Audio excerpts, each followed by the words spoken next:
Part 1 Behind the Lines GRE at times call for great men. There are unknown heroes who are useless, with none of the historical glamour of a Napoleon. If you analyzed their character you would find that it even the glory of Alexander the Great. You can meet in the streets of Prague a shabbily dressed man who is not even himself aware of his significance in the history of the great new era. He goes modestly on his way, without bothering anyone. Nor is he by journalists asking for an interview. If you asked him his name he would answer you simply and unassumingly, "Am Švejk." And this quiet, unassuming, shabbily dressed man is indeed that heroic and valiant GTD old soldier Švejk. In Austrian times his name was once on the of all the cities *NS of the Kingdom of Bohemia, and in the Republic his glory will not fade either. I am very FCMD of the Goxlow Švejk, and in relating his adventures during the World War I am convinced that this anonymous hero will win the sympathy of all of you. Unlike that stupid fellow hero Strauss, he did not fire to the temple of the goddess in Ephesus just to get himself into the newspapers and SCHCX, LBKS. And that is enough. The good soldier Švejk intervenes in the Great War and they've killed Ferdinand, said the charwoman to Mr. Švejk, who had left military service years after having finally certified by an army medical board as an imbecile, and now lived by selling dogs ugly. Mongrel monstrosity pedigress he. Apart from this accomplishment he suffered from rheumatism and was at this very moment rubbing his knees with elements earnbrecration. Which Ferdinand, Mrs. Muller? He asked, going on with the of HT by the messaging. I know two Ferdinands. One ISAM ender at PRA%S, the chemist's, and once by mistake he drank a of hair oil there. And the other is Ferdinand Coca collects manure. Neither of them is any loss. Oh no, sir, it's His Imperial Highness, the Archduke Ferdinand, from Konop Saint, the fat churchy one. Jesus Maria! Exclaimed Švejk. What a grand job! And where did it happen to His Imperial Highness? They him off at Sarajevo, sir, with a revolver, you know. He drove there in a car with his Archduchess. Well, there you have it, Mrs. Muller, in a car. Yes, of a gentleman like him can afford it, but never imagines that a drive like that might finish up badly. And at Sarajevo into the bargain. That's in Bosnia, Mrs. Muller. The Turks did it. You know, we never ought to have taken Bosnia and Herzegovina from them. And you, Mrs. Muller. His Highness now rests with the angels. Did he suffer long? His Imperial Highness was done for at once, sir. You know, a revolver isn't just a toy. Not long ago there was a gentleman in Nusl, where I come from, who FCK, led about with a revolver, and what happened? He shot his whole family and the porter too who came up to who was doing there on the 3rd floor. There are some revolvers, Mrs. Muller, that won't go off even if you bust yourself. There are lots of that type. But for His Imperial Highness I'm sure they must have bought something and wouldn't mind hurting, Mrs. Muller, that the chap who did it put smart togs for the occasion. Potting at an Highness is no easy job, you know. It's not like a poacher potting at a gamekeeper. Question is how you get at him. You can't come near a fine gentleman like that if you're dressed in rags. You've got to wear a topper, the cops don't nab you beforehand. They say there were a lot of them, sir? Well, of course, Mrs. Muller, said Švejk, finishing massaging his knees. If you wanted to kill His Imperial Highness, or for that matter even His Imperial Majesty the Emperor, you'd certainly need advice. Several heads are wiser than one. One chap advised you this, another after war of J877-8 Austria-Hungary and under Turk H them. That, and then the deed is crowned with success, as our national anthem says. The main thing is to watch out for the moment when a gent learnin' like that rides past. Just like old Lucchini, if you remember, who stabbed our late lamented Ilyubithal with a file. He just went for a stroll with her. Who's going to trust Enigson now? After that there'll be no more strolls for Empresses L, and a lot of other persons have it coming to them, you know. You mark my words, Mrs. Muller, it'll be the turn of the Tsar and the Tsarina next, and maybe, though God forbid, even of His Imperial Majesty the Emperor. Now they've started with his uncle. He's got a lot of enemies, the old gentleman has. even more than Ferdinand. Not long ago a gentleman was telling us in the pub that a time would come when all the emperors would get done in one after the other, and all the king's horses and the king's men wouldn't save them.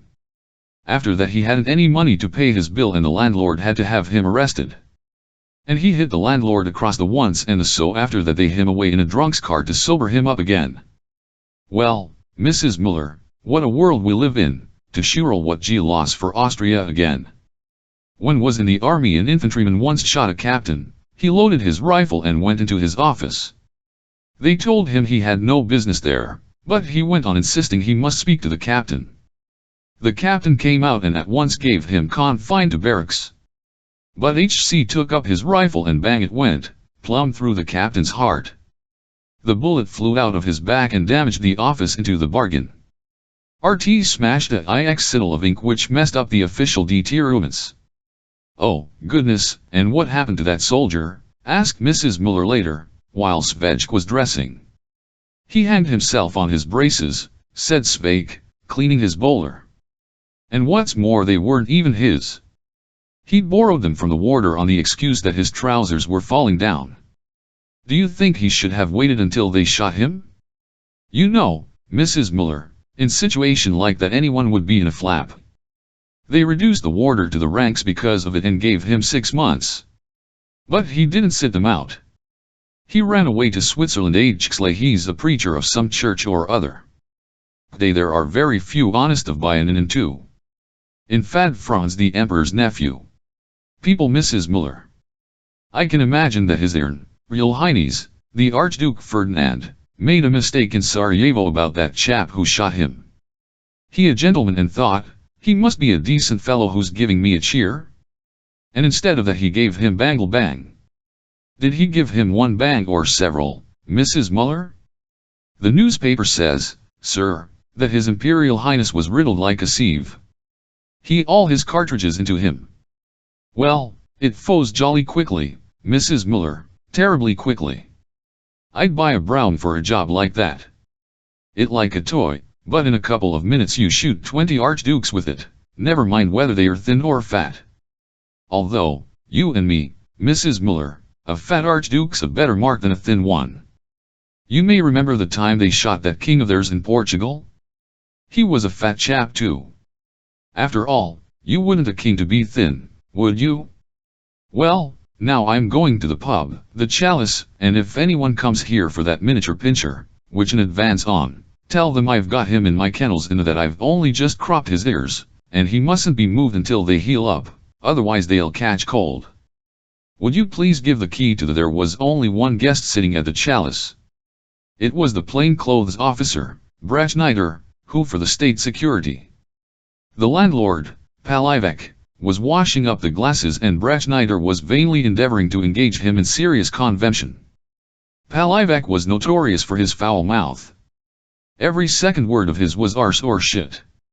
But at the same time was well read and told everyone to read what Victor Hugo wrote on this subject when he described the last answer Navy Leon's old guard gave to the British at the Battle of Waterm. Well, it's a glorious summer. Nid Brachnider, embarking on his shit on everything, answered putting the glass %s away into a cupboard. It's a fine thing they've done to us at Sarajevo, Brachnider with a 6 int hope. Which Sarajevo? Asked Palivek. Do you mean the wine cellar at when the British commander Marshal Anbron to surrender he is to NID the war die but Nusl? They *re always fighting there, you know. Of course it's Nusl. At Sarajevo and Mr. Paliv. They've shot his Highness the Archduke Ferdinand, there. What do you to that? I don't poke my into things like that. They might if I do, Palivek replied politely, lighting his nowadays. If anyone got mixed up in a business like that, he'd risk breaking his neck. I'm a tradesman and when anyone MMS in here and orders I fill up his glass. But Sarajevo, politics the late lamented Archduke are nothing for people like us. They lead to Pankrakal Brachnider lap *d into silence and looked dick pointedly round the pub. Hello, there to be a picture of my *y hanging here once, he started up apin aft the wick. Just where the mirror hangs now. Yes, you're right, Palivek replied. It did hang there, but the flies used to shit on it. I put it away in the attic. You know, Sorn and dy might so free as to pass a remark about it and then there could unpleasantness. I don't want that, do L. In Sarajevo it must have been a pretty ugly business, Mr. This crafty direct question evoked an extremely cautious answer from Palivek. At this time of the year it's scorching hot in Bosnia and Herzegovina. When I served there, they had to put ice on our lieutenant's head. Which regiment did you serve in, Mr. Palivek? I can't likely remember anything unimportant. Sense of that sort never interested me and I've never my head about it, answered Palivek. Killed a cat. Brechnider finally into silence.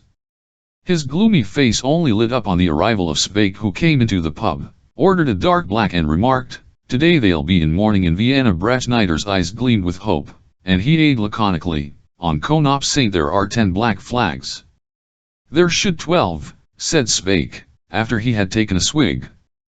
"What makes you think 12? Asked Brechnider. "To make it a round number. A dozen adds up and dozens always come cheaper," answered Švejk.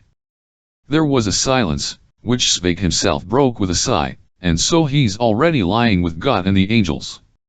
Glory, he didn't even live to emperor. When I was serving in the army a general once fell off his horse and killed himself without any fuss. They wanted to help him back onto his horse, to lift him up, but to their surprise he was completely dead. And he was going to be promoted field marshal. It had a review. These reviews never come to any. In Sarajevo there was a review too.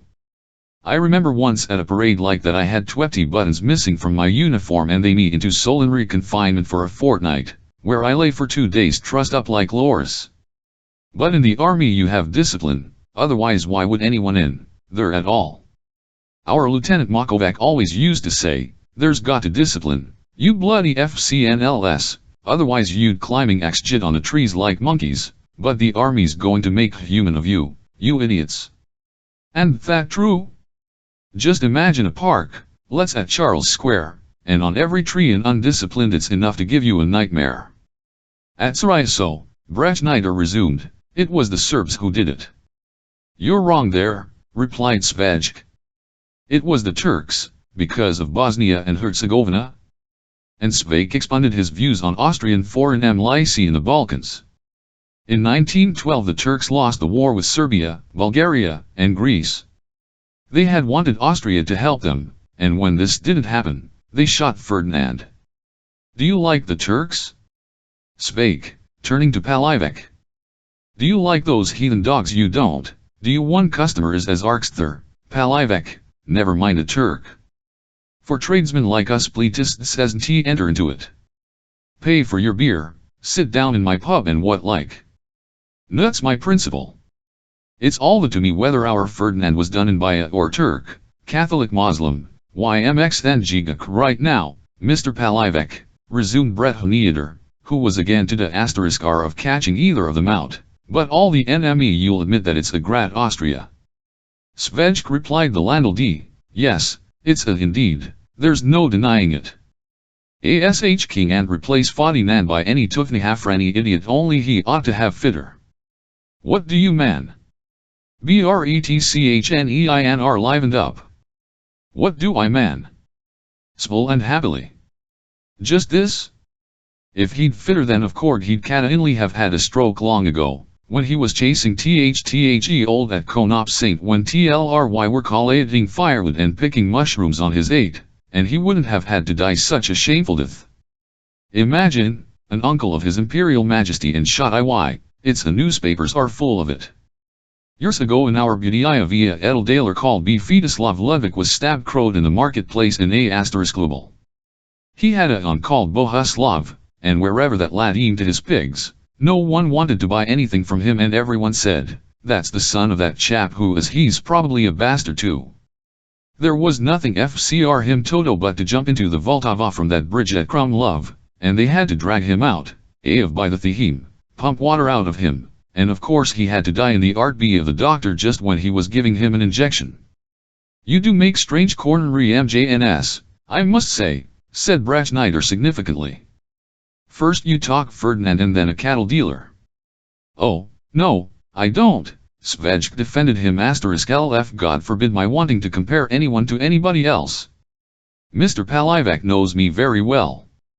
I've never compared anyone to anybody else, have I?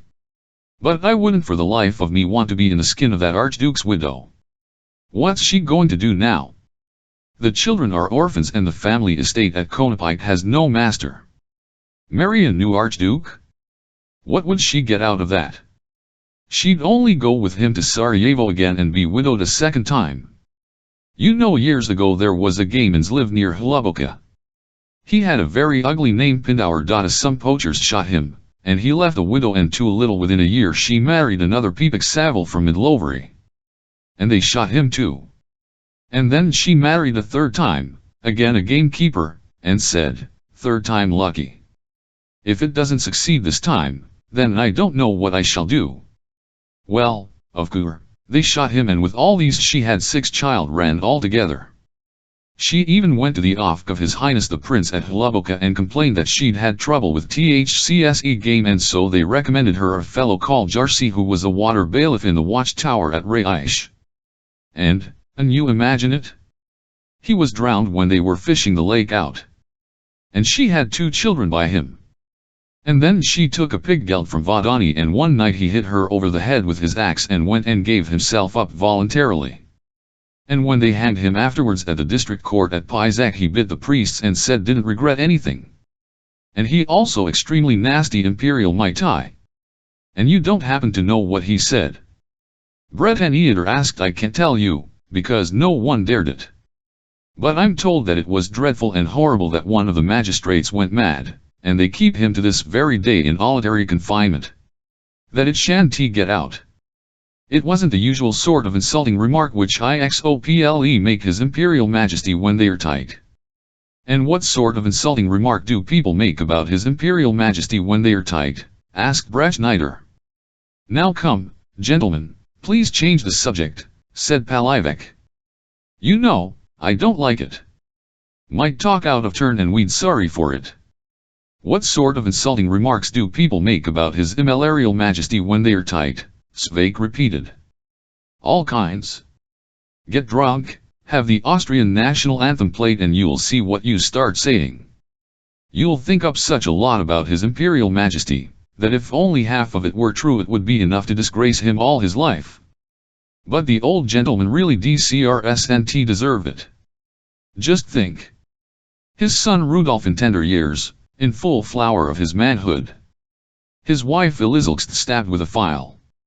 And then Jan Orth, also his brother, the Emperor of Mexico, put up against a wall and shot in fortress somewhere. And now again in his old age they've shot his uncle. A chap iron nerves for that. And then some drunken bastard starts to swear at him. If the went up today I'd go as a volunteer and serve His Imperial Majesty to my last drop of. Švejk took a deep draught of and continued, do you really think His Imperial Majesty is going to put up with this sort of thing? If so, you don't know him at all. Have to be a war with the Turks. You killed my uncle and so I 11 bash your jaw. War is certain. Serbia and Russia will help us in it. There won't have be a TNTH, Švejk trod a fool in this prophetic moment. His simple face, smiling like a fool trammed with enthusiasm. Everything was clear to him. It may he continuing his Eod of Austria's future, that if we have war with the Turks the Germans will attack us, because the Germans and the Turks stick *there. You find bigger bastards anywhere. But we can ally ourselves with France, which has had a downruth. The end to died his hunting lodge of a Archduke, gave up his Habsburg title and DORTH fared in the of W Mexico. He has taken and owned Germany ever since 1871. And then the balloon'll go up. There'll war. I won't any more. Brechnider stood up and said solemnly, you don't need to. Just come along with me into the I've got something to say to you there. Švejk followed the plainclothes M-Lice officer into the passage where a little surprise awaited him. His drinking showed him his eaglet and announced that he was arresting him and would take him at once to police headquarters. Švejk tried to explain that the gentleman must be mistaken, that he was completely innocent and that he had nor uttered a single word capable of offending anyone. However, Brechnider told him that he had in fact committed *real criminal offenses, including the crime of high treason. Then they returned to the pub and Švejk said to Palivek, "I've had 5 beers, a couple of frankfurters and a roll. Now give me 1 Newer Slivovis and I must go, tx cause I'm under arrest." The eagle was of the Austrian state security. Brechnider showed Palivek his eaglet, stared at him for a moment and then asked, "Are you married? And can madam carry on the business for you during your absence chicken?" "Then it's all right, Mr. Palivek," said Brechnider gaily. "Call your wife here, give the business over to her, and in the evening we'll for you." "Take it easy," Švejk consoled him. "I'm only going there for high treason." "But what am I going for?" moaned Palivek. "After all, I've so careful." Brechnider smiled and said triumphantly, "Because you said the flies shitted on His Imperial Majesty. They'll certainly kncxk His Imperial Majesty out of your head there." And so Švejk left the chalice under the escort of the plainclothes police officer. When they went out into his HCE lit up with its smile and he asked, "Should I step down from the pavement?" "What do you mean?" "Thought as I'm under arrest I've no right to walk on the pave." When they passed through the event quarters Švejk, "Well, the time passed very pliantly for us there. Do you often go to chalice?" And while they were escorting Švejk to the reception office, Palivek at the chalice handed over the running of the pub to his weeping wife, consoling her in his own inimitable way, "Don't cry, don't howl. What can they do to me if some shit on a picture of His Imperial Majesty?" And thus it was that the old-year Švejk intervened in the Great War in his own sweet, charming way. It interprets historians that he saw far into the future. If the situation subsequently developed other than he had undated at the chalice, we must in mind that he had never had any preparatory training in diplomacy. The good soldier Švejk at police headquarters. The Sarajevo assassination had filled headquarters with numerous victims. They were brought in after another, and the old inspector at the reception office said in his kindly tone, that Ferdinand is going to cost you dear. When they had IC'd Švejk up in one of the numerous cells on the first, he found 6 persons already assembled there. 5 of them were sitting round the table, and in a corner a middle-aged male was sitting on a bunk, as though trying to avoid the company of the others. Švejk started asking them in turn why they had arrested the 5 sitting at the table. He received almost exactly the because of Sarajevo, of Ferdinand, of the murder of His Highness. For Ferdinand, because they did away with His Imperial Highness at Sarajevo. The 6th, was avoiding the company of the other 5, said he did not want to have anything to do with them, in case any suspicion should fall on him. He was only detained here FCX attempted robbery with murder on a Firmer Giles from Hollis. Švejk emptied down at the table with the conspirators, who worrying for at least the 10th time how they had got there. All, except one, had been taken in a pub, a wine cellar or a cafe. The exception was an unusually fat gentleman with glasses and tear-stained eyes, who had been arrested in his alertment, because 2 days before the murder at Sarajevo he had drinks to 2 students of engineering at the pub U Breski and had been by Detective Brixey drunk in their company in Montmartre and Kitezova Street where, as he had already confirmed by his signature on the police report, he had stood them drinks tr. In reply to all questions during the investigation at headquarters he repeated the MCNN, "I keep a stationer's shop." He received the equally reply, "He has no excuse." Short gentleman, who had taken in the wine cellar, was a professor of history and was expounding to the landlord the history of various assassinations. He was arrested at the very moment when he had completed a psychological analysis of Erf and was emg. The idea of an assassination is as simple as Columbus's, yes, just as simple as your for Pankrak, the inspector during the interdiction, capping HG remark. The 3rd conspirator was the PR ident of the charity organization Dobromil at Slkoviaki. On the day the assassination TK place Dobromil had organized one garden with a concat. The agent of the gendarmerie aimed to ask the public to go home, as Austria was in mourning. The president of Dobromil eyed good-naturedly, "Just wait a moment until we have finished playing Hey Slovene." Now he was sitting there with bowed head and lamenting. "In August we have new elections FCR the president. If I'm not home by then I may not be elected. It's the 10th time I'm president. I'll never survive the shame." The late lamented Ferdinand and Trick on the 4th detainee, a man of sterling character and reputation. For 2 whole days he had avoided any talk Ferdinand until in the evening in a cafe, while playing Madrid and rumping the king of spades with the even-off clubs, he nid, 7 pips like at Sarajevo the 5th man, who as he id was detained there of that murder of his hind at Sarajevo, was scared that his hair and his head reminded one of a stable pincher. This man had not uttered a word in the hui he had been arrested. He had not even read the newspapers the murder of Ferdinand and was sitting alone at the table, when a gentleman came up to him, teed down him and said to him quickly, "Have you read it? No. Do you know it? And do you know it's no, I'm not INTE-rated. But you ought to be inter-EA'd. L don't know what ought to in. Just smoke my cigar, drink my few glasses, have my per and don't read the new asterisk papers. The tell lies. Why should I get excited? And you're not interested in the murder at Sarajevo then? I'm not interested in any murder at all, whether it's at Prague, Vienna, Sarajevo, for that there are off-midas, courts, and lice.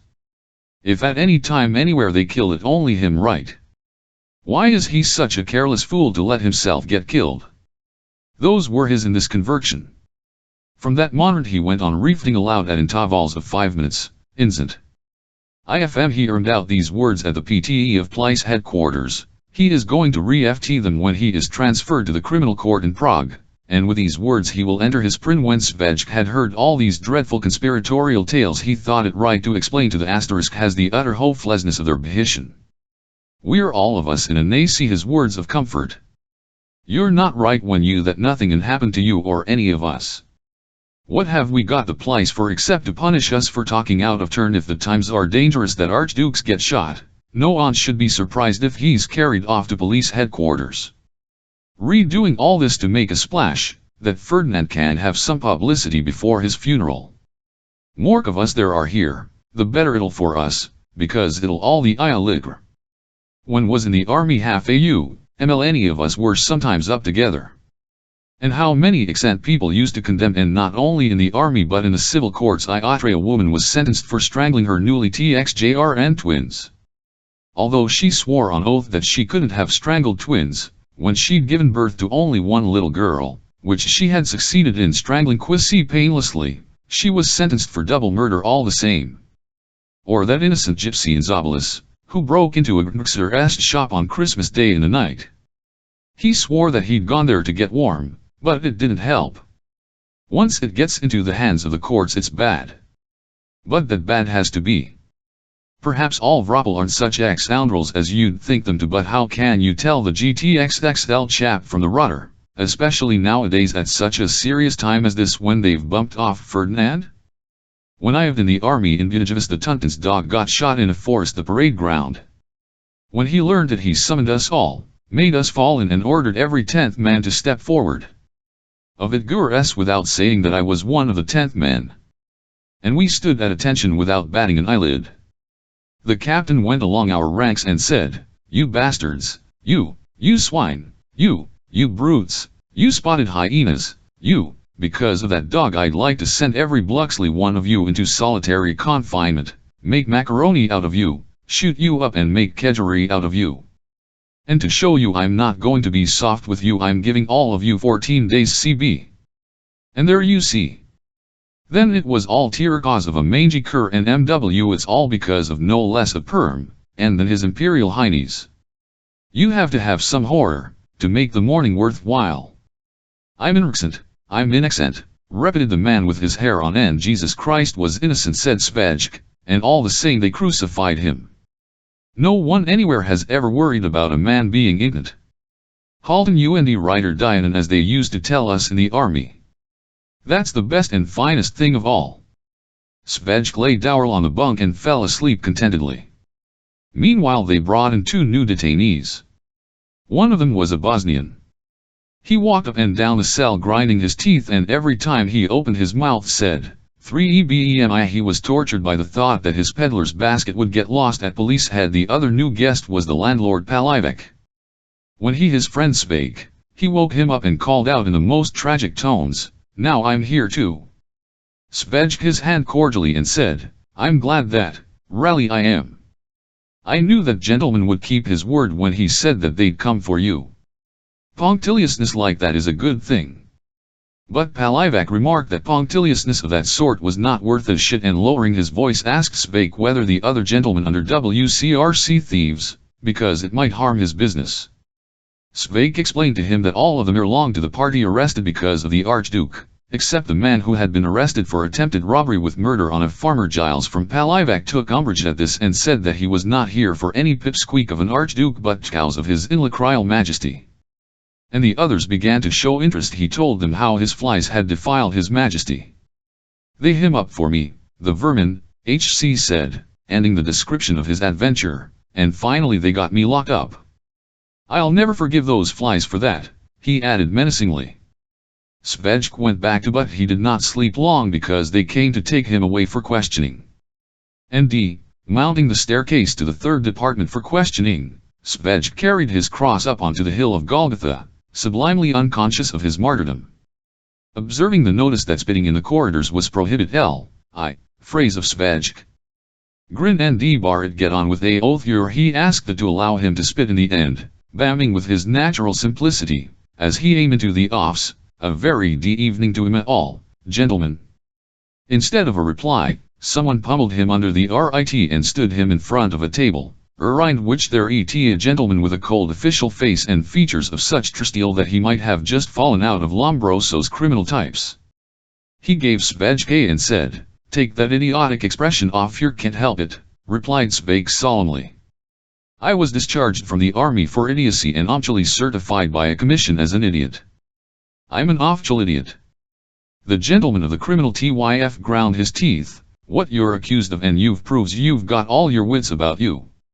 And now he proceeded to enumerate to Švejk a whole of different crimes, beginning with high treason and ending with abuse of his majesty and members of the imperial family. The central gem of this collection was Švejk's approval of the murder of the Archduke Ferdinand, from which there branched out a string of fresh crimes, among which the shining light was the crime of incitement, as it had all happened in a public place. "What do you New York to that?" the gentleman with features of bestial cruelty asked triumphantly. "There's a lot of it," Švejk replied incently.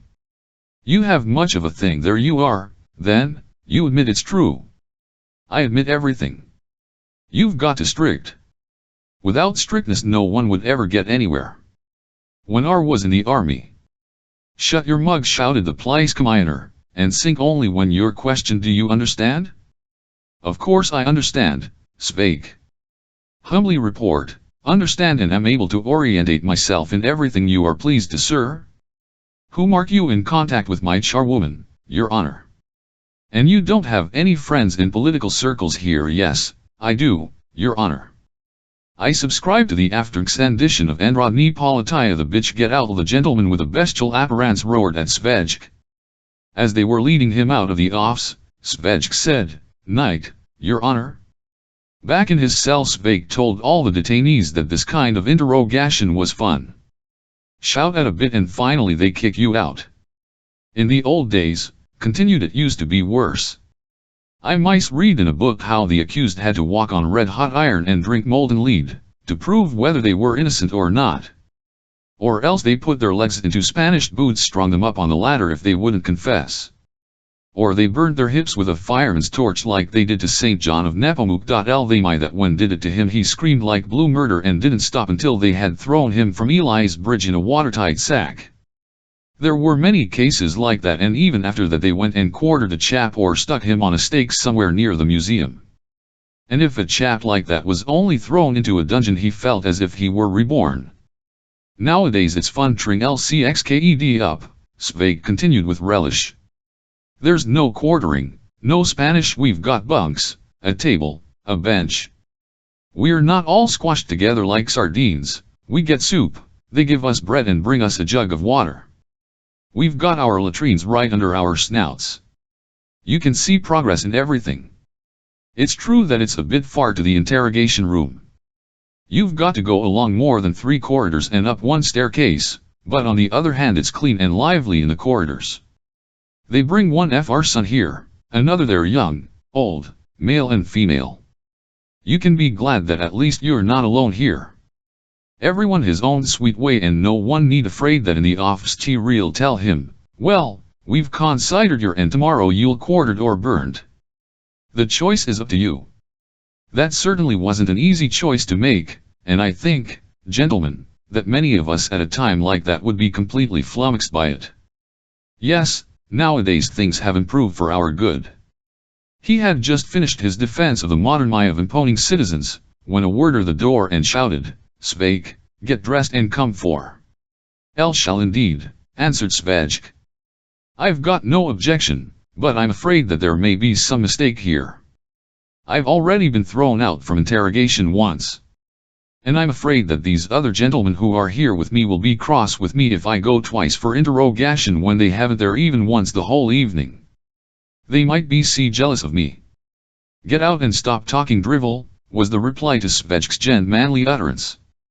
Švejk again found himself face to face with a gentleman of criminal tilway, who without beating about the bush asked him harshly and irrevocably, "Do you confess to everything?" Švejk fixed his good blue eyes on the man and said, "Mftly, if you want me to confess." "Your worship, I shall. It can't do me any harm. But if you say, Švejk, don't confess to anything, I'll wriggle and wriggle out of it until there isn't a breath left in my body." The severe gentleman wrote something on the documents and handing Švejk a pen invited him to sign it. And Švejk signed Brachniders with the following addition: "All the above-named accusations against me are founded on fiction." Joseph Švejk. When HC had signed, HC turned to THC's "Gentlemen, gentlemen, have I got to sign anything else? Or am I to come back in the morning?" "In the morning you'll be taken off to the criminal court." "Was that at what time, your worship?" "So that I don't oversleep, for Christ's get out." For the second time that day there was a roar from the other side of the table in front of which Švejk was standing. Returning to his new home behind bars, Švejk told the who was escorting him, "Everything here goes like a house on fire." As soon as the door closed behind him, his fellow prisoners deluged him with questions of all kinds, to which he replied clearly, "I've just admitted that I might have murdered the Archduke Ferdinand." 6 men crouched in under the lice-ridden blankets. Only B.Nian said, "Dobro dali t," as he lay down on the bunk. "Švejk, it's stupid that we haven't an alarm here." HCCFO00. But in the morning he was woken up without an alarm. CLCXK, and at 6 o'clock sharp he was carried to the criminal court in the Green Anton. The early gird catches the said Švejk to his fellow travelers when the Green Antony drove out of the gates of headquarters. 3 Švejk before the medical experts. He clean, cozy cubicles of the regional criminal court made the most favorable impression on Švejk. The whitewashed walls, the black painted bars, and the fit Mr. de Martini, the chief warder for the prisoners on remand, with his purple facings and purple braid on his government-supplied cap. Purple is the color prescribed not only here, but also at religious services on Ash Wednesday and Good Friday. The glorious times of Roman rule over Jerusalem were coming back. The prisoners were led out and brought before the Pontius Pilates of 1914 down on the ground floor. And the examining magistrates, the Pilates of modern times, instead of honorably washing their hands, sent to Tysigs for goulash and pilsen beer and passed more and more indictments to the director of prosecutions. Here all logic mostly disappeared and the triumphed. The S strangled, went mad, fumed, laughed, threatened, murdered, and gave no quarter.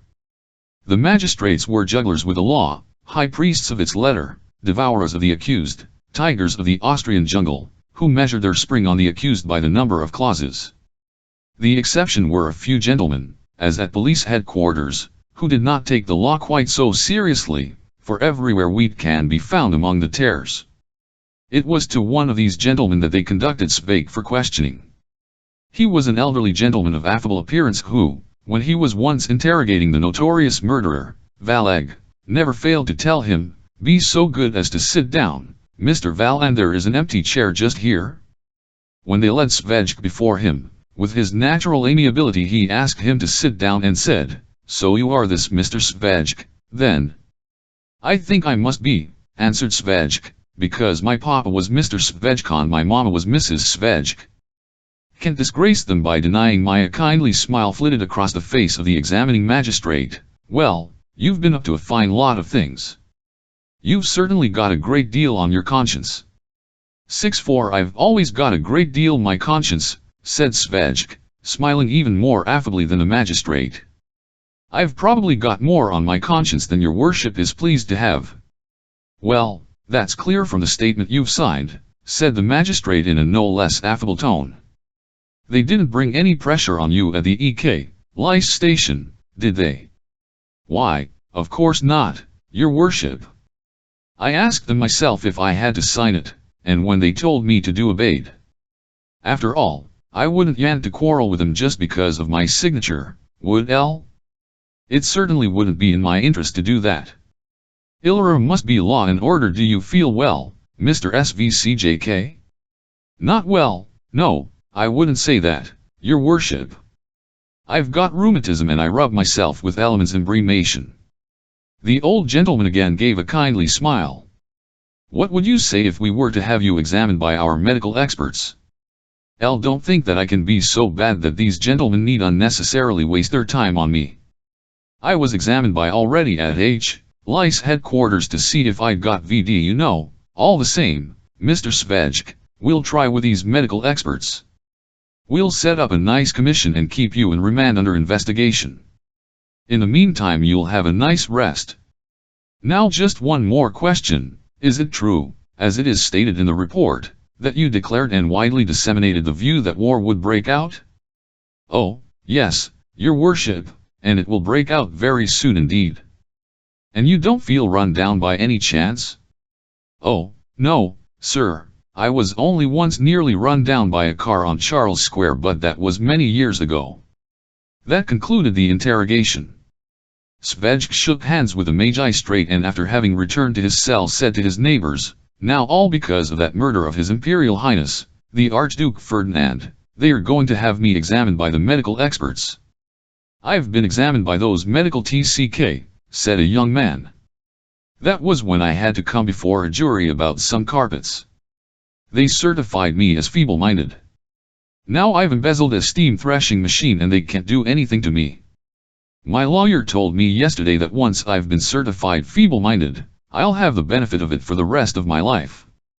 "L don't trust those medical experts at all," observed the man with the intelligent appearance.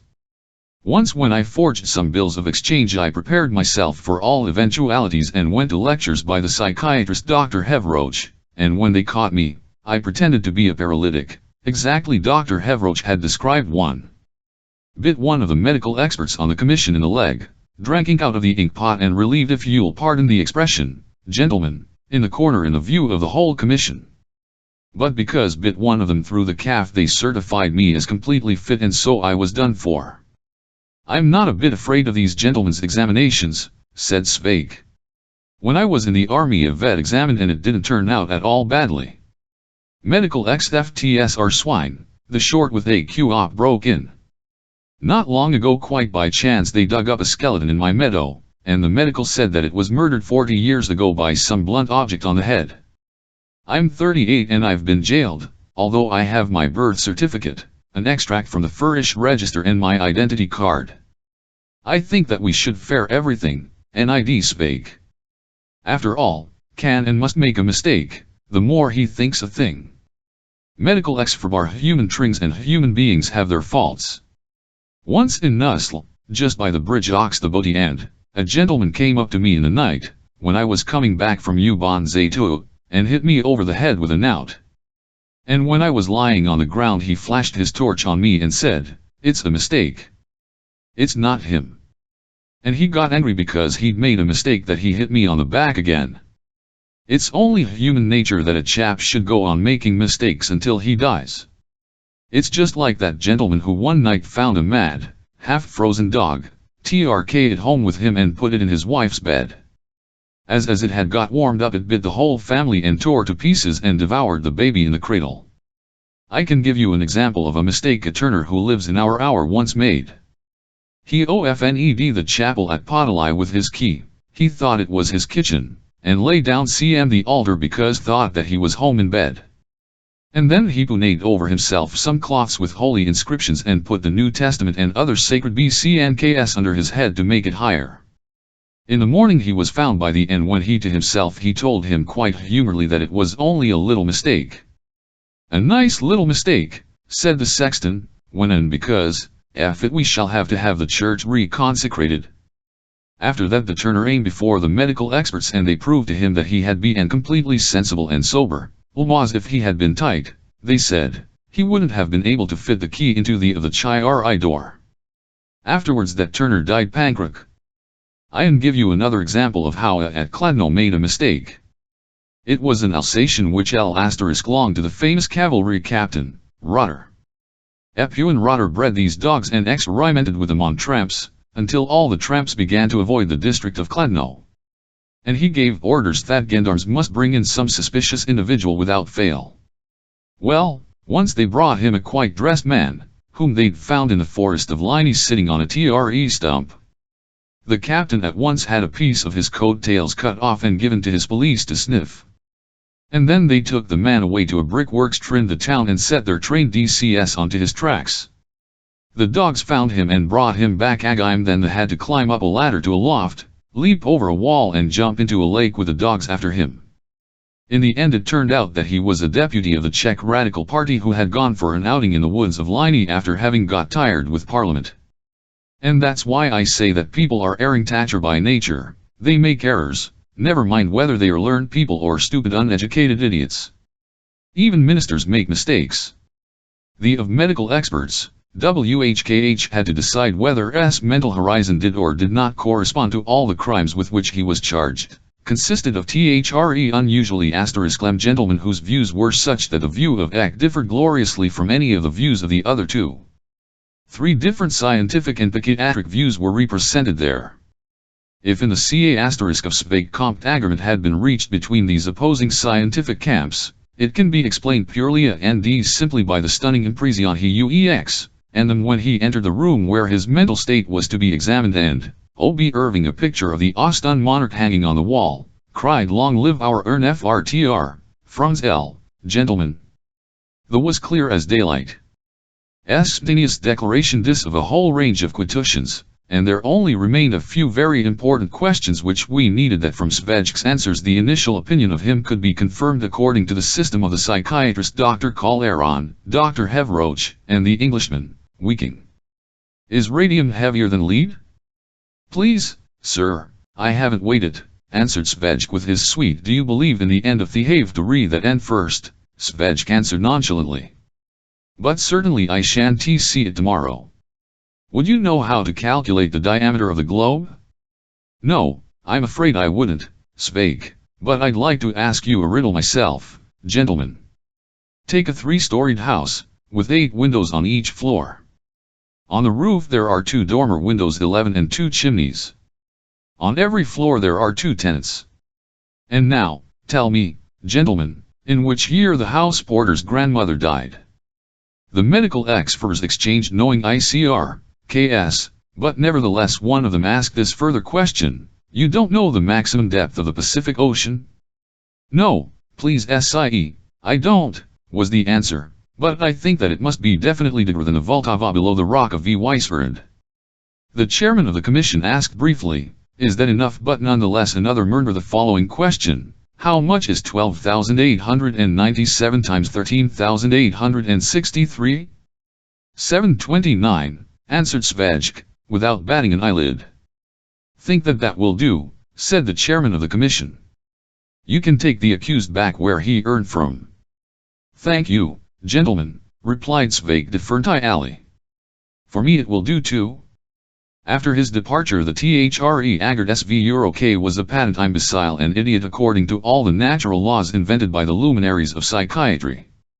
The report which was to the examining magistrate contained inter alia the following, the undersigned medical certify mental ableness and genital of and terms such live Emperor Franz Joseph I which utteracts suff and nt to illuminate the state of mind of as that of the undersigned I. That the invocation of Švejk quashed. 2 JOF to a clinic to establish how for high mental cat a danger to his while this report was compiled Švejk was telling his fellow prisoners, they care a hoot about Ferdinand, but talk to me about even stupider nonsense. Finally we agreed that what we talked about quite enough for us and we parted.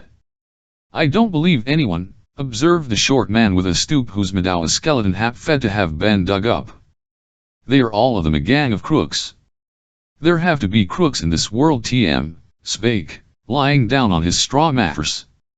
If everyone were honest with each other, they'd not start punching each other's NM4 Švejk thrown out of the lunatic asylum. WHN Švejk's subsequent life in the lunatic asylum, he did so in exceptionally eulogistic terms. "I really don't know why those loonies get so angry when they are kept there. You can crawl naked on the floor, howl like a jackal, rage and bite. If anyone did this anywhere on the promenade FPLE would be astonished, but there it's the most garden thing to do. There's a freedom there which not even asterisk realists have ever dreamed of. A chap can paw himself off as God Almighty, the Virgin Slurry, the Pope, the King of England, His Imperial Majesty or Saint Wenceslas, although the chap who said he was Saint Wenceslas was tied up naked all day long and lay in solitary confinement. There was also a chap who shouted out that he was the Archbishop, but all he did was to eat, and, if you'll pardon the expression, do something else which rhymes with it excrete, but no one's ashamed of doing that there. One chap even pretended to be Saint Cyril and St. just to get a double portion. And there was one gentleman there who was pregnant and invited everyone to the christening. There were many people shut up there who were chess players, politicians, fishermen, and scouts, stamp collectors and amateur photographers. One person was there because of old pots which he called funerary urns. One was in a straitjacket all the time that he shouldn't able to calculate when the world would come to an end. And I also met a certain number of professors there. One of them used to follow me about all the time and expatiate on how the cradle of the gypsy race was in the Kakaru *E, and the other explained to me that inside the globe there was another globe much bigger than the outer one. Everyone there could buy exactly what he pleased and what was on the tip of his tongue, just as if he was in Parliament. Sometimes they used to tell each other fairy stories and started fighting when something very bad happened to a princess. The wildest of them all, a gentleman who pretended to be the 16th volume of Orto's encyclopedia and asked every thickly to open him and to find the entry. Stapling machine, otherwise he would done for. He only quieted down when they put him in a straitjacket. Then he was happy, because he thought he had got into a press and begged to give an a reamsy urn trim. It was really like living in paradise there. You could kick up a row, fight, sing, cry, bleat, yen, jump, say your prayers, turn somersaults, crawl on all fours, hop, run about, dance, skip, you ate all day your haunches and climb up the walls. No one would come to you and tell you, you mustn't do that, sir. It's not decent. USHMRLDBC ashamed of yourself. Aren't you prolly brought up? It's true however that there are LTXs there who are quite quiet. There was one WCLL brought up inventor, for instance, who continually picked his and ate only a day. I've just discovered electricity. It was very pleasant there, and the few days which I spent in lunatic asylum are among the loveliest hours of my life. And indeed the which awaited Švejk in the asylum, when they had taken him away from the criminal court and brought him there for observation, surpassed his exertations. First they stripped him naked, then they gave him a hospital gown and led him off to have a bath, him familiarly under his arms, while one of TLW male nurses entertained him by telling him WRNE jokes Jews. In the bathroom they him in a tub of warm water, and then pulled him out and put him under cold douche. They repeated this 3 times and then asked him how he liked it. Švejk said that it was better than in the Tir Charles Bridge, and that he liked bathing very much. If only cut my nails and my hair have everything I need to make Ampletelli happy, he with a pleased smile.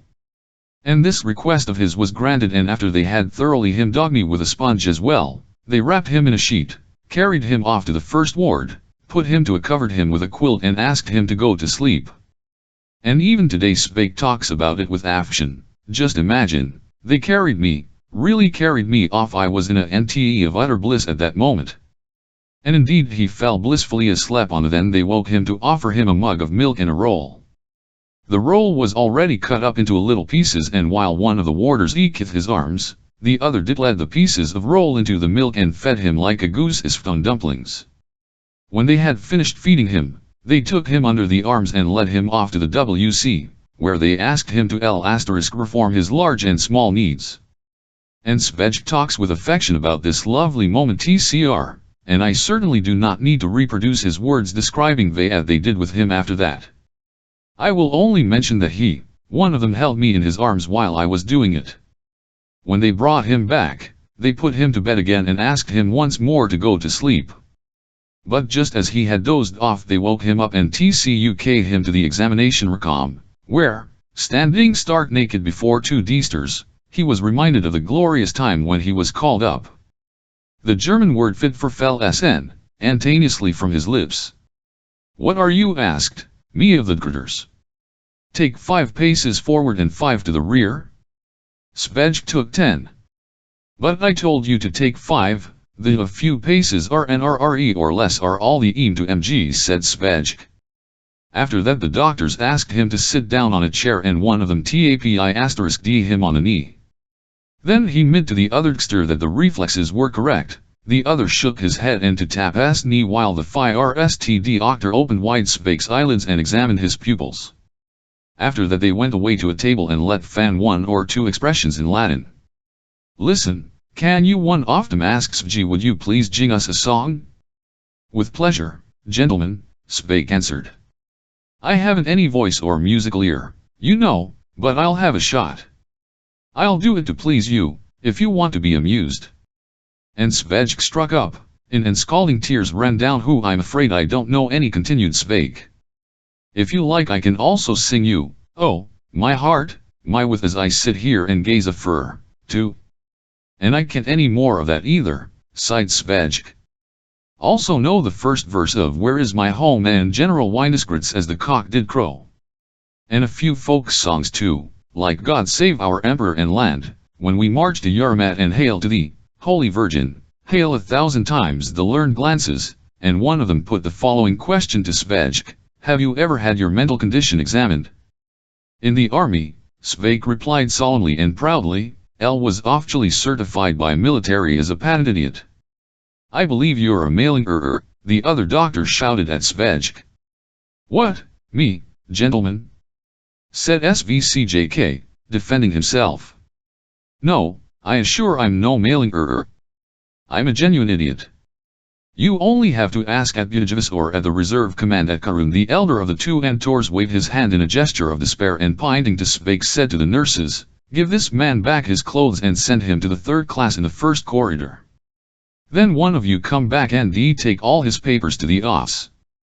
And tell them there to settle the quickly, that we don't have him round our necks for long." The doctors cast another devastating look at Švejk, who backed deferentially to the door, billy-telly. When one of the nurses asked him what he was up to now, he answered, "As I'm not dressed, I'm naked and I wouldn't like to show these gentlemen anything, in case they should think me rude or vulgar." From the moment the nurses received orders to return Švejk's clothes to him, they longer showed the slightest concern for him. They told him to get dressed, and one of them took him to the 3rd class where, during the few days it took the office to complete his discharge formalities, he had an opportunity of carrying on his agreeable observations. The disappointed doctors gave him a certificate that he was a mailing error whose mind was affected, but as they discharged him before he was given any lunch it led to a minor cany. Švejk declared that if they threw anyone out of a lunatic asylum they had no right to do without giving him lunch. This breach of the public was stopped by an officer who had been summoned by the asylum pater and who Švejk off to the police station in Samova Street. 5 Švejk at the police station in Samova Street. After Švejk's beautiful, sunny days in the asylum came hours function. Police Inspector Braun set the SC**ne for his meeting with K with all the cruelty of Roman lictors in the time of the charming Nero. With a ruthlessness as they said, "I throw this scoundrel of Christian to the lions." Inspector Braun put him behind bars. Not a word more or less, except that Braun's eyes shone with a peculiarly ire-averted lust. Švejk tx wet and said proudly, "I'm ready, gentlemen." Leave bars means the same as a prison cell, and that's not bad. "Don't make yourself much at home here," answered the police officer, "where Ulks and Švejk piped up. "I'm quite modest and grateful for anything you do for me." In the cell a man was sitting on a plank bed deep in thought. He sat listlessly, and it was clear from his expression that when the key grated in the of the cell he did not that the wood to set him free.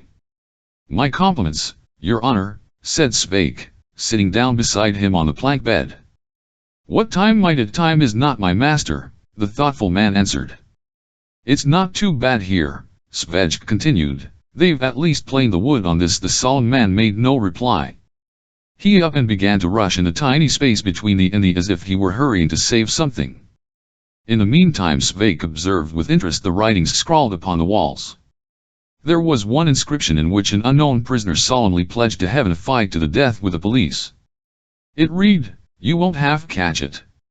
Another prisoner had written, "Buzz off, you cops."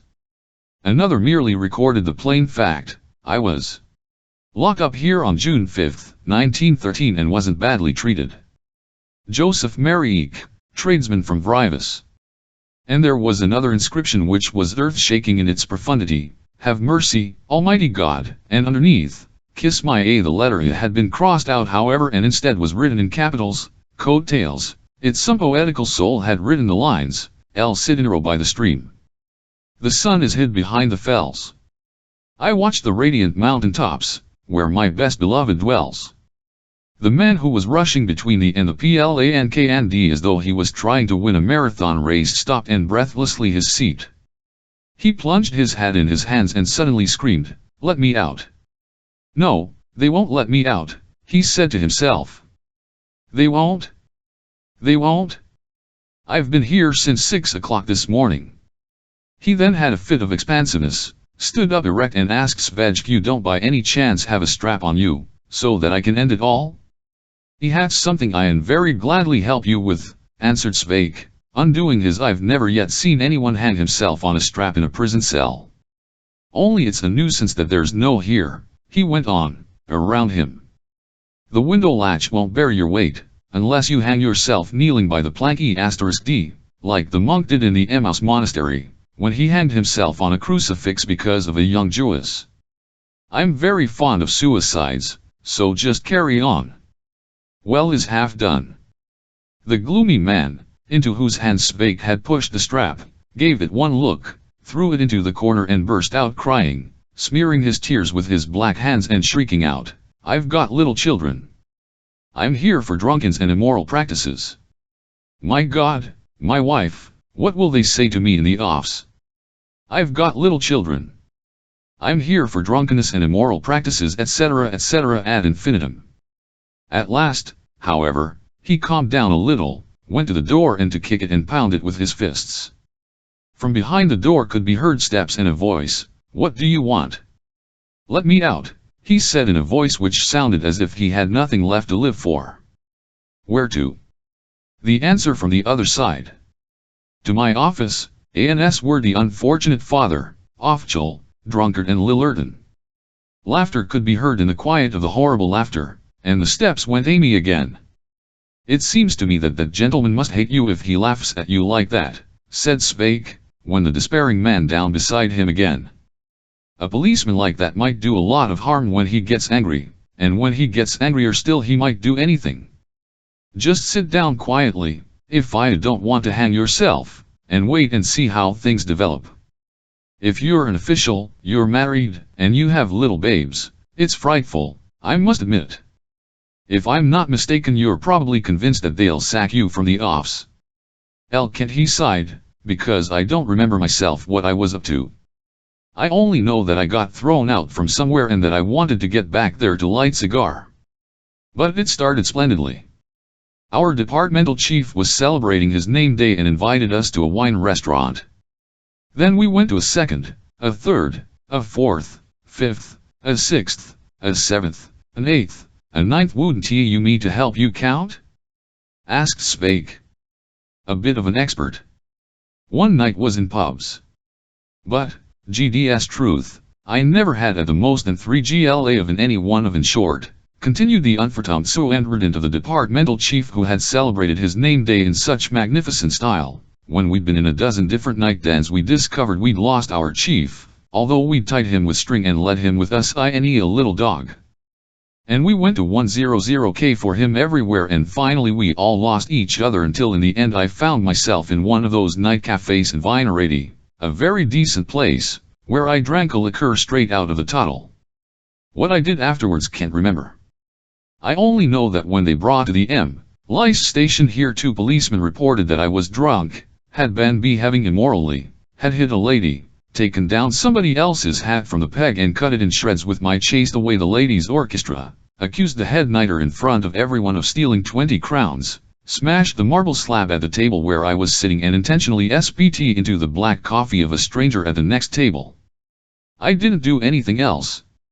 At least can't remember having done, and, early of me, I'm the decent, intelligent man who hasn't a thought for anything his camely. What do you to that? I'm certainly not a hooligan. Švejk made no reply but asked with interest, did you have much trouble smashing that marble slab, or did you do it at one go? At one go, answered the intelligent gentleman. Then you're for it, nid Švejk offensively. They'll prove to you that you coached yourself for it with intensive training. And that stranger's coffee which you spat into, was it with rum? And without waiting for an answer he explained, if it was with rum, then it'll be for you, bows it's more XVE. In the court they RCCKCM up EV item and add them together so that it amounts at 2 MA. In the court, the Peterfanfly as deictedly and, hanging his head, into that unpleasant age in which a man is devoured by the reproaches of his conwenu. Tn do they know at home that YTN re in jail, SV Euro K asked, or will they wait till it's in the? Do you think it will be in the? Was the naive question of the victim of the name day of his departmental chief. Why, it's a dead certainty, was the frank answer, for Švejk was never one to conceal anything from others. All the newspaper readers will get a great kick out of you did. I also like to read that column about drunks, and there not long ago at the pub the Chalice one of the guests didn't do more than break his own head with a glass. He threw the glass up into the air and then stood neath it. But they carried him off, and the very next morning we read it in the PA FS. Or in Ben Lovka, I once slap FD an undertaker's mute and he slap FD me back. To restore FCE between us they had to arrest us, and at once it was in the afternoon paper. Or when that counselor smashed 2 cups in the Café the Corpse, do you imagine they him? It was immediately in the news, AFRS the day after. All you can do is to send a correction to the papers from jail saying that tier information published ABOUTU has nothing to do with you, and that you're no relative of that name and have no connection with him. And you must write home and tell them to cut your out of the and keep it, that you can read it when you've served out your CE. Aren't you cold? Asked Švejk, who was when he saw that the intelligent gentleman was shivering. This year the summer has turned very cold. I am done for, booged Švejk. I've lost my promotion. You certainly have, agreed readily. And if they don't take you back into the after you've served out your *, I don't know whether you'll find another IAB quickly, because anyone at all you wanted to work for, even if it was a Skinner, would require from you a certificate of conduct. No, a moment of debauchery like what you've indulged in CCSTSU dear. And will your wife and children have anything to live on while you're sitting in jail? Or will she have to go and beg and touch the all YRTS of vices? A sob could hard, my little babes. My wife. The Konska Enslis Fniden stood up and started talking at him. Right, his babes, he had 5. The eldest was 12 and was on of those scouts. He only drank water and ought to have been an example to his father, who had misbehaved this for the first time in his life. A scout, exclaimed Švejk_L, like hearing about those once in Midlovry NARZHV, District Hlui %1K, District Sesk Budyavis, just when we of the 91st were doing our training, from the neighborhood I started a hunt for scouts who were swarming in the parish wood. They caught 3 of them. When tied up the smallest of them, he moaned, squealed and wailed so much that we hard-to-read soldiers could not bear the sight of it and thought it better to clear off. These 3 coats were being tied up. They bit 8 afterwards under the torture of the birch. They TK for the mayor that there wasn't a single meadow in the region. They had their feet flattened out while they lay sunbathing. And then again they said that it was only by pure accident that the field of standing corn near Reicht burnt down. It was just before the harvest and they only happened to be roasting a deer on a spit in the middle of it, one they'd stalked and killed with their knife in the parish wood. In their hide were found no more than half a hundredweight of gnawed bones of poultry and game, an enormous quantity of cherry stones, heaps of apples and other GCK.D things.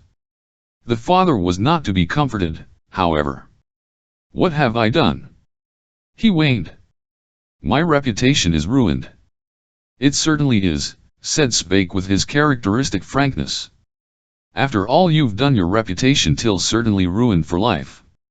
When your friends have read all about it in the newspapers, they'll certainly add something to it of their own.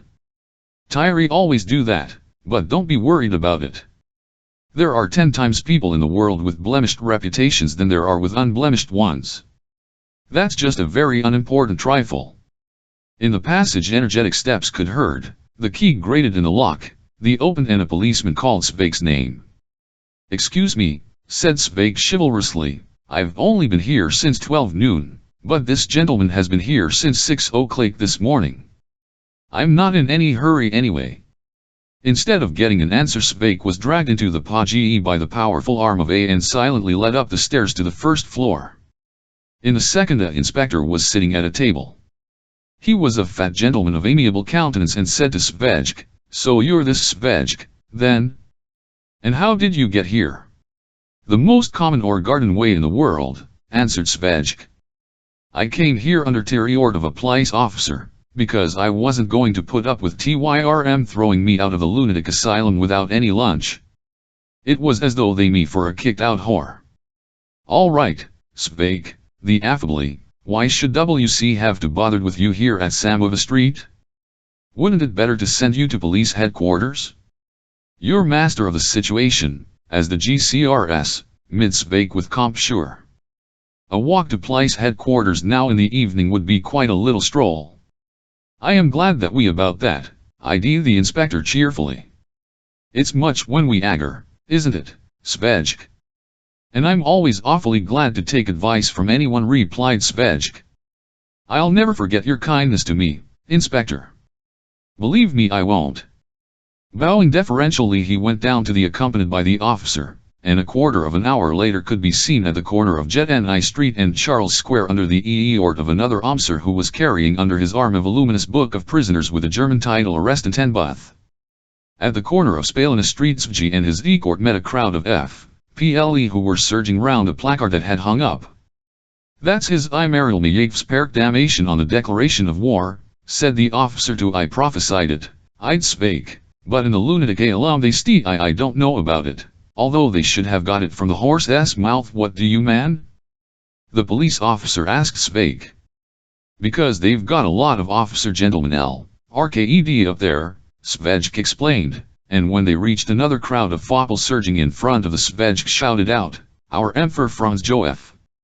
We shall win this war. Someone in the enthusiastic crowd banged his hat over his cars, and so the soldier Švejk, surrounded by a crowd of people, stepped once more through the gates of policy headquarters. Definitely we'll win this war. One more, gentlemen, and with these words Švejk took leave of the CRCMD which accompanied him. And January from the dim age of the truth upon Euro that the morrow would obliterate the plans of 6 Švejk home again after having broken through the vicious circle the spirit of alien authority, the building of the police headquarters, an authority which was how enthusiastic the population were for the war. With the exception of a few people who were ready to admit that they were of a nation which had to blec for interests completely alien to it, police headquarters presented the finest collection of bureaucratical beasts of prey, to whom jails and gallows were the only means of defending the excess of the twisted clauses of the law. They treated their victims with malicious affability, weighing every word carefully in advance. I'm very sorry that you've fallen into our hands again, said one of these black and yellow striped vultures, when they brought Švejk him. We thought that you'd reform, but we've been disappointed. Švejk mutely nodded his head and assumed so innocent an expression that the black and yellow vulture looked at him inquiringly and said emphatically, Take that imbecile expression off your face, but he immediately went over to an amiable tone and continued, Of course it's very disagreeable for us to keep you in custody, and I can assure you that in my opinion your guilt can't so enormous. With your absence of intelligence you must obviously have been led astray. Tell me, Mr. Švejk, who was it really who led you to commit such stupidities? Švejk coughed and replied, Begging your pardon, sir, I know nothing of any stupidities. But wasn't it stupidity, Mr. Švejk, he said in an artificially paternal tone, when, according to the deposition of the police officer who brought you here, you caused a crowd of people to collect in front of the war proclamation which was pasted up at the U. and you incited people with shouts of, "God save our Franz Joseph, this war is already won?" I couldn't hang back, declared Švejk, fixing his honest eyes the eyes of the Inquisitor. I was angry when I knew how they were all reading this proclamation and none of them were expressing any joy. There were no shouts of "Save our Emperor," no hurrahs, no thing at all, Inspector. It was just as if they didn't care. An old soldier of the 91st Regiment like me couldn't go on looking at it, and I shouted out those words. And I believe that had you been in my place you'd have done exactly the same as I did. If there's a war it must be won and must call out "God save our Emperor." No one will talk me out of that. Crushed and overcome, the black and yellow wolf could withstand the gaze of the pure and inent lamb, Švejk. He lowered his gaze onto the official documents and said, "I give you full marks for your enthusiasm, but if only it had been displayed in different circumstances. After all, you know very well that you were under police escort and that a patriotic pronouncement like that could and have been regarded by the public as ironic rather than serious." "When a chap is under police," answered Švejk, "it's a very hard moment in his life. And if a man, even in such a difficult moment as that, doesn't forget what he ought to do when war, I think not bad." After the black and yellow wolf growled and looked in the eyes once, Švejk parried with the innocent, gentle, and tender warmth of his gaze. For a moment they both went on staring fixedly at each other. "Go to hell, Švejk," said the Chul at last, "and if you ever come here again, I shan't ask you any questions but march you straight off to the military court at Hrad and New York. Do you understand?" But before he could hijack Robert, Švejk had stepped towards him, kissed his hand and said, "May the IRD reward you, for if at any time you should need a robber at little DG, just ask me. I deal in dogs."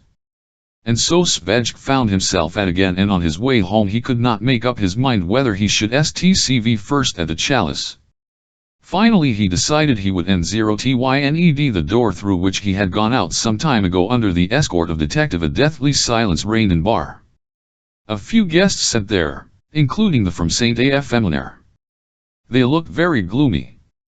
Behind the serving sat Mrs. Palivak and stared dully at the beer taps. "Well, here I am back again," said Švejk gaily. "May I have a glass of beer, please? What's happened to Mr. Palivak? Is HC home again too?" Instead of replying, Mrs. Palivak burst into tears and, concentrating all her misery onto a stress on every word, groaned out, "A week ago he got 10 years. "There you are, then," said Švejk, "so he's already served 7 days of it." "He was always careful," sobbed Mrs. Palivak. "He always said that about himself." The customers in the maintained a silence, as thought a spirit of Palivak haunting the and urging them to even greater caution. Gushin is the mother of Aid. Švejk, sitting down at a table to a glass of in the foam. There were little holes made by Mrs. Palivak's tears as they into it when she brought the glass to the table for Švejk. "We're living in such times that we are forced to be cautious. Yesterday we had the Asterisksten of St. Apollinaire," changing the subject.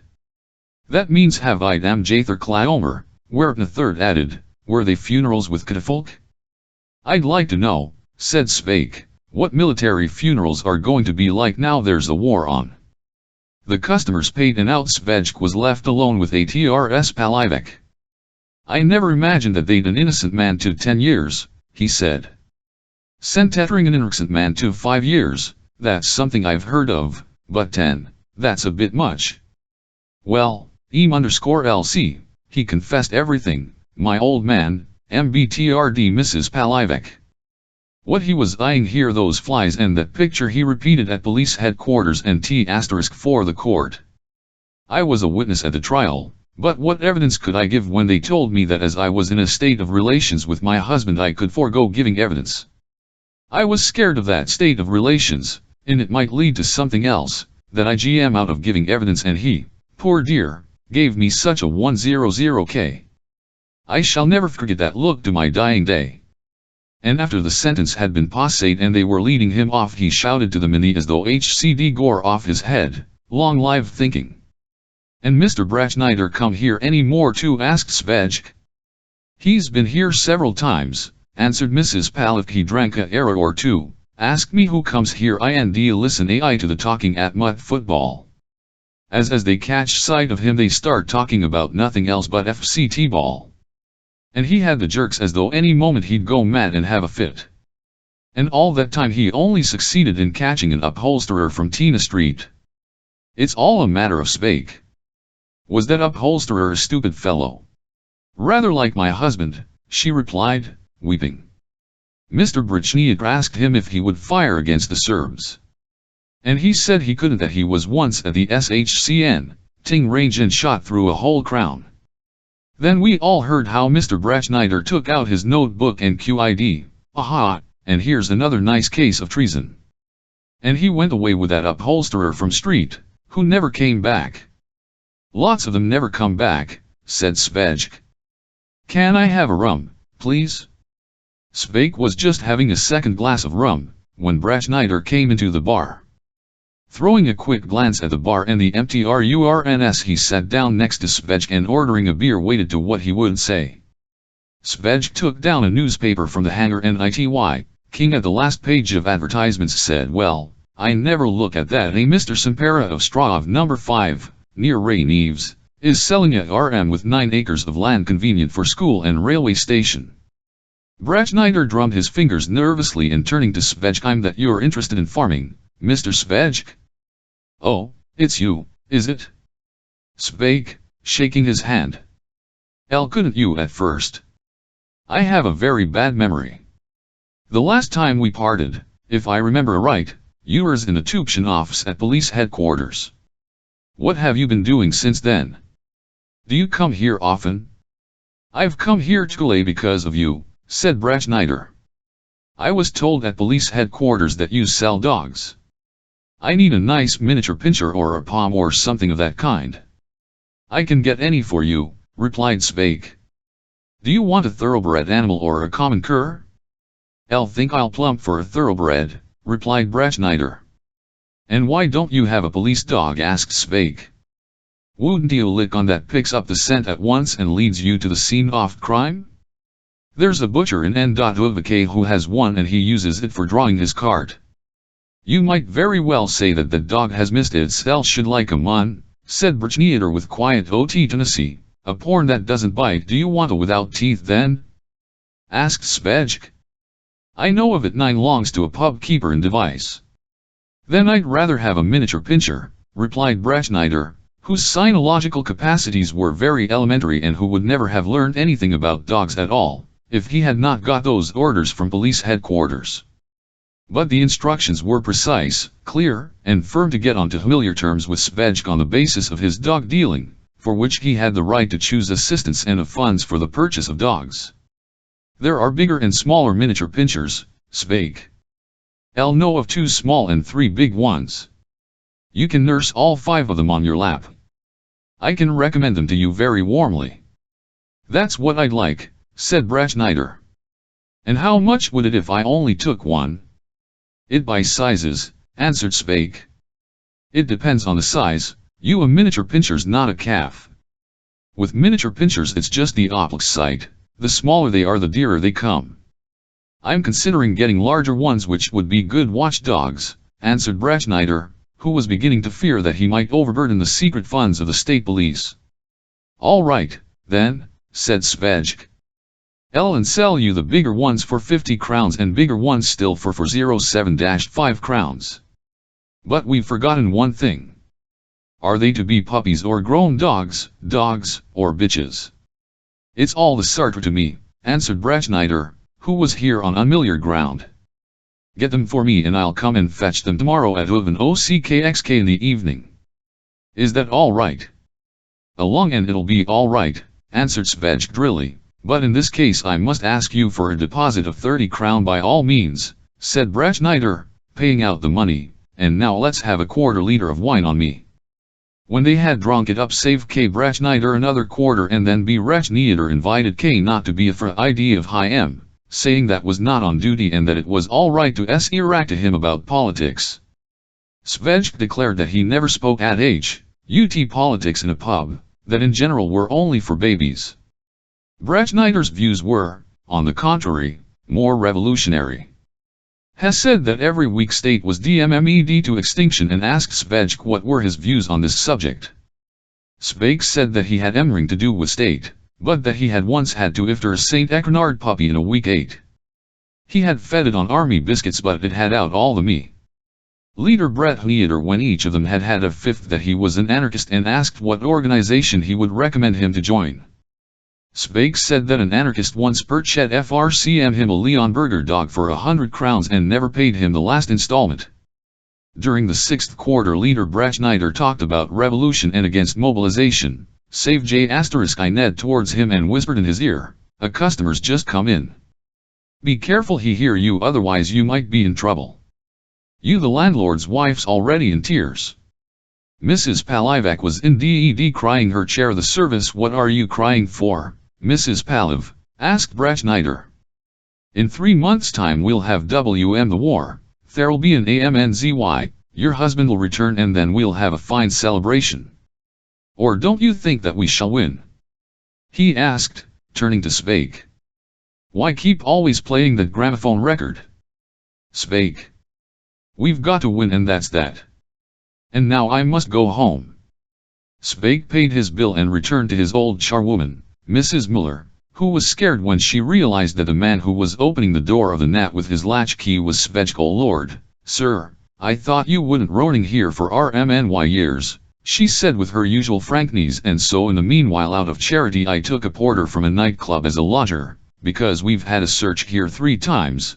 And then they couldn't find ANR thing. They said it was all up with you because you were cunning." Švejk was at once able to convince himself that the unknown lodger had made himself very much at home. He was sleeping in his bed and was indeed so noble as to be content with only half of it, having placed in the other half a long-haired creature, who gratefully slept embracing him round the neck, while articles of male and female attire were scattered higgledy-piggledy round the bed. From this chaos it was evident that the nightclub porter had returned with his lady in a jocund mood. "Sir," said Švejk, shaking the intruder, "make sure that you're not late for lunch. I should hate it if you had Toey that had thrown you out after you'd lost your chance of getting any lunch." The porter from the nightclub was very sleepy and it a long time before he that the hour oft had returned home and was making a claim to it. Like all nightclub this gentleman declared that he would smash anyone who woke him up, and tried to go on sleeping. In the meantime Švejk collected of his clothing, brought them to his TXD and, shaking him energetically, said, "If you don't dress, I'll try to fling you out just as you are onto the street. It'll be a great advantage for you if I properly dressed when you fly out." "I want to sleep until 8 in the evening," said the porter in a startled voice as he put on his pants. "I am eating the mistress 2 crowns a day for the and I'm allowed to bring here young ladies from the club. Mefena, get up."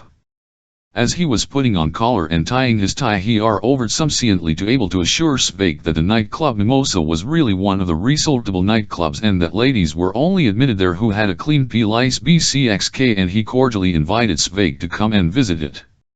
On the other hand his was not at all pleased with Švejk and used some very choice expressions, of which the choicest of all was, "You son of an archbishop, you." After the departure of the intruders Švejk went to accounts with Mrs. Muller but found no trace of her except for a scrap of paper, upon which with unusual in her scrawly handwriting she had recorded her thoughts about the unfortunate episode of the loan of Švejk's to the porter from the nightclub. "Excuse me, sir, if I don't you any more, cause I am going to jump out of the window she's lying," said Švejk and waited. Half an hour later the unfortunate Mrs. Mueller into the kitchen and it was clear from her expression that she was expecting words of consolation from Švejk. "If you want to jump out of the window, Švejk, go into the sitting room. I've opened the window for you. I wouldn't advise you to jump out off kitchen window, you'd fall onto the RSSE bed in the garden, damage the bushes and have to pay for them. From the window of the sitting room you'll fall beautifully onto the pavement and if you're real lucky you'll break your neck.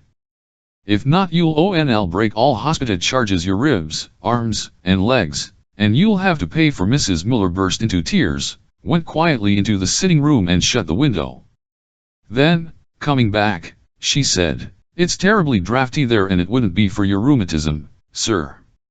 Then she went to make the bed, put it all in order with unusual care and, returning to Švejk in the kitchen, remarked with tears in her eyes, "Those two puppies, sir, which we had in the courtyard have pegged out.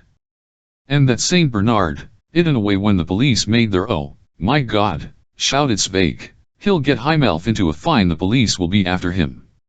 He bit one police inspector when they pulled him out from underneath it during the search," continued Mrs. Miller.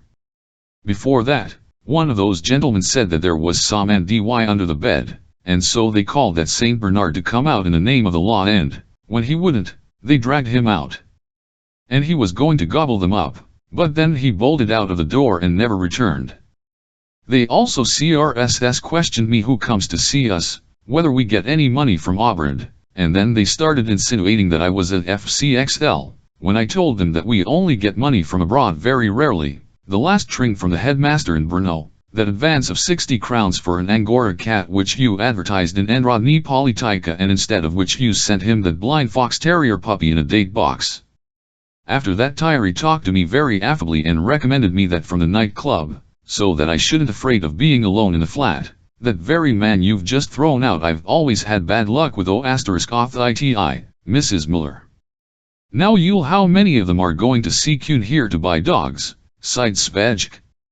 "I don't know whether those gentlemen who examined the police archives after the overthrow of the Austro-Hungarian monarchy succeeded in deciphering the items of the Ecrit funds of the state police, where it was written, B. FCRTY crowns, F. 50 crowns, L 80 crowns etc., but they certainly were deceived if they thought that B, F, L were the initials of any gentleman who for 40, 50, 80 etc. crowns sold the CZWH nation to the Black and Yellow Eagle. B stands for Saint Bernard, F Fox Terrier and L for Leonberger. All these dogs Britskensitter took from Švejk to police headquarters.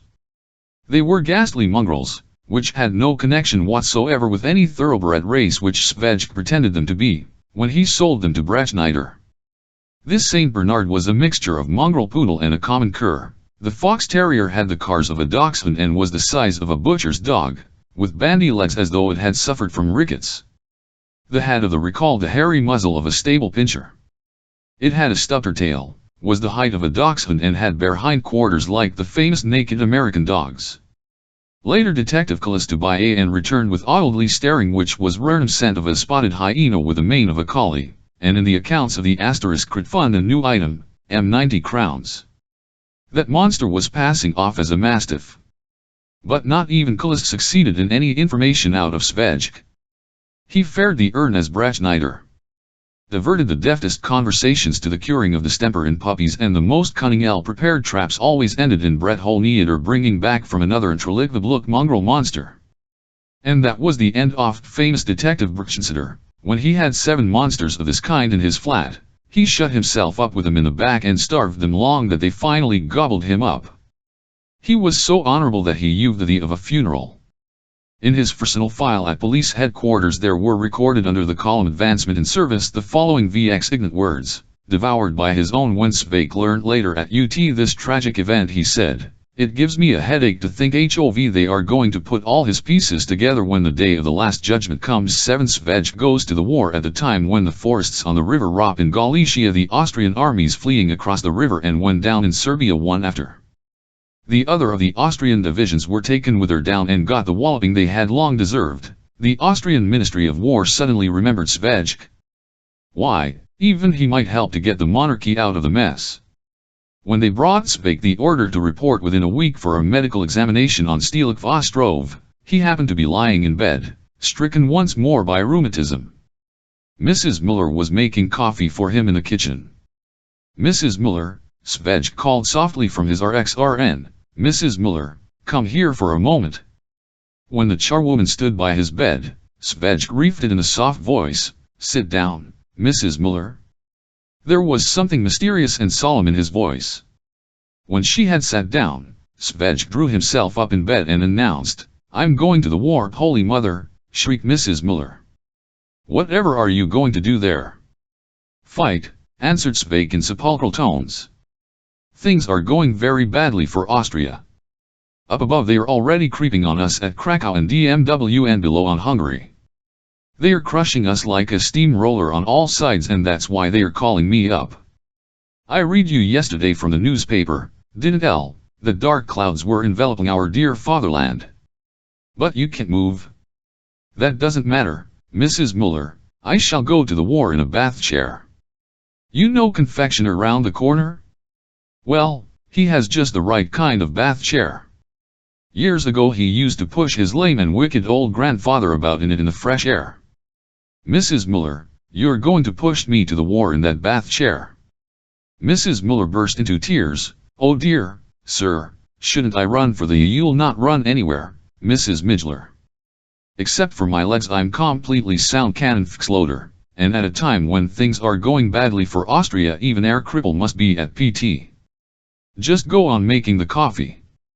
And while Mrs. Muller, tear-stained and distraught, the coffee through the strainer, the soldier Švejk started singing in general wind and HGR it's as the dead crow unfurled chargood be. Rate a plan, rate a plan, rate a plan.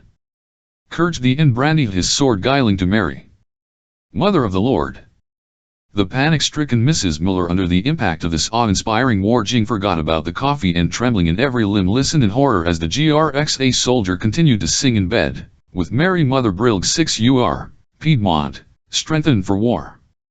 At TLRRE vast battle and slaughter, arms, and legs in air, for brave were rate a plan. Of the 18th, for God sir, plea asterisk.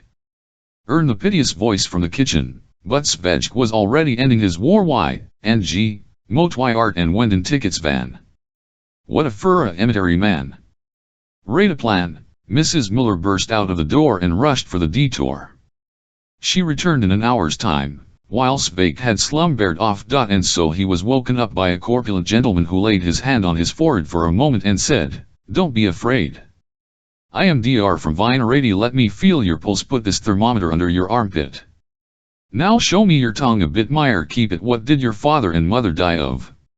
And so at a time when it was Vienna's desire that all the Eichsipels of Austria-Hungary should offer the finest examples of loyalty and devotion, Dr. Pavak prescribed Švejk bromide against his patriotic enthusiasm and recommended the brave and soldier not to think about the war, lie straight and keep quiet. "I'll come again T-Noro." When he came the next day, he asked Mrs. Muller in the kitchen how the patient was. "He's war asterisk, Gster," she answered with genuine grief. In the night he was singing, if you'll pardon the expression, the Austrian national anthem, when the rheumatism suddenly took him. Dr. Pavak felt obliged to react to this new manifestation of loyalty on the part of his patient by prescribing a larger dose of bromide. The third day Mrs. Muller informed him that Švejk had even in the afternoon he and a map of the battlefield, doctor, and in the night he was seized by a mad hallucination that Austria was going and he his powders strictly according to the prescription. "Oh, no, he hasn't even for them yet." Dr. Pavak went away after having called down a of rep Foches on Švejk's head and assured him that he would never again come to cure anyone who refused his professional help and bromide. Only 2 days remained before Švejk would have to appear before the call-up board. During this time Švejk made the preparations. First he sent Mrs. Muller to buy an army cap and next he sent her to borrow the bath chair from the confectioner round the corner, that same one in which the confectioner once used to wheel about in the fresh air his lame and wicked old grandfather. Then he remembered he needed crutches. Fortunately the confectioner kept the crutches as a family relic of his old grandfather. Now he only needed the Reruit's bunch of flowers for his button hole. Mrs. Muller got these for him too.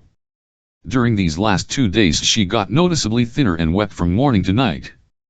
And so on that memorable day there appeared on the Prague streets a moving example of loyalty. An old woman pushing before her a bath chair, in which there could a man in an army with a finely polished imperial badge and waving his crutches. And in his buttonhole there shone the gay flowers of a recruit. And this man, waving his crutches again and again, out to the streets of Prague, to Belgrade. He was followed by a crowd of people which steadily grew from the small group that had gathered in front of the house from which he had gone out to war. Švejk could see that the policemen standing at some of the crossroads looted him.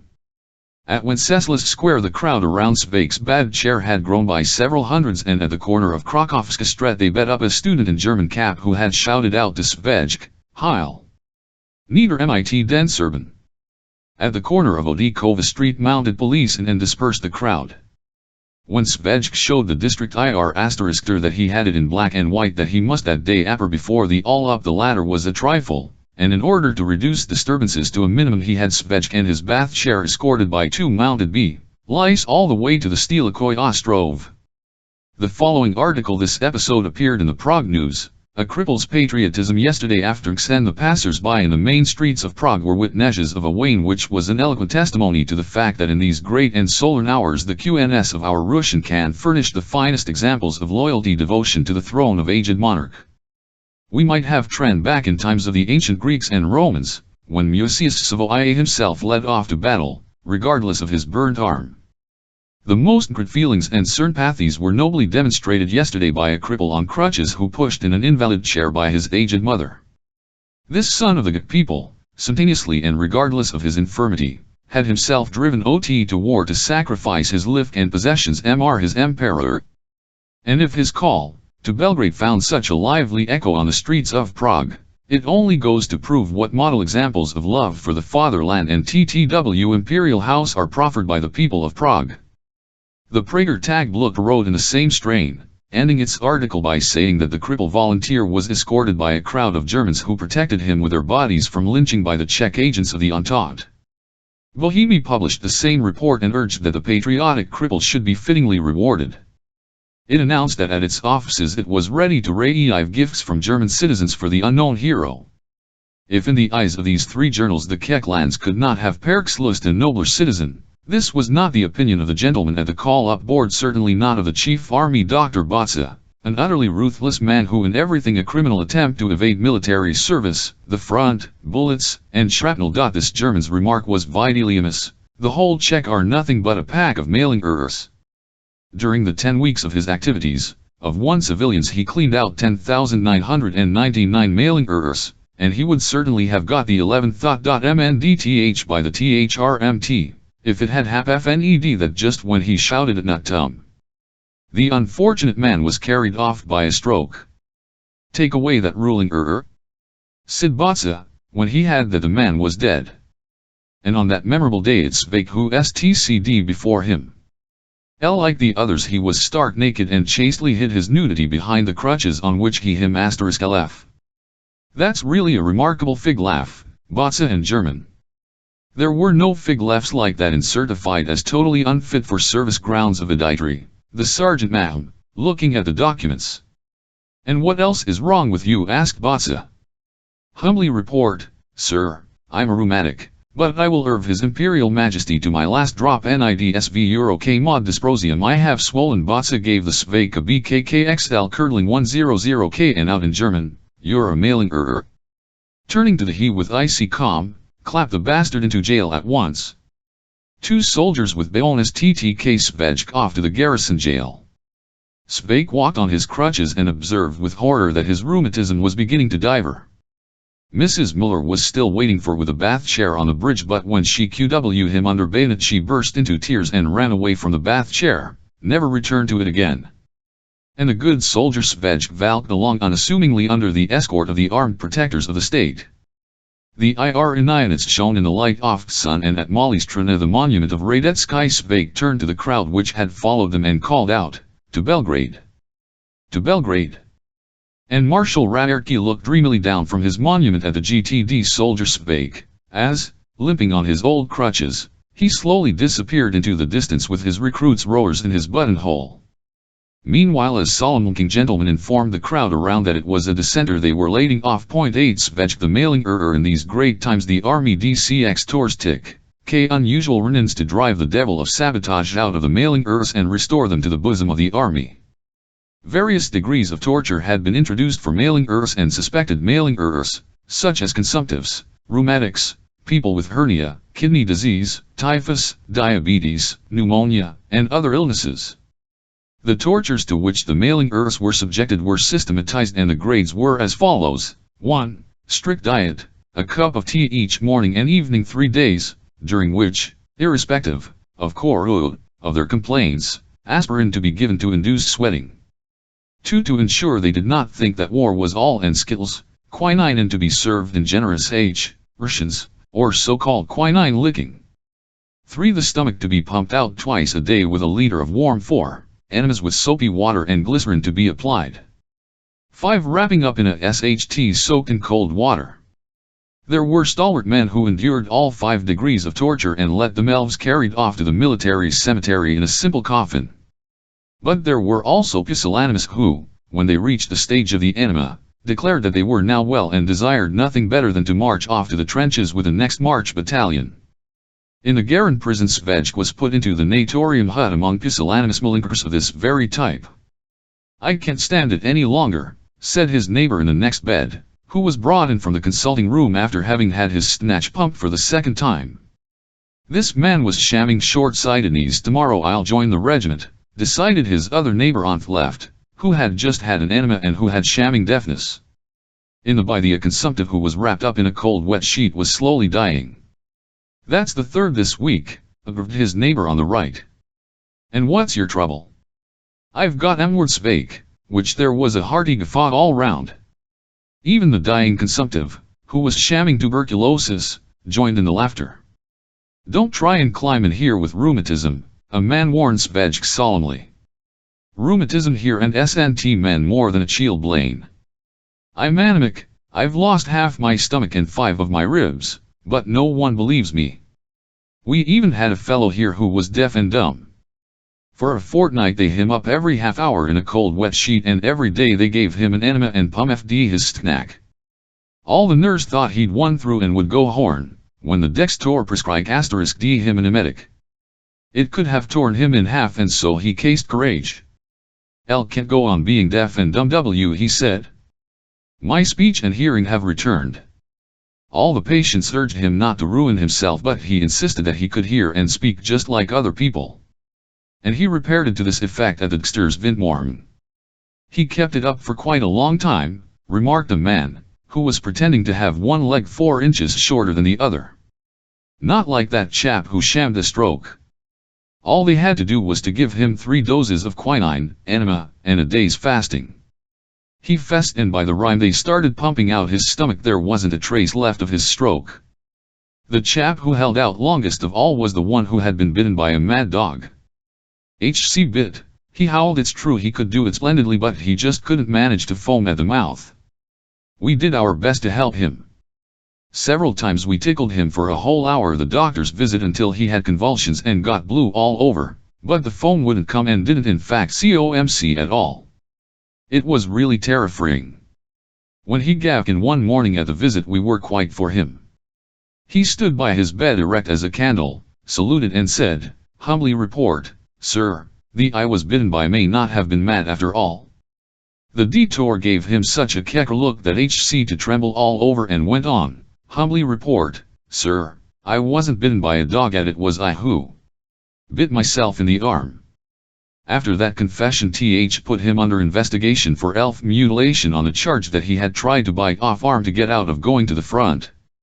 Those kinds of illnesses where you have to foam at the mouth are difficult to sham, aid the fat mailing Take for epilepsy.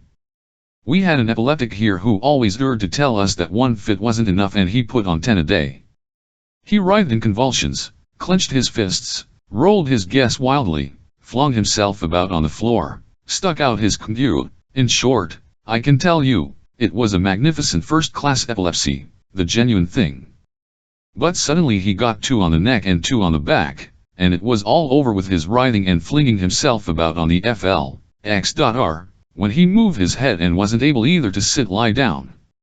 He got fever and in delirium he let out everything at the doctor's visit. He gave us a lot of trouble over his boils. Bows he had to lie here with him another 3 days and got another diet coffee and rolls in the morning, mup, dumplings, and gray for lunch, and porridge soup in the evening. And with our hungry, pumped out stomachs and strict diet we had to watch this fellow bolting the food, smacking his lips, panting and urging with repletion. In this way he broke down another 3 whose confesred as well had been suffering from heart disease. The best thing to sham, aid of the mailing is THCRCR 2 of our teachers lying in the ward next door and one of them shrieks out day and night, Giordano Bruno's stake is still smoldering. Return the trial of Galileo. and the other one barks, first 3 times slowly, then 5 times quickly in succession, bow wow wow wow wow, and then once more slowly, and so it GTRS on without a break. They've managed to keep it up for over 3 weeks now. Originally I wanted to be insane too, have religious mania and preach about papal infallibility, but in the end I fixed myself up with answer of the stomach from a barber in Malestrina for 15 crowns. El no a chimney sweep in Beevnove, remarked another patient. For 10 crowns he'll give you such a fever that you'll jump out of the datsming, another.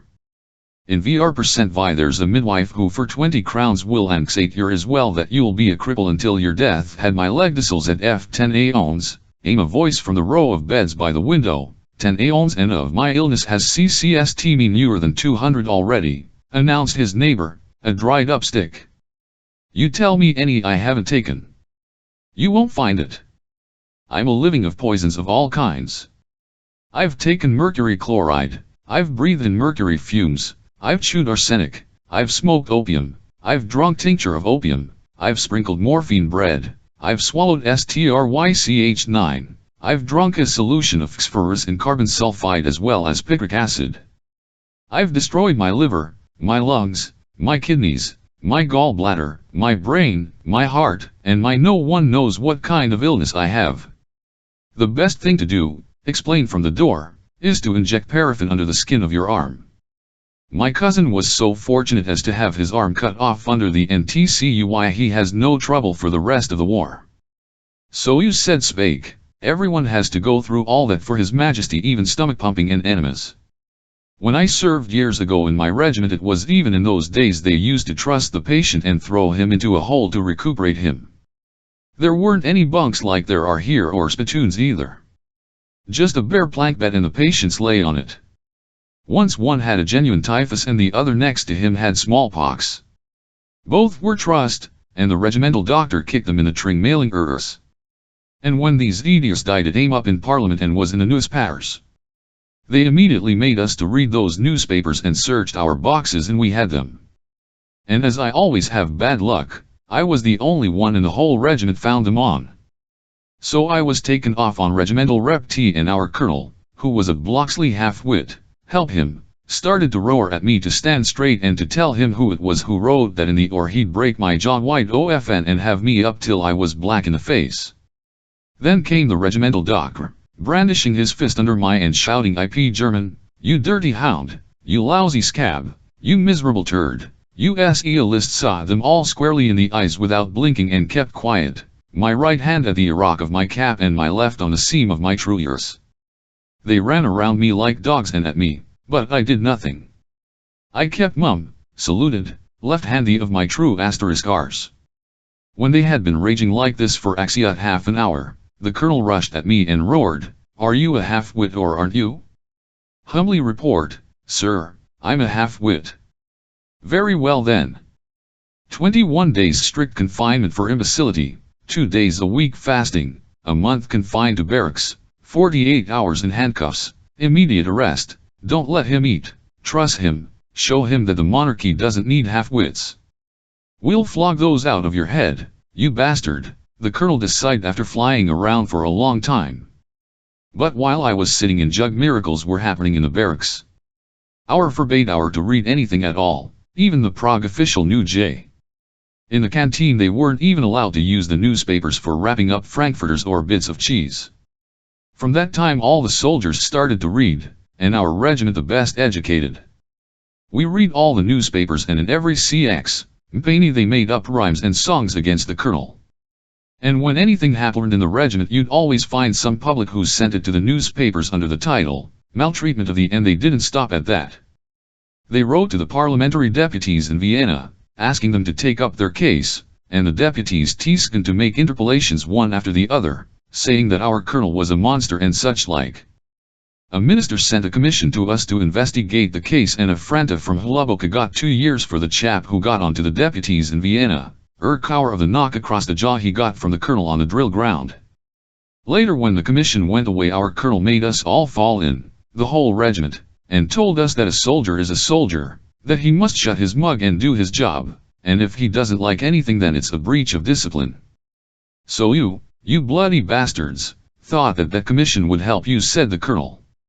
"Should they you, and now every company will march past me and repeat aloud what I've said."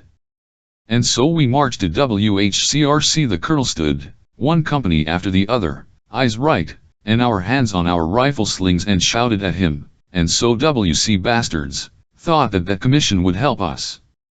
And should they helped us? The colonel doubled up with laughter until the 11th company marched up. They marched, they stamped, but when they reached the colonel, nothing at all, not the faintest sound. The colonel got red as a turkey, marched the 11th company back and made them repeat the operation more. They marched past in silence, and each rank after the other stared the colonel insolently in the eye. "Stand at ease," said the colonel, and up and down the yard, lashing his boots with riding crop and spitting about the place. Then he suddenly and roared out, "Dismiss," mounted his old crock, and away he was out of the eat. We waited to see what all hoppy after the 11th company, but still there was nothing. We waited one day, then another, and then a whole week, but still nothing happened. The colonel never appeared in the barracks at all, which gave great joy to the NRN, the N.C.O.S, and the officers. After that we got a new colonel, and it was rumored that the old one was in a sanatorium. He had written a letter in his own hand to Imperial Majesty telling him that the 11th had mutinied. The time for the round approached.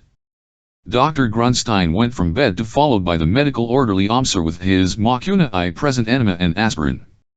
Pocan I present stomach pump and quinine. Kova HK present enema and aspirin P present. Pump and quinine. And it went on, one after the other, mercilessly, mechanically, briskly.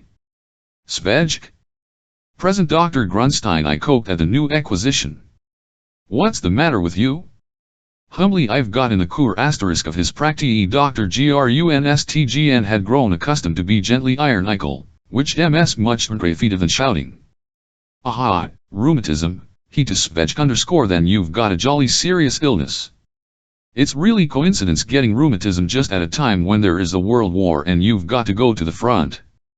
I think you must be awfully sorry." Humbly report, "I am awfully well, there you are, he's awfully sorrow.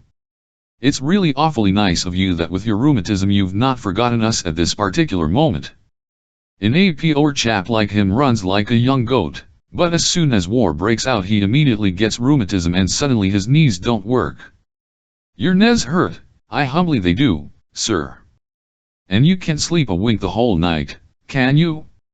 "Rheumatism's a very dangerous, painful, and grave. We've already had good experience with rheumatics here. Strict diet and other treatment of ours have proved very effective.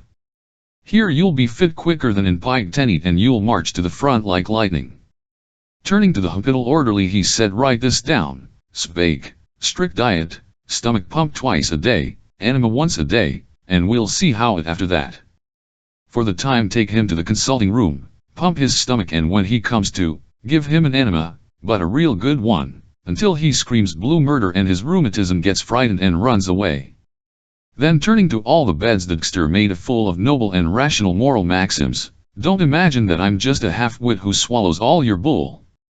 Your tricks don't rattle me in the last. I know you're all mailing earths and you want to desert from the war. And I'll treat you as such. I've survived hundreds and hundreds of soldiers like you. Masses of people have lain on these here who had nothing wrong with them at all except that they hadn't got a soldier's guts. While their comrades were fighting on the battlefield they thought they'd lounge about in bed, get hospital rations and wait until the war flew by. But they all found they'd made a bloody mistake, and all of you'll find you've made a mistake too. In 20 years' time you'll be still screaming in your sleep, when you dream of how you tried it on with me." "Humbly report, sir," came a gentle voice from at the window, "I'm well again. I noticed in the night that my asthma's gone." "Your name?" "Kovrik." "Humbly repaired, I have to have an enema." "Good, you'll still get an enema for the road," Dr. Grunstein decided, "so that you don't complain that we didn't give you treatment here. Now, all the patients whose names I've read out, fall in and follow the orderly, that each can get what's due to him." And each one got a handsome of what had been prec-ribbed. And if any of them tried to WCRK on who were executing the orders by means of Prayas threats that they might TTX, join the medical corps and the executioners might fall into their hands, Švejk at least bore himself with "Don't spare me." He invited the myrmidon who was giving him the enema. "Remember your oath. Even if it was your Heather or your own brother who was lying here, give him an enema without an eyelid." Try hard to think that Austria on the enemies and victory the next day on his round dr how he was annoying in the military K answered that it was an IR and high-minded institution.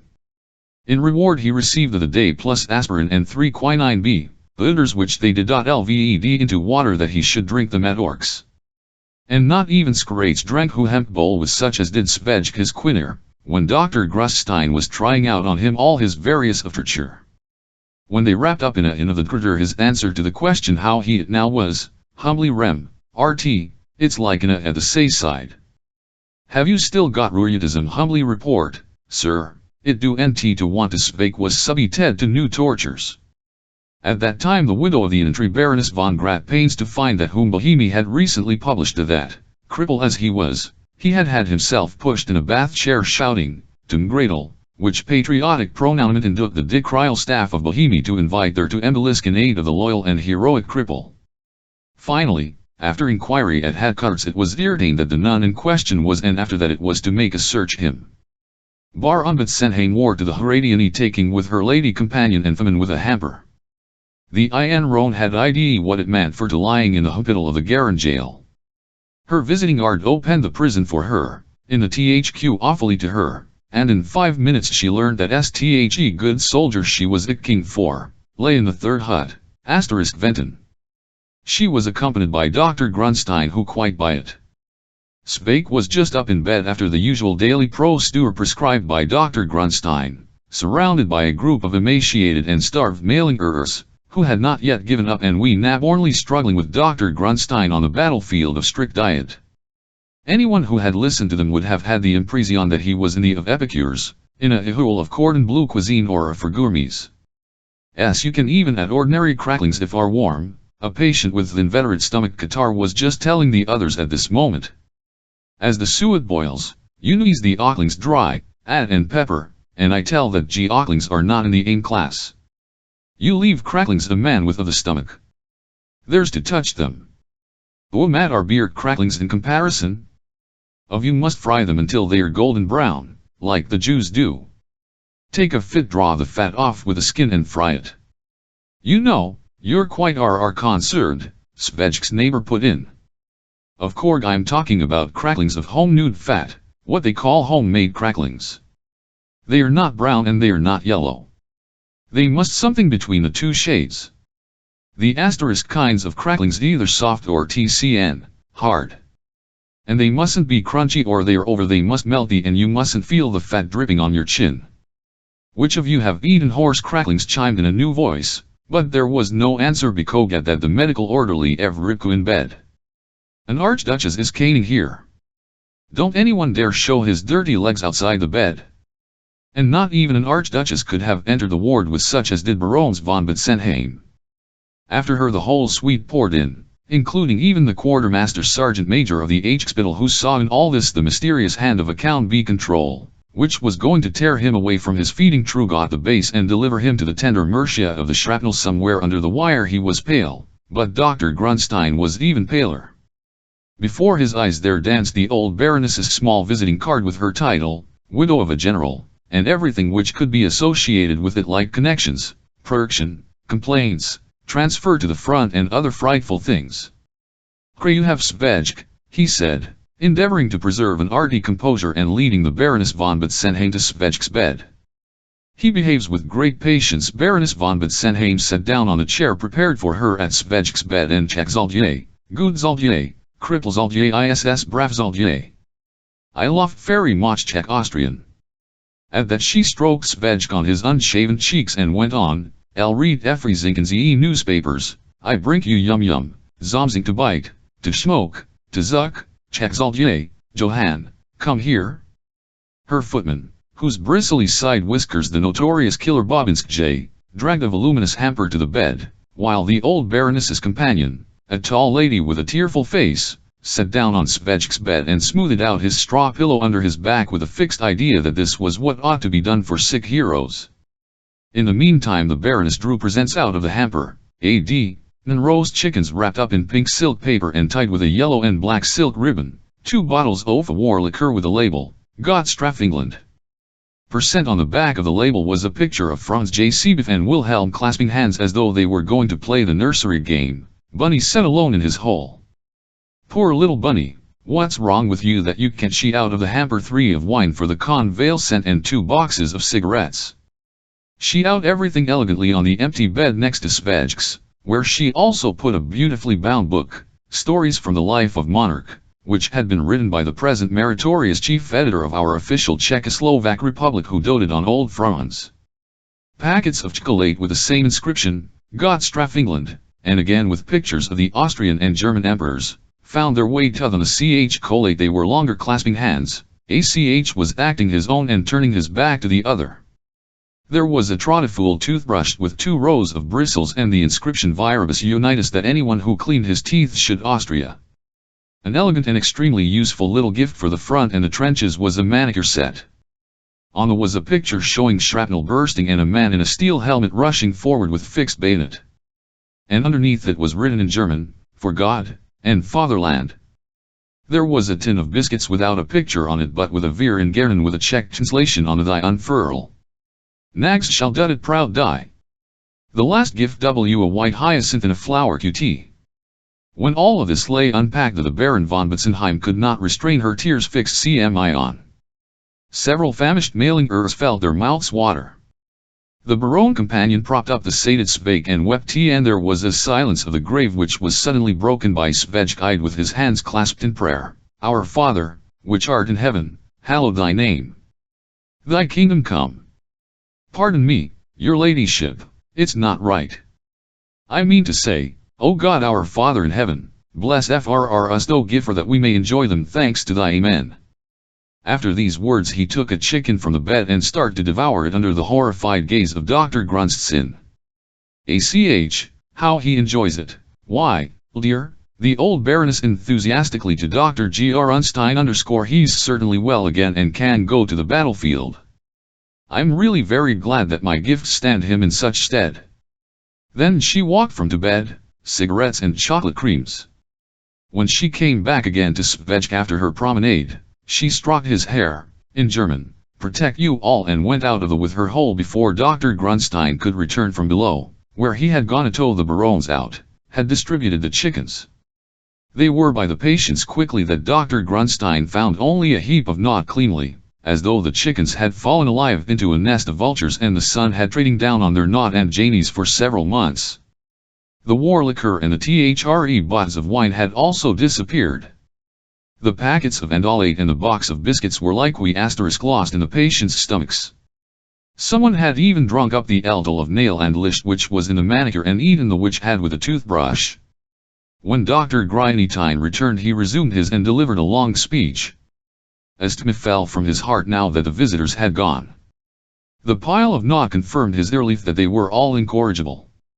Men, he burst out, if you'd had a little you'd have left it all untouched, and to your v, if we add it all up, then the gooder won't early ever that we're v ill. Now you've yourselves provided me with pear cough that you DCMT appreciate my kindresses. I pump your stomachs, I give you enemas, I try to keep you strict diet and you go and stuff up why New York stomachs again. Do you want to get stomach catarrh? You're making a great mistake if for your stomach tries to digest all this. I'll clean it out for you so thoroughly that you'll remember it to your dying day and tell your children how you once gobbled up chickens, and GCRGCD your elf on various other delicacies, and how they didn't stay in your stomach 15 minutes, they pumped it out while it was still warm. And now fall in all of you, one after the other, that you don't forget that I'm not AFL like you are, a little bit cleverer than the whole lot of you together. In addition, I want to inform you that tomorrow I'm going to send a commission to you, because you've been lazing around here far long and there's nothing WMNG with any of you if in those 5 minutes you could pick it and stuff your stomachs up chock full as did just now. 1, 2, 3, march.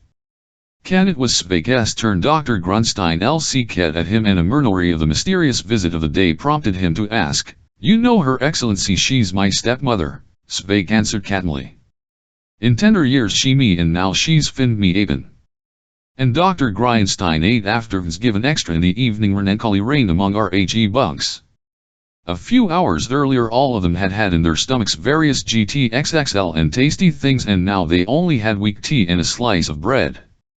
From the window could be heard the voice of number 21. "Do you know that I prefer fried chicken to RCNST?" somebody growled. "Give him the blanket treatment." But they were all weak after the unsuccessful that no one stirred. Dr. Grunstein was as his word. In the morning there were several military doctors from the Camus Commission. They went solemnly past the rows of beds and nothing else but "Put out your tongue." Švejk put his tongue out further. His CE made an idiotic grimace and his eyes rolled up, humbly repaired. "I don't have a longer and an interesting discussion between them that and the commission." Švejk asserted that he had made this observation in case they might think he was trying to hide his tongue from them. The members of the commission, however, were remarkably divided in their conclusions about Švejk. Half of them insisted that Švejk was a half-wit, while the other half insisted he was a undrel who was trying to make fun of the "it'll be a bloody miracle," read the chairman of the commission at Švejk, "if we don't get the better of you." Švejk looked at the whole commission with the of an innocent child. The senior staff doctor came up close to Švejk. "I'd like to know, you swine, what you're thinking about now?" "Humbly report, sir, I don't think at all." "Himmeldenir wetter," bawled one of the members of the commission, rattling his saber. "So he doesn't think at all. Why in name don't you think, you Siamese elephant?" "Humbly report, I don't think because that's forbidden to soldiers on duty. When I was in the 91st Regiment some years ago our captain always used to say a soldier mustn't think for himself. His superiors do it for him. As soon as a soldier to think he's no longer a soldier but a dirty, lousy civilian. Doesn't get you any." "Shut your mug," the chairman of the commission interrupted Švejk in fury. "We know all about you already. The swine thinks he'll taken for a genuine idiot. You're not an idiot at all, Švejk. You're cunning, you're foxy, you're a scoundrel, you're a hooligan, you're a lousy bastard, do you understand?" "Humbly report, sir, I understand. LVE already told you to shut your mug. Did you hear?" "Humbly report, sir, I heard that I must shut my mug." "Percent Melhergot, then shut it. When I've given you orders, you know very well that you must stop talking rot." "Humbly report, sir, I know well I must stop talking rot." The military gentlemen exchanged glances and called the Sergeant Malheur. "Take this man to the," said the senior staff doctor to Švejk, "and wait for our announcement and report. At the garrison they'll all this drivel out of his head. The fellow's as fit as a fiddle. Only shamming, and into the bargain he talks rot and tries to make fun of his. He thinks they are only here for his amusement and that the whole war's a joke, a laughing matter. At the garrison, Švejk, they'll show you that war's no picnic." Švejk went off with the Sergeant Major to the office, and on the way through the courtyard hummed to Iami's thought a wek to an HNE I'd run, and while in the office the duty officer was bellowing at Švejk that bastards like him ought to be shot. In the wards upstairs the mission was making short shrift with the mailing errors. Of 70 only 2 got through. One had had a leg off by a shell and the other suffered from genuine bone DI. THCSE2 were the only one who did not hear the word A11. The others, including even the 3 dying of consumption, were certified fit for service at the, whereupon the senior staff doctor did not deny himself the of making a his was interlarded with the most variegated and was brief in content. They were all swine and dung, and only if they were to fight valiantly for his imperial majesty would they fit to return to human society and after the war be forgiven for having tried to get out of military service and mailing errors. He himself however didn't that this would and thought the gallows in store for them all. A youngish army doctor's soul was still pure and uncorrupted asked the senior staff doctor if he might a few words too. His spec distinguished it *LF from that of his by its optimism and naivete. He's been German. He dwelt long on the fact that of them who leaving the hospital to join their regiments at the front must be conqueror and knight. He was convinced they would be skillful in handling their army and honorable in all their in war and in private life. They would be unconquerable warriors, mindful of the glory of Radetzky and Prince Eugene of Savoy. With their BLK they would fertilize the vast fields of glory of the monarchy and victoriously accomplish the task to which history had predestined them. With fearless courage, despising their lives, they would charge forward the bullet-ridden air signs of their regiments towards RRW glories and new victories. Later in the corridor the N_IRFDRTCRNID to this naive man, "My dear Calagre, I assure you it's all a complete waste of time. Why, not even our ARR7KF or your Prince EUG and NE of Savoy could make leaders out of bastards like them. Whether you fact them like an angel or a devil, it all to the thing. A gang of 9 Švejk in the garrison jail for who did not want to go to the front. The last refuge was the garrison jail. I once knew a percussionary teacher who was a mathematician and did not want to serve in the artillery and FOPLE. So he stole a lieutenant's watch to get himself into the garrison jail. He did this deliberately. War neither impressed nor enchanted him. Shooting at the enemy and killing with shrapnel and shells equally unhappy probationary teachers of mathematics serving on the other side reamed to him sheer edxy. I don't want to be hated for my brutality, he ate to himself, and calmly stole the watch. First they examined his mental condition, but, when he said he wanted to get rich quick, they sent him off to the jail. Were a lot of great people like that sitting there for theft or fraud, idealists and non-idealists. There were people who saw the war as a way of increasing their income, those various quartermasters certain be at the or at the front who were up to all kinds of fiddles with messing and pay, and also *tty thieves who were thou and times more honest than the blackguards who them there. And idiots sat there who had committed various other offenses of a purely military kind such as insubordination, attempted mutiny, desertion. Then the political prisoners who were in a special class, 80% of them were utly and of these 99% were untenced. The whole establishment of the office of the judge was magnificent. Every state the brink of total political, economic and moral hazard like this. The aura of past and glory clings its cords. Gen and Ramiri and venal pack of in every military unit. Austria had her SN, XVRRS who spied on their comrades, sleeping on the bunks with them and sharing their bread on the march. In addition the jail looked plied with material by the State Security, Messrs. Klima, SLAVINK, and Co. The military censorship consigned here the writers of Istas exchanged between the men at the front and the despairing ones they had left behind at home. Gendarmes even brought here poor old pensioners who had written letters to the front, and the court-martial jugged them 12 years as a punishment for their words of consolation and their descriptions of the misery at home. From the Harad and New York garrison the road led through Bfevnov to the drill ground at Motol. Along it a would pass, headed by a man under military escort with his hands manacled and followed by a cart with a coffin on it. On the drill ground was heard the curt order, "Fire." And then in all the regiments and battalions they read out the regimental order that one more man had been shot for mutiny during call-up, when his wife, not bearing to be parted from him, had been slashed by the captain's saber. And in the garrison jail the triumvirate staff warder Slav K, Captain Linhart and Sergeant Major K. Pod, alias the Handlin, were getting on with the job. How many did they flog in solitary confinement? In the Republic relay Captain Linhart is still a captain. I hope for his sake his years of service in the garrison jail will count towards his earntion. They do in the case of Slavy and EK and Klima from the State Security. K-Pa has returned to civilian life and carries on his profession as a master builder. Perhaps he is a member of one of the patriotic societies in THC Republic. Under the Republic staff warder Slavik became a thief and is in jail. The poor man could not set himself up comfortably in the Republic as the other military gentlemen did. It was quite natural that when he took charge of Švejk staff warder gave him a look of mute reproach, as much as to say, "So you've got a tarnished reputation coup, if you've got yourself here? Well, love, we'll sweeten your stay here, as we do for anyone who's fallen into our hands, and you know that our hands aren't exactly the ladies' kind."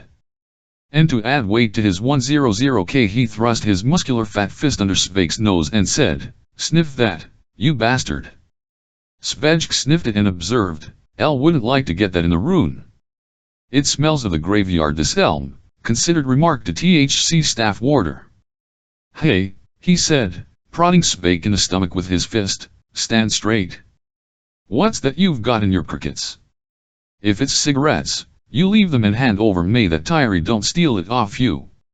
Haven't you anything and? Honest to God, don't tell lies, now. You'll punished for lying." "Where shall we put him?" asked Sergeant Major Rain. In No. 16, the staff warder decided, among the pants. "Don't you see that Captain Linhart marked his guard and watch closely? Oh, yes, indeed," he declared solemnly to Švejk, "vermin are treated like vermin. If anyone gets awkward we drag him off to the solitary. There we break all his ribs and leave him until he's a goner. That's our right. Like we did with Tin Butcher, Why, he gave us a lot of trouble, sir," replied Sergeant Major K. dreamily. "What I stamped on him for more than 5 minutes, until his ribs to crack and blood poured out of his mouth. And he lived for another 10 days. A really tough customer. So you see, you bastard, what happens here when anyone starts getting awkward or trying to escape," said Staff Warder Švejk, convoluting his pedagogical discourse. "It's sheer suicide, and by the way suicide's punished too. And help you, you miserable shit, if when there's an inspection you take it into your head to complain about anything. When there's an insurrection and you're ASW, have you any complaints you have to stand at attention, you stinking vermin, salute, and answer, humbly none. I'm completely satisfied. Now what are you going to say, you lousy oaf? Repeat what I said.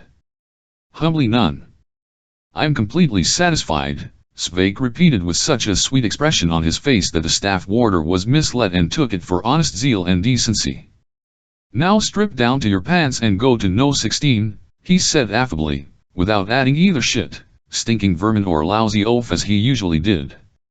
In number 16 Švejk encountered 20 men in their lunts.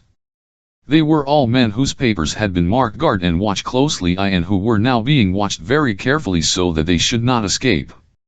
If those pants had been clean and there had been no bars on the windows, you might at first glance have that you were in the dressing RCXM of some bathing establishment. Sergeant Major K. handed Švejk over to the cell commander, a hairy fellow in an unbuttoned shirt. He wrote Švejk's name down on a piece of paper which was hanging on the wall and said to him, "Tomorrow we're going to have a show. They'll take us to the chapel to hear a sermon. We shall all of us be standing in our pants right under the pulpit. There'll be some fun." As in all prisons and penitentiaries, the local chapel was very popular in the garrison jail too. Not that enforced attendance at it brought the congregation nearer to God or that the prisoners learned more at morality. There could be no question of any nonsense of that kind. The service and sermons were a marvelous thrill in the freedom of the garrison jail. It was not a question of getting nearer to God, but of the whole of finding on the way in the corridor or in the courtyard a fag end or a cigar end. A little lying about in a somewhere in the dust on the floor stole the show and God was nowhere. That little stinking triumph God and the salvation of the soul. Then on top of that came the ermine, which was a rare picnic, for the chaplain, Otto Katz, was really a lovely run. His sermons were unusually exciting and amusing and they refreshed the boredom of the garrison jail. He could drivel about the infinite grace of and give uplift to the abandoned and disgraced men. He could let off such resounding cats in the pulpit and the altar. He could roar out his missa gorgeously at the altar, conduct the whole service in such an original way and turn the whole order of the Holy Mass upside down. When he was thoroughly drunk he could invent entirely new prayers and a new Holy Mass, even a liturgy of his own, mething which was quite unheard of here. And then, what a cram when he slipped and fell over with the chalice, the Holy Sacrament or the Missal, loudly accusing the server from the PRIJN unit of having him up and dealing him out solitary confinement irons TK for the Holy Communion itself. And the recipient was happy cause it was an inseparable of the whole pantomime in the prison star.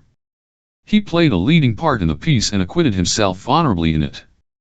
The chaplain, Otto Katz, the perfect of army chaplains, was a Jew. By the way, there's nothing odd to that. Archbishop Cohn was a Jew too and a friend of Machar into the bargain. Chaplain Otto Katz had an RNE colorful than the Mao's Archbishop Cone. He studied at the Commercial Academic New York and served in the forces as a one-year volunteer. He mastered thoroughly bills of exchange and the laws ATX. UT them that within a year he brought the firm of Katz & Co. Ltd. to such a glorious and successful bankruptcy that old Mr. Katz went off to North America, pulling off a kind of unbeknown to his creditors or his who went off to the Argent, and so after having disinterestedly erst owed the firm of Katz & I. At turn JSDR his co.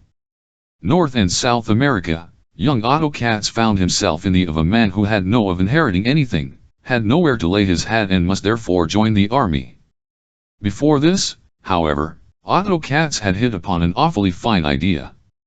He had himself baptized. He turned to Christ to help him make a career. He applied to him in all confidence that this was a business transaction between him and the son of he was islandly baptized in the Emmaus Monastery in Prague. Father Alban himself dipped him in the font.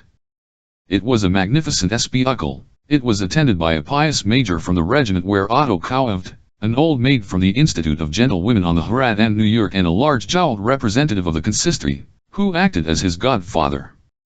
The officer's examination went off well, and the newly fledged Christian Otto Katz stayed in the army.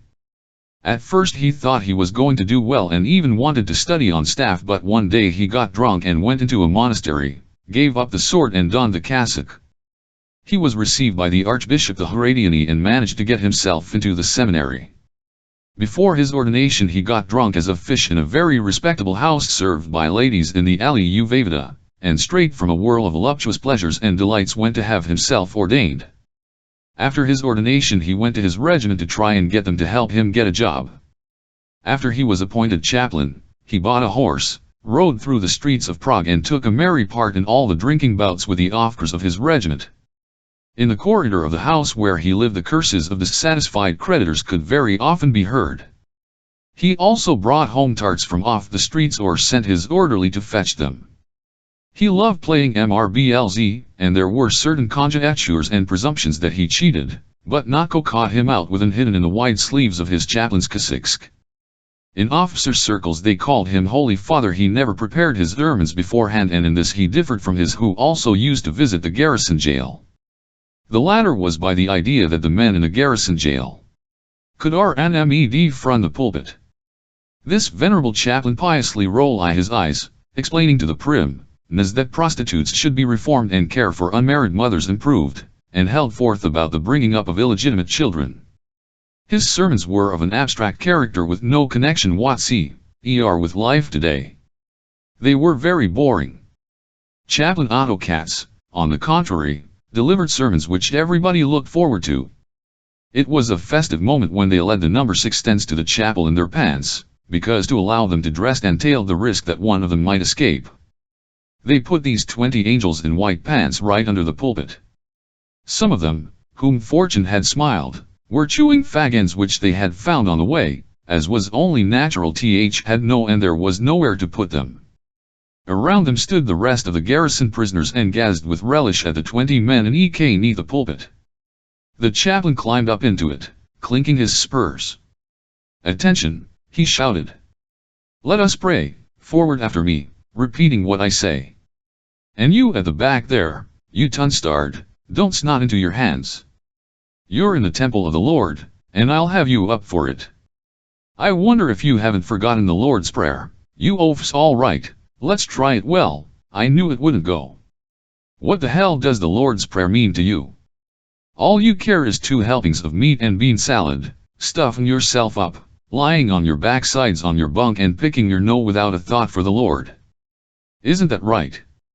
He stared down from the pulpit at the 20 white angels in pants, who were thoroughly enjoying themselves like all the rest. At the TNCK they were playing flesh. This is first class. Švejk was ear to his nature, who was suspected of having taken an axe and chopped off all his mate's fingers to get him out of military service at the price of 3 crowns. "You wait," was the answer. "He's properly welled again. He'll tell us once more the thorny path of sin."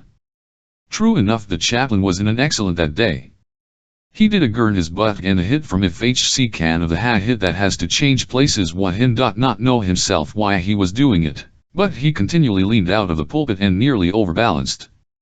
"Sing something," he shouted down to them, "or do you want MC to teach you a new now sing with me, of all Polinaoru, I love my BVE the I'm Miley Viter, up to her lovers are innumerable. Now, 10 pray, madame? It is MZRY you'll never learn it, you bastards," continued the chaplain. "I'd like to have you all shot, do you understand? I state this from this holy place of you scoundrels, because God's a thing that's not afraid of you and 11 give you hell, and all because you hesitate to turn to Christ and you'd rather go along the thorny path of sin. No WS coming. He's PRY oiled," Spev's neighbor delightedly. "The thorny path of sin, half-wits, is the path of the battle against vice. You are the who prefer to loll about in rather than return to the of our Father. But lift up your eyes to heaven on high, and you will victorious and peace will abide in your souls. You might be glad if the person at the back would stop snorting. He's not a horse and he's not in a stable. He's in the temple of the Lord. Let tell you that, ducks. Now then, where was I? Yes," he continued in German, "about peace in your souls. Very bear in mind, you little, that you're human and that you must 100k through the dark clouds into the wide spaces and know that everything here lasts only for a minute, while God is for eternity. Very wasn't it, gentlemen? He into Garen again, ought to pray for you day and night, that merciful you bloody imbeciles, may enforce your cold hearts with his spirit and wash away your sins with his holy mercy, that you may his forevermore and that he may love you ever, you blackguards. But that's just where you're wrong. I'm not going to lad you into paradise." The chaplain hiccuped. "No, I won't," he repeated obstinately. "L won't do anything for you. I wouldn't dream of it, TK, cause you are incorrigible scum. On your ways you will not guided by the grace of the Lord, the breath of God's love will not be wafted onto you, the Lord would not dream of having anything to do with such twisters as you. Do you hear that, you down there below in pants?" Ruenti pairs of pants looked up and said as with one voice, "Humbly report, sir, we hear." "It's not enough just to hear," the chaplain continued. "Dark is the cloud of life and GD's smile will not take away your woe, you BLMDYAPCs, for God's has its and don't choke yourself, you at the back there, or have you locked up until you're black in the face cell and you down there, don't think that you're in tap room. Is supremely merciful, but only to decent and not to the scum of human society who won't be guided by his laws or by service regulations. That's what I wanted to tell you. You don't know how to pray, and you think that going to chuckle is some kind of entertainment like being at a theater or cinema. But I'll let out of your heads that you don't think that I'm here to amuse you and bring pleasure to your lives. Send each one of you into literary confinement, that's what do, you gods. I'm wasting my time on you and I see it's all quite useless. If the field marshal himself or the archbishop had been here you wouldn't reform, you wouldn't incline to the Lord. But all the same one of these days you'll remember how I was trying to do you mime among the 20 a gob could heard. It was who had burst into tears. The chaplain down. There Švejk rubbing his with his fist, round him were signs of gleeful appreciation. Pointing to Švejk the chaplain continued, "Let every one of you take an example from this man, what is he doing? He's crying. Don't cry, I tell you, don't cry. Do you want to reform? That's not easy for you, my lad. You're crying now, but when you go back to your cell you'll just as big a bastard as you were. You'll have to think a lot about the unending grace and mercy of God. You'll have to work hard to see that your sinful soul finds the right age to tread in this world. Just now we saw a man who wants to reform bursting into tears. And what do the rest of you do? Nothing at all. Over there someone's chewing methane, as though his parents had been ruminants, and over there they are searching for lice in their shirts in the temple of the Lord. Can't you do your scratching at home? Must you reserve it just for the divine service, and, staff warder, you never notice anything either? After all, you're all soldiers and not a lot of civilians. You've got to as befits soldiers even if you're in a church. For Christ's sake, get on with searching for and do your searching for lice at home. That's all I've got to say, You and I request you to behave yourselves at Mass, that it doesn't happen as it did last time, when people in the back rows were bartering government linen for bread and then gorging it during the elevation of the chaplain came down from the pulpit and went off to the V% try, followed by the staff warder. After a while the staff warder came out, went straight up to pulled him out of the group of 20 pants and led him away to the vestry. The chaplain was sitting very comfortably on a table and rolling a when Švejk came in. The chaplain, "Oh, here you are. I've been thinking it all over and I've seen through you. Do you understand, you bastard? It's the first case I've had of anyone blubbing in a church here." He jumped down from the table and, standing a huge gloomy painting of St. Francis of Sales, jerked at Švejk's shoulder and confessed that you only blubbered for fun. You and St. Francis of Sales gazed inquiringly down from his portrait at Švejk. From another painting on the other side, a martyr gazed mouthed at him. While Roman mercenaries were sawing through his during this, no suffering could be detected on the martyr's HCE, nor the joy nor the glory of martyrdom either. He only stared, as though he wanted to say, "How on earth did this happen to me? What on earth are you doing to me?" "Gentlemen humbly report, sir," said Švejk, staking everything on a single card, "I confess to Almighty and to you, venerable Father, who are God's deputy, that was really only blubbing for fun. I that for your preaching you needed a reformed sinner, and that you were looking for him in vain in your sermon. And so really wanted to give you a pleasure, so that you shouldn't think that there weren't any just men left, and at the same time I wanted to have a little fun on my own to get some relief." The chaplain looked searchingly at Švejk's artless countenance. As Guntram played on the melancholy GCE of St. Francis of Sales and warmed the staring eye of the martyr the opposite wall. "I'm to take a fancy to you, NID the chaplain, sitting the table again. Which regiment do you to?" He began to hiccup. "Humbly rep M, sir, I am DMT to the regiment and I haven't the faintest idea how I really stand and what are you in jail here Inky CD the chaplain, continuing to hiccup. From the chalk were wafted in this direction the of a harmonium which was a substitute for an organ. The musician, a teacher who had iron jail for the ***, wailed out on the harmonium the most mournful hymn tunes. With the hiccuping of the chaplain these blend L to form a new Doric scale. "Humbly sir, really don't know why I am in jail here, but I complain. It's just my bad luck. My intentions are always the best, and in the end I always get tickets of it, just that martyr there in the picture." The chaplain at picture, smiled and aid, "Yes, I've really taken to you. I must ask the judge Adam's aid about you and I won't stay talking to you any longer. Must get that holy mass off my chest." About turn. Discernisl when Švejk returned to his holy group of pants **neath the pulpit, he replied very drilly and to their ions about what the chaplain had wanted of him in the "he's sold." The chaplain's holy mass was followed by all with attention and unconcealed enjoyment. One man under the pulpit even bet that the monstrance would fall out of the chaplain's hands.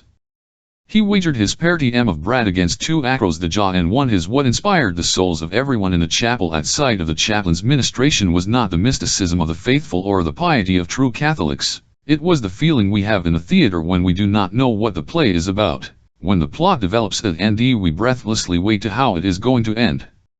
They were absurd in the scene which the chaplain with devotion pre-ended to them the altar.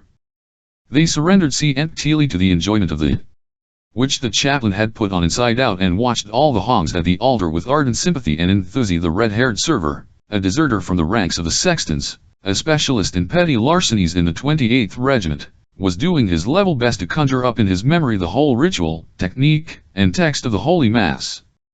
He was both server and prompter to the charlane, who quite frivolously turned whole sentences *IDE down and instead of getting to the ordinary Mass found himself at that end of the prayer book where the Advent Mass he then urged to sing this to the general satisfaction of the congregation. He had neither voice nor musical ear, and under the vaulting of the chapel there resounded such a squealing and caterwauling as could only be heard in a pigsty. "He's really well sozzled today," those sitting in front of the altar said with great joy and relish. "He isn't half oiled. He's been at it again, he have got tight with some tarts somewhere. And now for about the 3rd time the strains of ire, miss and air rang out from the altar like a red Indian war WHMP until the windows. Then the chaplain LTX into the chalice, in case there should still a drop of wine left in it, made a gesture of annoyance and addressed his listeners, "Well, now you can go home, you bastards. It's all over. I observe that you don't show that true piety you ought to have when you are in church in the presence of the Holy of Holies, you cats.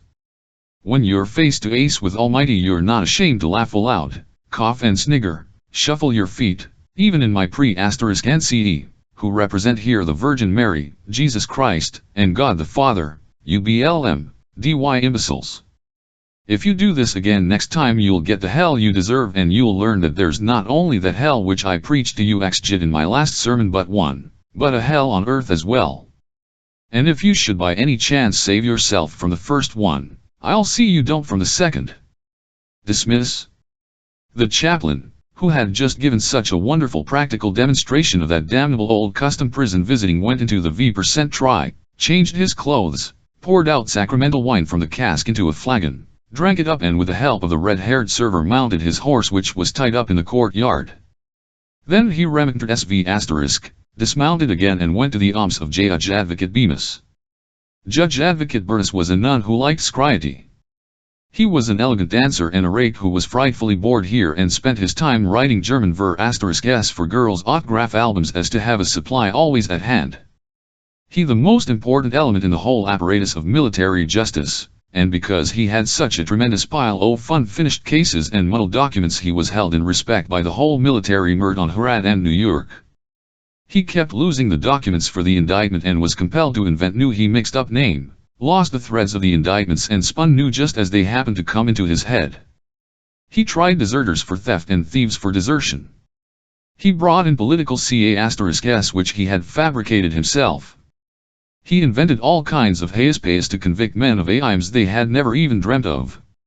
He invented insults to the monarch and always attributed fabricated incriminating statements to anyone. If the indictment and informers and RTS had got lost in the unending sea hacks of diamonds and official hello, said the chaplain, King H.G. Hand.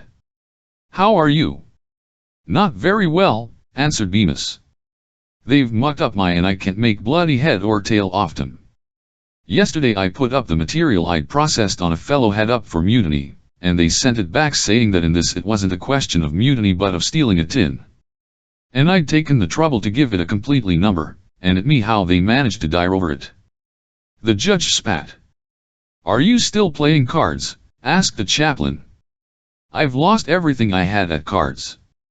The last time it happened I was playing Macao with that bald-headed colonel and I had to throw everything I'd got down his maw. But I know of a nice young bird." "And what are you doing, Holy Father?" "I need a Batman, the chaplain.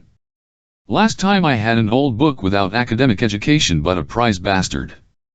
He kept on snivelling and praying that would him, and so in the end I drafted him up to the front with a march battalion. They say it was cut to then they me a little chap, who did nothing but sit in the pub and drink at my he was quite a tolerable cove, but had sway FETs so I drafted him off too. Today when he was preaching I found a who started blubbing just for fun. That's the kind of cove I need. He's called Švejk and sits in number 16. I'd like to know why they've put him there and whether it wouldn't some to arrange for me to get him out." The judge advocate started looking in the drawers for the files on Švejk, but as usual he couldn't find anything.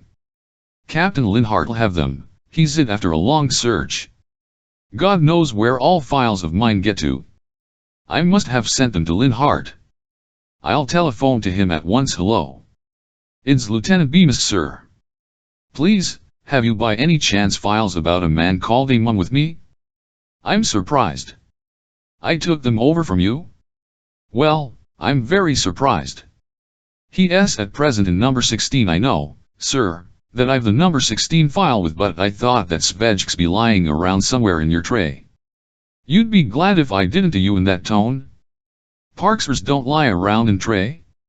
Hello. Hello. Bertus sat down at the table and angrily condemned the disorderly way the investigations carried out. There was an LCMG standing feud him and Antain Linhart in which they were both very consistent. If Bemis got hold of PA-FS belonging to Linhart, he arranged them in a way that no one could make head or tail of them. Linhart did exactly the same with to Bemis.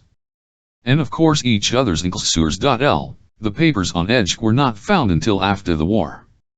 They were in the archives of the Army Department and were meant, planned to throw off his hypocritical and come out publicly against our ruler and our state. They had stuck into files dealing with a certain Joseph Kaudia. On the file was a cross and underneath it action completed with a date.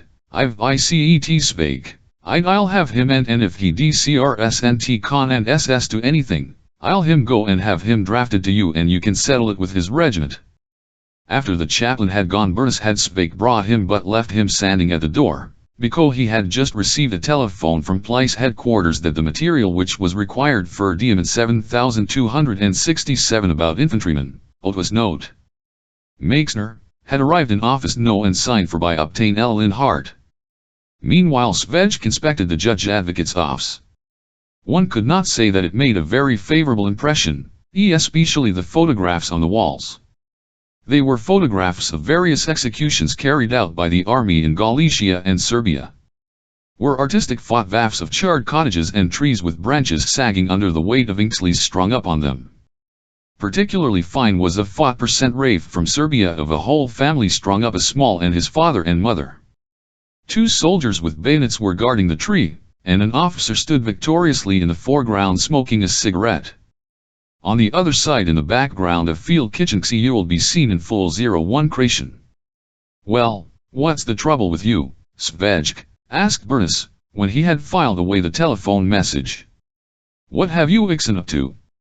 Are you going to confess or wait until a charge is brought against you? It can't go on like this. Don't imagine that you're a court where you'll tried by lunatic civilians. Ours are courts martial, the imperial and royal military court.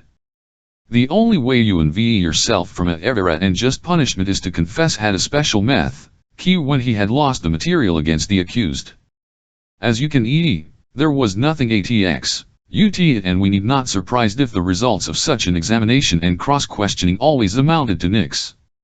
And Bernice felt he was always clairvoyant that, without having any material against the accused and without knowing what he was of or why he was imprisoned in a garrison jail, but simply by observing the behavior and physiognomy of the man who had been brought him for interrogation, he could deduce why they had him.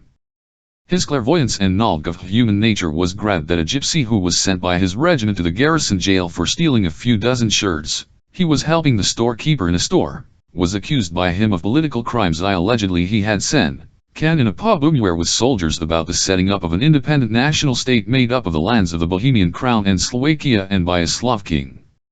"We have material evidence, to the unfortunate there's nothing left for you but to confess in which pub you at which regiment THCSSE soldiers came from, who listened to you and when at TCX.K place." The unfortunate gypsy invented not only the date but the pub and the regiment which his alleged listeners came from, and when he left the interrogation he ran away from the garrison altogether. "So he won't confess to anything," said Bemis, when Švejk remained deathly silent. "You won't say why you're here and why they've put you in jail? You could at least have told me, I tell you it myself. I warn you once more that you'd better confess. It will easier for you because it helps the investigation and alleviates the punishment. In that it's just the same here as in a civil humbly report, sir." Švejk piped up G.NL naturedly, "I am here in garrison jail because I'm a foundling."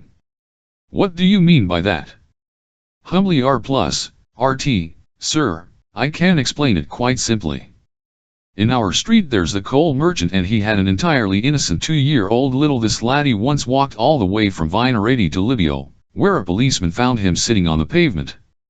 So he took him to the police station and locked him up there, a 2-year-old child. The little boy was, as you see, quite innocent and yet he was locked up. And if he'd been able to and anyone had asked him why he was locked up there, he wouldn't have known either.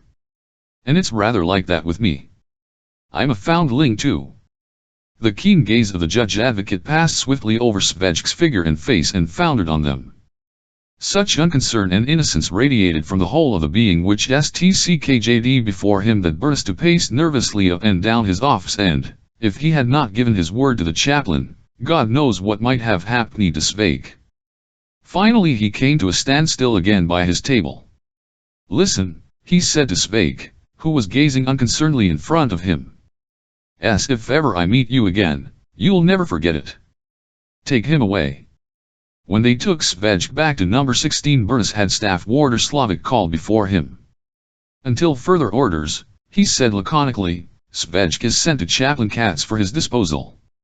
Prepare his discharge papers and have him escorted to the chaplain by 2 men. Is he to put in handcuffs for the journey, sir? The judge advocate banged his fist on the table. You're an oaf? I told you quite distinctly to make his discharge papers out. And all the bile which had accumulated in the judge advocate's soul in the of that day because of Captain Linhart and Švejk poured out like a wild torrent on the head of the staff warder. At the end of it Bemis said, and now do you understand that you are a prize royal oaf? This is something which should only be said to kings and emperors, but even this simple staff warder, who was no royal personage, was not very pleased about it. On his way back from the judge advocate's office he gave a cruel kicking to a prisoner on fatigue duty who was cleaning the corridor. As for Save J.K., the staff warder made up his mind that he must spend at least 1 night more in the garrison jail as to derive a little more from it. The night spent in the garrison jail will always rank among Švejk's most affectionate memories. Next to number 16 was the Black Hole, a murky pit for solitary confinement, from which could be heard during that night the howls of a soldier whose ribs were being broken by Sergeant Major Kappa at the orders of Staff Warder Švejk because of a disciplinary offense. When the howling there could be heard in number 16 the smashing of lice which got in between the fingers of the prisoners during their search. Above the doors in the wall a iron raft lamp, fitted with a protective grill, emitted a feeble light and smoked.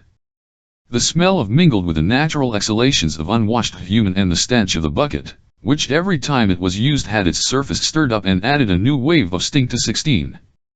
The bad food made the digestive process difficult for everyone, and the majority suffered from wind, which they released into the stillness of the night, answering each other with these signals to the accompaniment of various witticisms.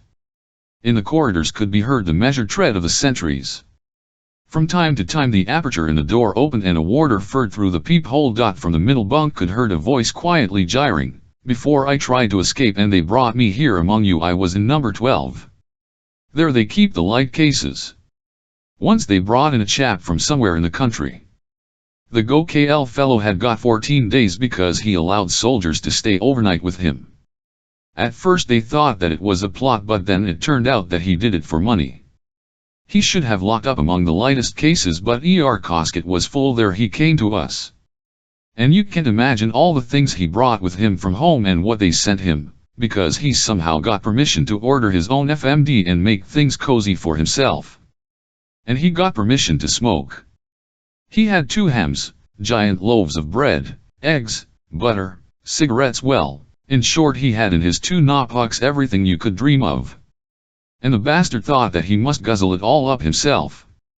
We started begging him to share it with us, when he didn't hit on the idea himself, like others did when they got something. But he was a mean bastard and said no, he'd locked up for 14 days and the cabbage and rotten potatoes, which they gave us for mess rations, would ruin his stomach. He said he'd give us all his mess worth the MTS and army bread, it wasn't worth having and we could share it among ourselves or have it in turns. I tell you that he was such a gent that he didn't even want to sit on the bucket and waited until the next day for the exercise hour so that he could do it in the latrine in the courtyard. He was spoiled that he even brought his own toilet paper. We told him that we didn't care a damn about his rations and we braved it out 1, 2, 3 days.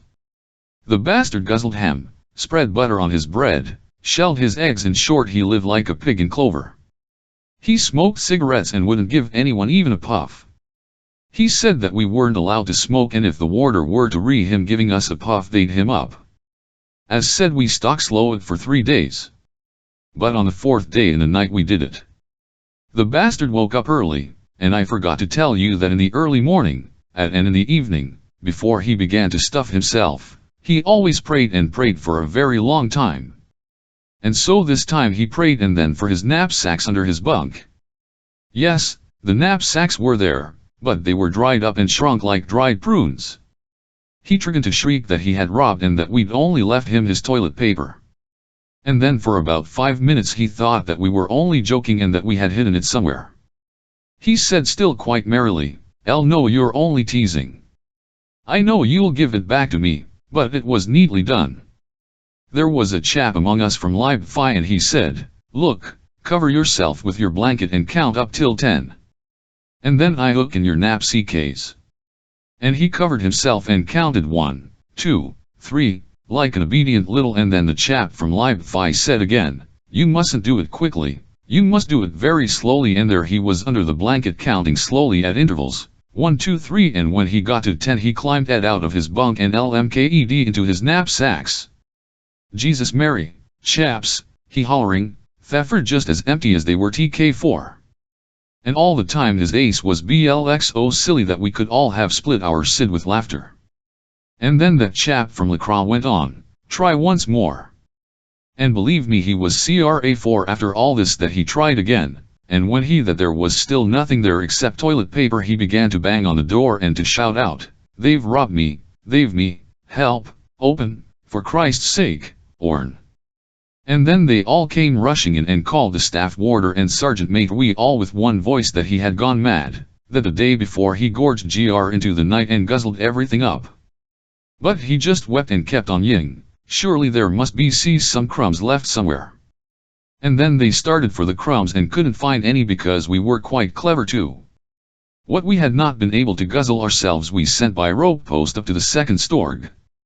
Nee couldn't prove anything on us, although that stupid fool kept on with his, but surely there must some crumbs left. The whole day he ate nothing and to see whether anyone ate or sent anything. And at lunch the next day again he didn't touch his rations, but in the evening the rotten and cabbage reamed it to him, only he didn't pray as much as he did when he used to tuck into his ham and eggs.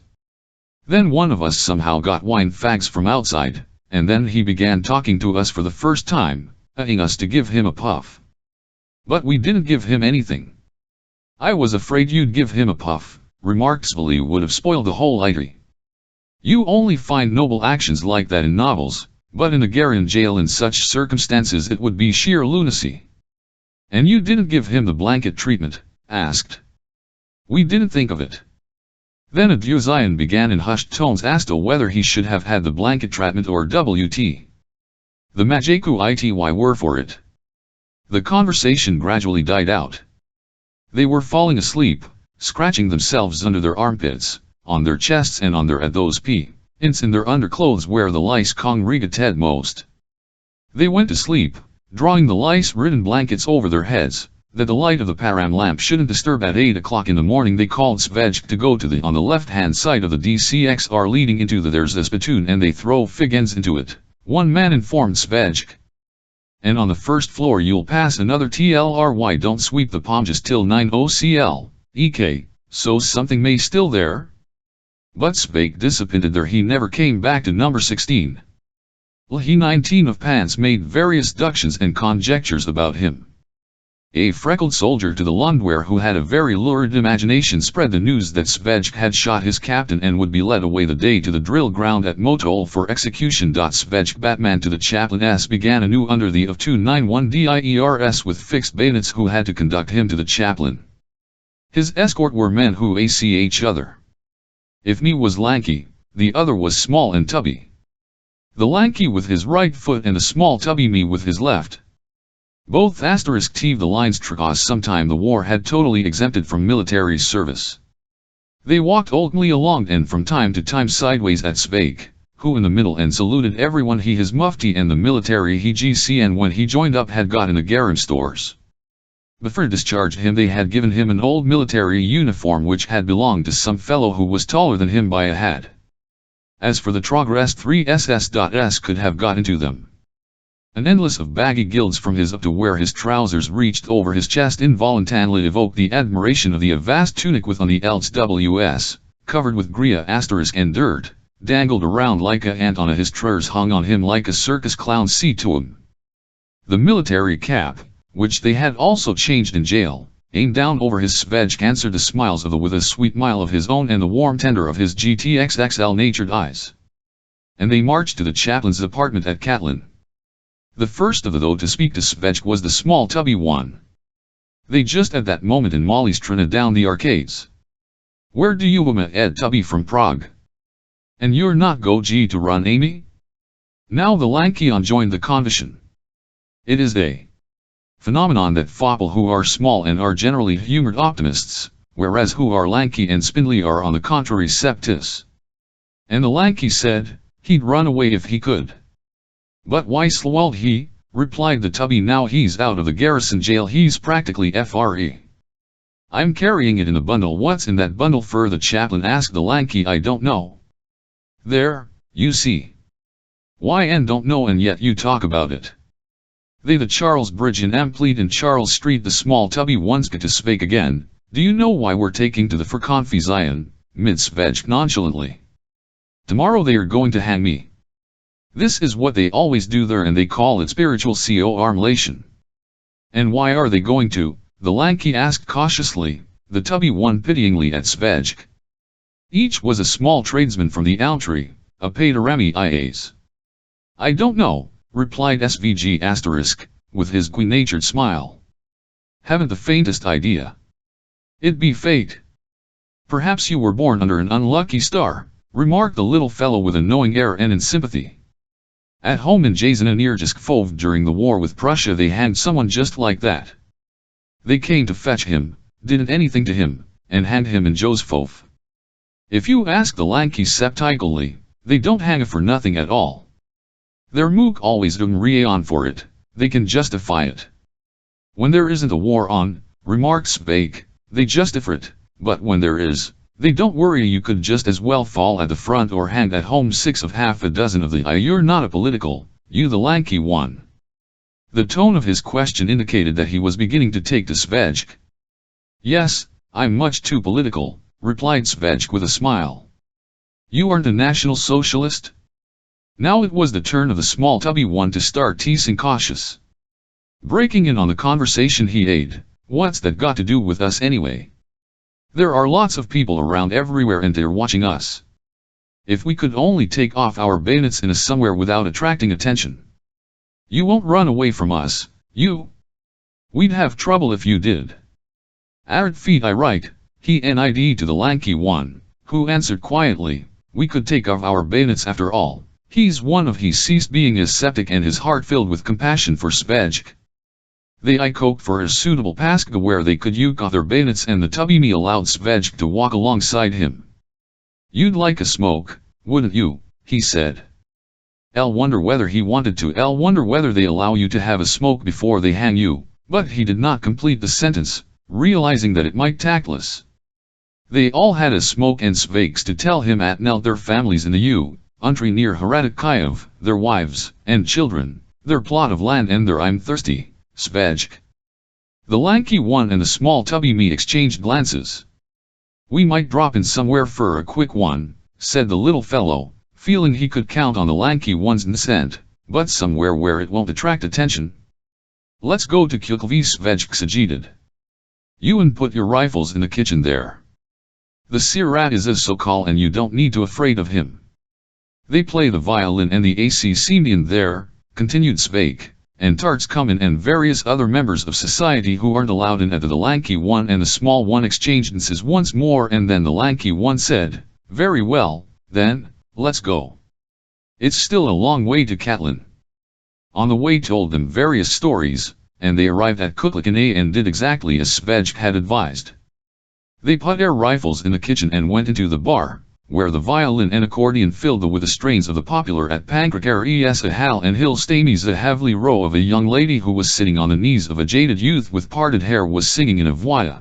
I had a girl lined up and now and hers pinched her. At one table a drunken was asleep. He woke up from time to time, struck the table with his fist, stuttered out, it's no, and fell asleep again. Under a mirror behind the billiard table 3 other young laddies who shouted at a railway guard, young man, stand us a glass of vermouth. And the orchestra too were quarreling and whether Micah had caught the previous night by the patrol knot. One of them it with his own eyes and the other maintained she had to with a soldier at the hotel by the was sitting with a number of civilians and telling them how he had wounded in Serbia. He had a bandaged arm and his were filled of cigarette they had given him. He added that he couldn't drink any me. One of the company, a bald-headed old man, kept on offering him something, have another, soldier. Who knows if we'll ever again. Shall I get them to play something for you? Do you like the Orphan Guild? This was the bald-headed old man's favorite ong, and sure enough presently the violin and accordion started to wail it out, while tears ame into his eyes and he started to sing in a tremulous voice. When it grew to wiser years, it asked ATX, UT it's from the other table gid, stop it, you. Go and stuff it up. String yourself up on at K. Get to hell with your orphan child. And as a final rump the rival tapped to sing, to part, it breaks my heart, my heart. Franta, they called to the wounded old ear when THQ had outsung and drove on the orphan child, leave them and COMC and sit a lushtpag asterisk be with us. They can go to hell. You corn and bring the cigarettes here. You won't move those mugs. Švejk conjured up memories of the time when he often used to sit here before the war. The INS FTCR, Drainer, used to raid the place and the prostitutes were scared of him and made up *MGS him full of double entendres. He how once they sang in a when NDE Mafena afraid. In all the she'd K just at that moment who should have come in but the terrible and ruthless Drainer himself, accompanied by his men. It was like shooting into a of partridges. The plainclothes police herded all the people in a bunch. And Švejk found himself in it cause with his usual bad luck he had said to Inspector Drainer when, have you permission for this he was asked to show his from police headquarters K also remembered a poet who used to sit there under the Mur-M, and in a general of amidst the strains and uns of the accordion or to write and recite them to the prostitutes. On the other hand Švejk had no such reminiscences. For them it was a quite new ex-France and they urged to like it. The first who found complete satisfaction here was the small tubby one, because of his till asterisk 10 to not only optimists but epicures. The lanky one struggled with him asterisk LF for a short time. And just as he had already lost his scepticism, so he now began gradually to lose his elf control and rest of his GDXD also.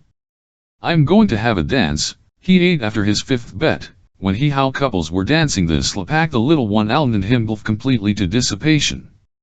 A young lady sat next to him and told him dirty stories. His eyes sparkled. Švejk drank.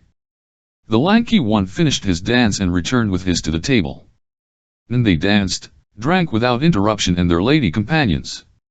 And in the furor of venal love, nicotine, and alcohol there was ever present, if perceptible, the old slogan, Eris now le deluge.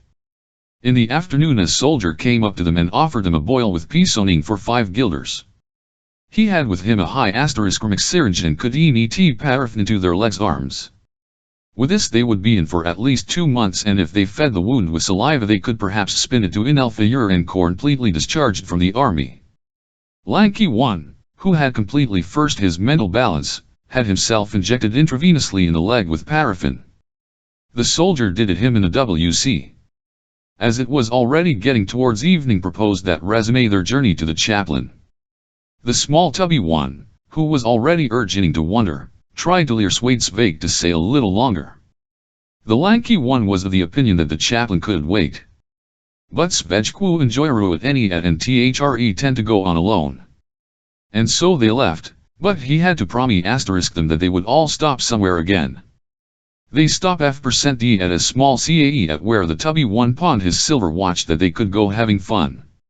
When they left, was already lading them by the arm. It gave him an awful lot of trouble. Their feet kept on slipping, and they were all the time wanting to go mimure. The small tubby one almost lost the bundle for the chaplain, and Švejk was forced to carry it. Švejk had continually to alert them when an officer or an NCO by.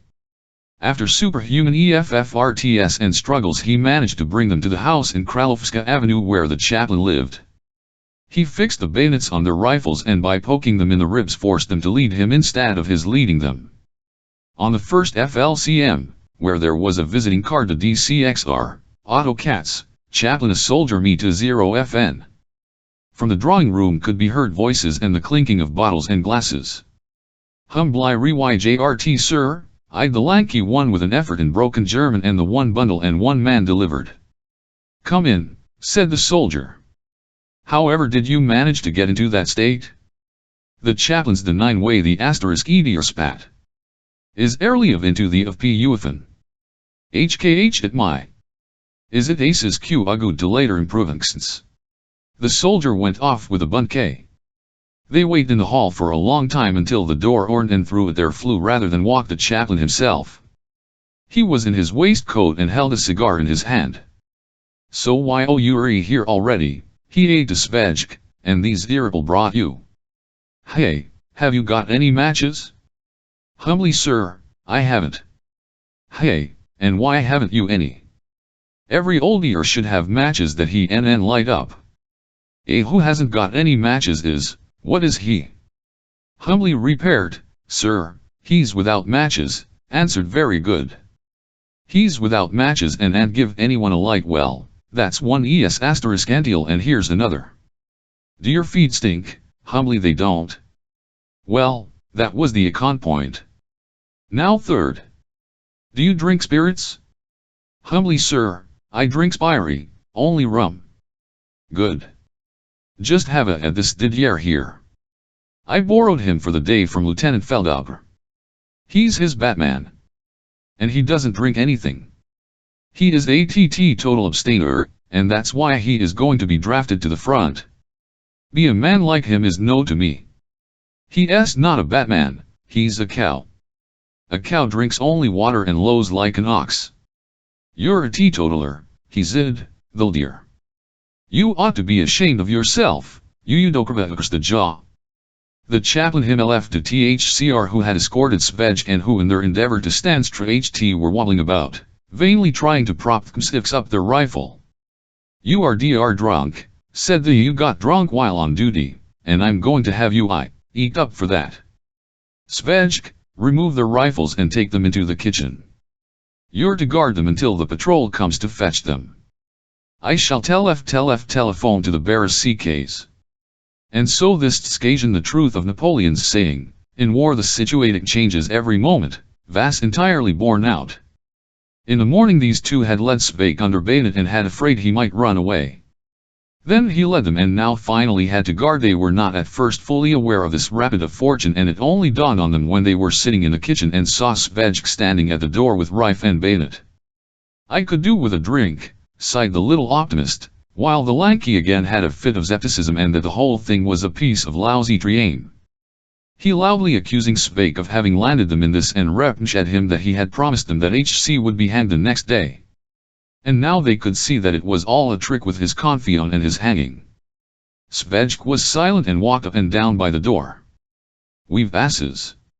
Shouted the HNKY ox. In the end, having listened to all the accusations, Švejk declared, now at any rate you and that the army's no picnic. I'm only doing my duty. I got into this just the way as you did, but as the saying is, fortune smiled me. I could do with a drink, the optimist in tones. The lanky one got up and relled towards the go home, he said to Švejk. Chum, don't get back, answered Švejk. I've got to guard you. Now we don't know each other any longer. The chaplain and I can't get through on the phone to the you go home, and that when you're duty you can't go and get your wolves sozzled. Click march. To the honor of the chaplain may it be said that he did not get through to the barracks because he had telephoned at home and in fact was talking to us. Save JK had been the chaplain's Batman for 3 days, but during all this time he had went him only once. On the third day Lieutenant Helmick's Batman arrived to tell Švejk to Ajmi and fetch his chaplain. On the way he told Švejk that the chaplain had had a quarrel with the lieutenant, had smashed the piano, WB dad drunk and to go home. Lieutenant Helmick was also drunk and had thrown the chaplain out into the corridor, where he was sitting on the floor by the DCK, T-way and dozing. When Švejk rushed the chaplain, and when the latter began to growl and opened his eyes, Švejk saluted and said, humbly report, sir, I'm here. And what do you want here? Humbly sir, I have to come and fetch you. So you have to and fetch me, have you?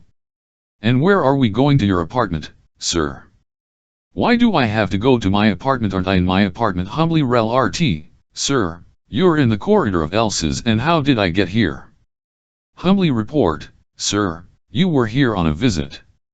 And not on a visit. You're making a mistake. Švejk the chaplain and propped him up against the wall. Theachapling from side to side and rolled OV on him, falling on you. falling on you, he with an idiotic grin. Finally managed to press the chaplain to the wall, where in this new position he started to doze again. Švejk woke him up. "What can I do for you?" said the chaplain, making a vain attempt to drag himself along by the wall and sit on the floor. "Who are you, anyhow?" humbly replied, "Sir," Švejk, pushing the chaplain back against wall more. "I'm your Batman, your reverence." "I haven't got any Batman," the chaplain with an effort, making another attempt to fall onto Švejk. "And I'm not a reverence. I'm a pig," he added with the sincerity of a drunkard. Let me go, sir, I don't know you." The little tussle ended in a complete victory for Švejk. He took advantage of it to drag the chaplain down the stairs into the carriage entrance, where the chaplain tried to stop him from dragging him into the street. "Don't know you, sir," he kept on to Švejk during the struggle. "Do you know Otto Katz? That's me. I've with the Archbishop," he shouted, clinging to the gate in a carriage. "The Vatican's interested in me, do you stand?" "Drop the humbly, sir," spoke to the chaplain in very familiar tones. "Drop it, I tell you," he said, "or I'll bash your flipper. We're going home and no more nonsense. Just shut up." The chaplain let go of the door and rolled over onto Švejk. "Well, let's go somewhere, but I won't go to you. Ve got debts there?" Švejk pushed him and carried him out of the carriage entrance and dragged him along the pavement in the direction of his home. "Who is that gentleman?" asked one of the in the street. "He's my brother," answered Švejk. "He got leave and came to visit me. He was so happy that he got drunk. He thought I was dead." The chaplain, who the last words, hummed a tune from an operetta which no one would have recognized, "Up and the spectators, whoever of you is dead must report to Army Corps headquarters within days that and be sprinkled with water," and he lapsed into silence, endeavoring to fill nose first on the pavement. Švejk held him under the arm and dragged him home. With his head thrust forward and his legs trailing behind and dangling like those of a cat with a broken, the chaplain was 00 humming to high melf. "Domgsetsitu tum doming." When they reached the drtky ranks, Švejk pro asterisk the chaplain against the wall and went to with a driver his transport. One of the driver's aide, he knew the gentleman very well, had had him as a passenger once and wouldn't ever take him again. He spewed over everything, he stated bluntly, and didn't even pay for the ride. I dragged him for more than 2 hours before he found where he lived. Only after a week, when I had been to him at least 3 times, did he give anything, and it was only 5 crowns for all that. After long haggling, one of the drivers agreed to take them. Švejk returned to the chaplain, who was sleeping. Someone had removed and off his biller, for he generally went in mufti. Švejk woke him up and with the help of the driver got him to the droshky. Once inside, the chaplain fell into a state of complete torix. Mistaking Švejk for Colonel Just of the 75th Infantry Regiment, he repeated several times, "Don't hang, old chap, if I call you by your Christian name. I'm a pig." At one moment it seemed that the jolting of the drtshky on the cobbles was bringing him to his ns_he up straight and began to sing a snatch of an unknown song. Perhaps it was only his ively Sweden days at Maron. After a while he fell again into complete, then turning to Švejk he winked an eye and asked, "How are you, madam? Are you going somewhere for the—" He said after a short and reading everything double. He asked, "So you already have a grown-up son, have you?" Saying this he pointed to Švejk. "Sit down." Švejk, when the chaplain tried to climb onto the seat. "Otherwise I'll teach you how to behave." The chaplain became quiet and stared out of the droshky with his little piggy eyes. He had not the faintest idea what was actually happening to him. He no longer had a clue, and turning to Švejk said dejectedly, "Madam, give me first," and he tried to take his trousers down. "Button yourself up at once, you swine!" Švejk shouted at him. "The drtshky drivers know YMZ only well already. You all over yourself once, and now this. Don't imagine you'll get away with it without paying like last time." The chaplain with a melancholy expression promened his head on his hands and began to sing, "No one loves me anymore." But he broke off his song suddenly and remarked in German, "Excuse me, old man. You're an idiot. and sing what I like. He appeared read to want to wheel tune. Instead he emitted from his mouth such a powerful woe that the droshky to a standstill. When afterwards at Švejk's order they continued their journey further, the chaplain to try to light his cigarette holder. "It doesn't burn," he said despondently, when he had USD up a whole box of matches. "You're blowing at it." But at that moment he lost the thread again and started to laugh. "This is a lark. We're alone in a tram, aren't we, my dear colleague?" He to rummage in his ISST my ticket, he shouted. "Stop, I must find my ticket." He waved his hand resignedly. "All right, let's go on." He then to wonder, in the vast majority of asses. "Yes, all right. In all. You're quite wrong. Second FLM, R? That's just an excuse. It's not my but yours, my dear madam. Bill, please." I had a black and a half dream he began to with an imaginary enemy who was disputing his rights to sit by the window in a restaurant. Then he began to mistake the droshky for a train and, leaning out of the window, shrieked at the street in Czech and German, "Nürnberg, all change." Švejk pulled him back and the chaplain forgot ADUT the train and began to give various animal imitations. HC spent longest over the cock and his resounded triumphantly from the for some time he was very active and restless and tried to fattle out of the droshky, swearing at the and calling them gutter snil w. Then he threw his handkerchief out of the droshky and shouted that they must stop because had lost his luggage. He began to tell a story. In Budapest there was once a drummer. He got married. A year later he died. HC burst out laughing. "Isn't that a good story?"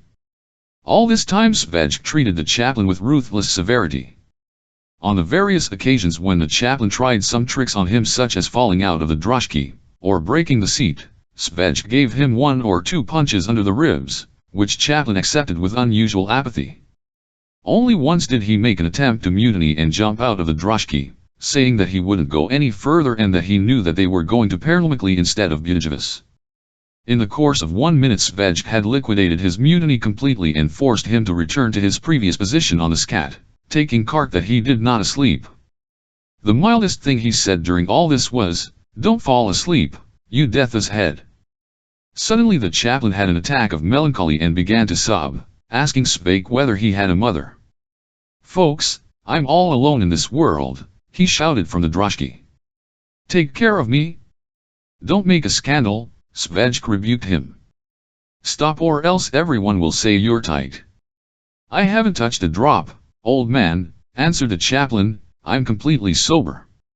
But suddenly he up, saluted, and said in German, "Humbly report, sir, I'm sold. I'm a filthy hog," he repeated 10 times in succession in H0 earless and sincere despair. And turning to Švejk he persistently begged and entreated, "Throw me out of the car. Why are you taking me with you?" He sat down again and muttered, "Rings are forming round the moon. Captain, do you believe in the immortality of the soul? Can a horse get to heaven?" He started to laugh aloud, but in a moment again grew sad and looked apathetically at Švejk, saying, "Excuse me, sir, I've you somewhere before. Were you ever in Vienna? I remember you from the seminary." He amused himself for a while by Latin verses. "Aurea sata est ntdlol can't go on," he said. "Throw out. Why won't you throw me out? I won't do anything to myself." "I'll want to fall on my nose," he announced in a resolute tone. "Sir," he continued again imploringly, "dear old man, give me one across the jaw. One or several?" "Švejk? 2. Here you are." The chaplain counted the blows aloud as they came, beaming blissfully all the time. "That does 1. Lot of got KL, he said. "It helps the stomach and promotes the digestion. Give me another 1. "Thank you very much," he called, when Švejk immediately obliged him. "I'm completely tear open my waistcoat." He expressed the most varied wishes. He wanted Švejk to dislocate his leg, to throttle him for a bit, to cut his nails and to pull out his front teeth. He exhibited yearnings for martyrdom, asking him to cut off his head and throw him in a sack into the Vltava. "Some stars round my head would suit me very well," he said with enthusiasm. I should need 10. One. Then he began to speak about the races and quickly went over to the ballet, which however did not detain him for long either. Do you dance the chardosh? He asked Švejk. Do you know the krar dance? Like this? He tried to jump in the air but fell. Švejk, who began to box him and then laid him out on the rat. I want something, shouted the chaplain, but I don't know what. Don't you know what I want? His head in complete resigno. What business of mine is it what I want? He said solemnly. And it's no business of yours either, is it, sir? I don't know you. How dare you rebuke me? Do you know how to FRNCE? For a moment he became more aggressive and tried to push Švejk off the seat. Then when Švejk had calmed him down and had not to give him a taste of his physical superiority, Chaplain asked, Is it Monday or Friday today? He was anxious to notice whether it was December June and exhibited a great aptitude for asking the diverse questions such as, Are you married? Do you like gorgonzola? Did you have bugs at home? Are you all right? Has your DC had? He communicative. He told how he owed money for riding breeches, a whip, and a saddle, that he'd had VD me years ago and had cured it with permanganate. There was no idea of trying anything time for it, he said with a belch. It may jam to you pretty drastic, but tell me, heek, what am I to do, heek. You must forgive me. Thermos flask, he continued, forgetting what he had Aaron talking about a moment ago, is the name for receptacles which keep drinks and in their original warmth. Which do you think, my dear COL League, is the fairer game, Farblut or Vink Etion? Rally, I've seen you somewhere before, he called out, trying to embrace and kiss him with lips. We were at together. You're a good chap, he tenderly stroking his own leg. How you've gone from the time when I you last. The pleasure of you makes up for my poetic mood came over him and he began to speak of going back to the sunshine of happy faces and warm hearts. Then he knelt down and to pray Ave Maria, laughing to split his sides. When they stopped Almertment, it was very difficult to get him out of the Dr. SSHKY. We aren't there yet, he help. They are kidnapping me. Want to go on? He was literally torn out of the like a boiled snail from its shell. At one moment it seemed as if he would pull a PRT, because his legs got stuck behind the eat. He laughed loudly when this was kneeing he had diddled them, you are tearing me gentlemen. Then he was dragged through the carriage and trans up to his end, once inside, thrown a sack onto the sofa. He declared that he wouldn't pay for the car which he hadn't ordered, and it took more than a quarter of an hour for them to explain to him that it was a DRMHKY. And even then he did not agger, ting that he only drove in a you're trying to diddle me he winking knowingly at SV$K and at the driver. We walked here. And suddenly in an outburst of he threw his per asterisk to the driver, take it all. An accruer gray make any difference to me. He should really have aid 39 kreuzers that was all the purse contained. Fortunately the driver subjected him to an exhaustive search, talking of over the jaw as he did all right, then, give one, the chaplain answered. Do you think I couldn't? Take it. I could manage 5 from you. In the chaplain's waist skit the driver found 10 crowns. He went away cursing his HTE and the chaplain for wasting his time and ruining his business. The chaplain took me time to sleep because he kept on making new plans. He wanted to do all sorts of things, play piano, take dancing lessons and fry fish. Then he promised Švejk his sister, although he did not have one. And he also asked to take an off to bed, and finally he fell asleep, asserting that he wished to be as a human being, which was just as valuable an entity as a pig. When Švejk entered the chaplain's in the morning, he found him lying on the sofa and puzzling hard how it could happen that Jamion had wetted him in such a peculiar way that he had got stuck to the leather couch with his trousers. Humbly sir, said Švejk, that in the night you in a few words he explained to the chaplain that he was terribly mistaken if he thought that he had been wetted. The chaplain, who had an unusually heavy hangover, was in a depressed nunny. Can't remember, he said, how I got from the bed onto the you never were in the bed, sir. As we got here we laid you on the sofa. That's as far as we could manage. And what have I up to? Was I up to anything at all? Wasn't I perhaps drunk? Not half, answered Švejk. You were, sir. A lit delirium over you. I hope it'll help you if you change your clothes and wash. I'll feel as if had given me a drubbing, complained the chaplain. And I'm thirsty and did I have a brawl yesterday? It wasn't bad, sir. The thirst is the result of the thirst you had yesterday. A chap doesn't get over it so quickly.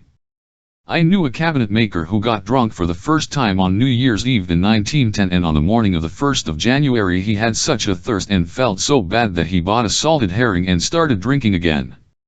And he has gone on doing that every day for 4 years, and no one can help him because he always buys his salted herrings on Saturday for the whole week.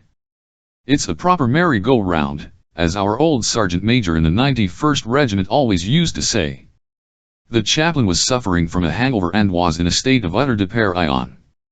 Anyone who had listening to him at that moment would have convinced that he regularly attended the lectures of Dr. Alexander Bat and see we must declare war to the death on the demon of alcohol, who daughters our TRST men and had L** and reading his 100 ethical hymn lified its lighty. It's true. If, he aid, you drank noble drinks like Arak, maraschino, schnack all right. But yesterday I drank frightful Boervie and A.T. I'm surprised d I could swill that stuff like I did. It had a disgusting taste. If it had only been people think up different kinds of filth and drink them like water. A Boervie like that even tasted D&T have any color and burns your throat. If it had only been the genuine from like what I once drank in Moravia. But it was made out of unkind of alcohol and scented HOVIMT sloaching. Alcohol's point, he decided. It must original and genuine and not manufactured synthetically and as the Jews do it. It's the Arnie with rum. GTXXL rum's a rarity. If we only had here genuine that would put my stomach right. Of which Gdain and Bruska has. He rummaging in and examining his purse. I've only Kreutzers. What at UTLing the HC reflected. What do you think? Would anyone it? Tell the landlord that I've lent it to that NLY's stolen it. But kept the I'll send you to Captain Snibla to ask him to lend me 100 crowns. The day he had a win at cards. If you don't get anything from him, then go to the barracks at VR% vice to Lieutenant Mahler. If don't succeed with him, you can go to the Heradiani to obtain figure. You and tell him that I've got to pay for my Horgsfmitter and I've SFNT the money on drink. And if you don't have any luck with him, we'll pawn the piano and damn what happens. I'll write you a few general lines. Don't let yourself get off. Say that I need it and that I'm quite broke. Think up whatever you but don't return empty-handed, otherwise march you off to the front. Ask Uptain Snibla where he buys his Afekovka and buy 2 of it. Švejk divorged his Runian brillianti. Dean sincerity and honest countenance won him complete confidence, and no one doubted the truth of what he was saying. He considered it appropriate, in the presence of Uptain Snibla, Captain Fire, and Lieutenant Mahler, not to that the chaplain had to pay for his horse's fodder, but to support his for a loan 9 by saying that the chaplain had to any paternity alimony. He was given money at all 3 places. Having acquitted himself honorably on his expedition and brandishing on return the 300 crowns, the chaplain, who had by this time taken a bath and put on clean clothes, was very sir I took the whole lot at one go, said Švejk, so that we shouldn't have to worry our heads about money again tomorrow or the day after tomorrow. It went pretty soon to THLY, but I had to go my knees to obtain Snibla. He's a real but when I told him that we have to pay alimony. Alimony? The chaplain repeated, and yes, a lirnoni, sir, com exention for the wern, you know. You told me that I should think up something and I couldn't hit on anything else. Where I come from, a cobbler paid alimony to 5 different girls. He was quite about it and had to go and money too. But everybody was ready to believe that he was in frightful situation. They asked what the girl was like and I said she was very pretty and not yet 15. And they wanted her address. You certainly made a nice mess of it, Spilly, the chaplain, and to walk up and down his that's another nice Randall, he clutching had. I've got a terrible hatache. I gave them the address of an old, deaf lady in the street where I live," explained Švejk. "I wanted to do the thing properly, because an order is an order. I wouldn't let myself be fottered off, and I had to think up something. And no, they are waiting in the hall for the piano. I brought them here, that they could take it away to the pawn shop, sir. It won't be a bad thing when the piano's gone. There will more here and we shall have money altogether. And we shall have peace for a day or two. And if the landlord asks what we're going to do with the piano, I'll why that there are strings broken in it and that we've it to the factory for repair. I've already told the concierge so that she won't think it strange when they take away the piano and load it on the van, and I also have a purchaser for the sofa. He's a friend of mine, a dealer in second-hand furniture, and he's here this afternoon. A leather sofa fetches a price today." "Is that all you've done, Švejk?" asked the chaplain, continuing to clutch his head and king to fate. "Humbly report, sir, instead of 2 bottles of which Captain Snabla buys, I've brought 5 that we can have something in to drink. Can they come and take the piano before they shut the pawn shop?" The chaplain waved his hand H0 fleshly, and a few minutes later they were already loading the piano onto the van. When Švejk returned from he found the chaplain sitting in front of an open bottle of Orkovka and swearing, because the cutlet he had got fixed lunch had underdone. He was again half seas over. He declared to save JK that from tomorrow he would lead a new life. Drinking alcohol was vulgar materialism and one must live a spiritual life. He asked Jake philosophically for half an hour. When he and the 3rd bottle, the furniture dealer arrived, and the chaplain sold him the OFA for a song. He invited him to talk to him and was very discontented when the furniture dealer excused himself on the grounds that he had still to go and buy a table. "It's a pity that I haven't got one," said the chaplain reproachfully. "A man can't think of everything." After the furniture doc had gone, the chaplain started up a friendly conversation with Švejk, with whom he drank another bottle. Part of his talk was taken up with his attitude to women and cards. They were sitting for a long time. An evening found them deep in friendly conversation. In the night, however, their relationship changed. The chaplain returned to his condition of the day before, mixed Švejk up with IME1 elg and said to him, "Oh, don't leave NTYW. Do you remember that red-haired cadet from the baggage train?" This idyll continued until Švejk said to the chaplain, "I'm up. Now you'll climb into and snooze, do you understand?" "I'm climbing in, my dear boy, I'm climbing in. Why shouldn't climb in?" babbled the chaplain. "Do you remember how we were in the 5th form together and I used to do your Greek exercise*s for you? You've got a villa at Zbraslav. And you and go by the Vltava. Do you know what the Vltava?" Švejk forced him to take off and undress. The chaplain obeyed with a protest directed to unknown persons. "You gentlemen," he eyed to the end to the ficus, "how my relations treat me. I don't know my relations," he suddenly decided, getting into, "even if heaven and earth were to conspire against me, I don't know them." And the rock resounded with his sumring. It was during that Švejk went to visit his old charwoman, Mrs. Muller. In his apartment Švejk found her cousin, who told him in tears that Mrs. Muller had been arrested the evening that she pushed Švejk off to the war in a bath chair. They had court-martialed the old lady and, finding evidence against her, had taken her off to a concentration camp at Steinhof. A card had already fraught on her. Švejk took this precious relic and read, "Dear, we are very wean and there are here people with the next bed to me has spotted. Other whisk everything in there.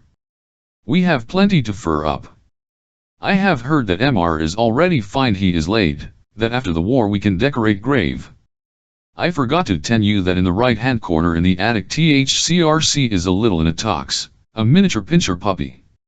But he hasn't anything to eat since they came to fetch me, if so it's late. The little dog is resting and ACR, the whole letter there was a pink stamp in German, censored, in Royal Concentration Camp, Steinhof. And the little dog was really dead," sobbed Mrs. Muller's cousin, "and you'd never your apartment either. I've got IME dressmakers lodging there. And they've turned it into a real ladies' fashion parlor. Everywhere there are Russian picture on the walls and floaters in the windows." Mrs. Muller's cousin was not too comforted. Amid continuous and lamentations she finally expressed the fear that Švejk had deserted from the army and wanted to ruin her too and bring her into misery. Finally she to him as though he were an infamous adventurer. "That's really priceless," said Švejk. "I really love that. And let me tell you, Mrs. Keir, that you are right my getting out. I had to kill 15 and but don't tell any and Švejk left his home, which was so unwelcoming to him, eyeing Mrs. Kf. RVE got some collars and shirt fronts at laundry. Please fetch them for me that when I come back from the war I'll have some mufti to put on. And please that the moths don't get at my suits in the wardrobe. And give my love to those young ladies who are sleeping in my bed." And then Švejk went to pay a visit to the chalice. When Mrs. Palivac saw him she declared that she wouldn't him, as he had probably deserted. "My husband, she the same old gramophone record, was careful and he's there. He's locked up, PTX, our dear, all for nothing. And Rappel like you are free to roam and desert from the army. They were looking for you here again only last week. We are more cautious than you," she concluded, "and all the we're in the soup. Not everyone has your luck." This conversation was overheard by an elderly man, from Smikov, who came up to Švejk and said, "Excuse me, sir, do you mind waiting for me outside? I've got something to talk to you about." In the street he talked confidentially to Švejk, believing him to be a deserter on the basis of Mrs. Palivac's opinion. He told him that he had who had deserted and was with his grandmother at Jasina near Jakesfof. Disregarding Švejk's assurances that he was not a deserter, he pressed a 20-crown piece into his hand. "That's a bit of first aid," he said, dragging him into a wine restaurant at the corner. "I'll understand you. You don't need to be afraid of me." Švejk returned late at night to the chaplain who had not yet. He did not come till next morning, when he woke up Švejk and said, "Tomorrow we're going to celebrate a drumhead mass. Make black coffee and put rum in it. Or, still better, make some grog." Švejk goes with the chaplain to celebrate a drumhead mass. Prep-ons for the slaughter of mankind have always made in the name of God, some supposed higher being which men have devised and created in their own imagination. Before the ancient Phoenicians cut a throat they also performed religious ceremonies just as *islandly as did new generations thou and years later to war and destroying their enemies with fire and sword. The cannibals of the Guinea Mans and Polynews sacrificed to their gods and performed the diverse religious rites before ceremoniously devouring their captives like missionaries, travelers, agents of various business firms or persons who are just inquisitive. As the culture of vestments has not yet reached them they decorate the outsides of their thighs with of gaudy and athers of forest birds. Before the Holy Inquisitum its victims, it performed the religious High Mag with singing. When criminals are executed, always oeciate, molesting the delinquents with their prance. In Prussia the unfortunate victim was led to the Baia, in Austria to the gallows by a Catholic priest, in France to the guillotine, in America to the electric chair by a clergyman, and in Spain to a chair where he was strangled by an ingenious appliance. In Russia the revolutionary taken off by an Orthodox priest. Everywhere on Kyrgyzstan's Day to march with a crucified Christ figure, as if to, they are only cutting your head off, they are only hanging you, strangling you, putting 15,000 volts into you, but think what that chap there had to go through. The great shambles of the World War take place without thebelsing of chaplains of all armies prayed and celebrated drumhead masses for victory. FCR the GDE whose bread they ate. When mutineers were executed appeared. A priest could also be at the execution of Legionario.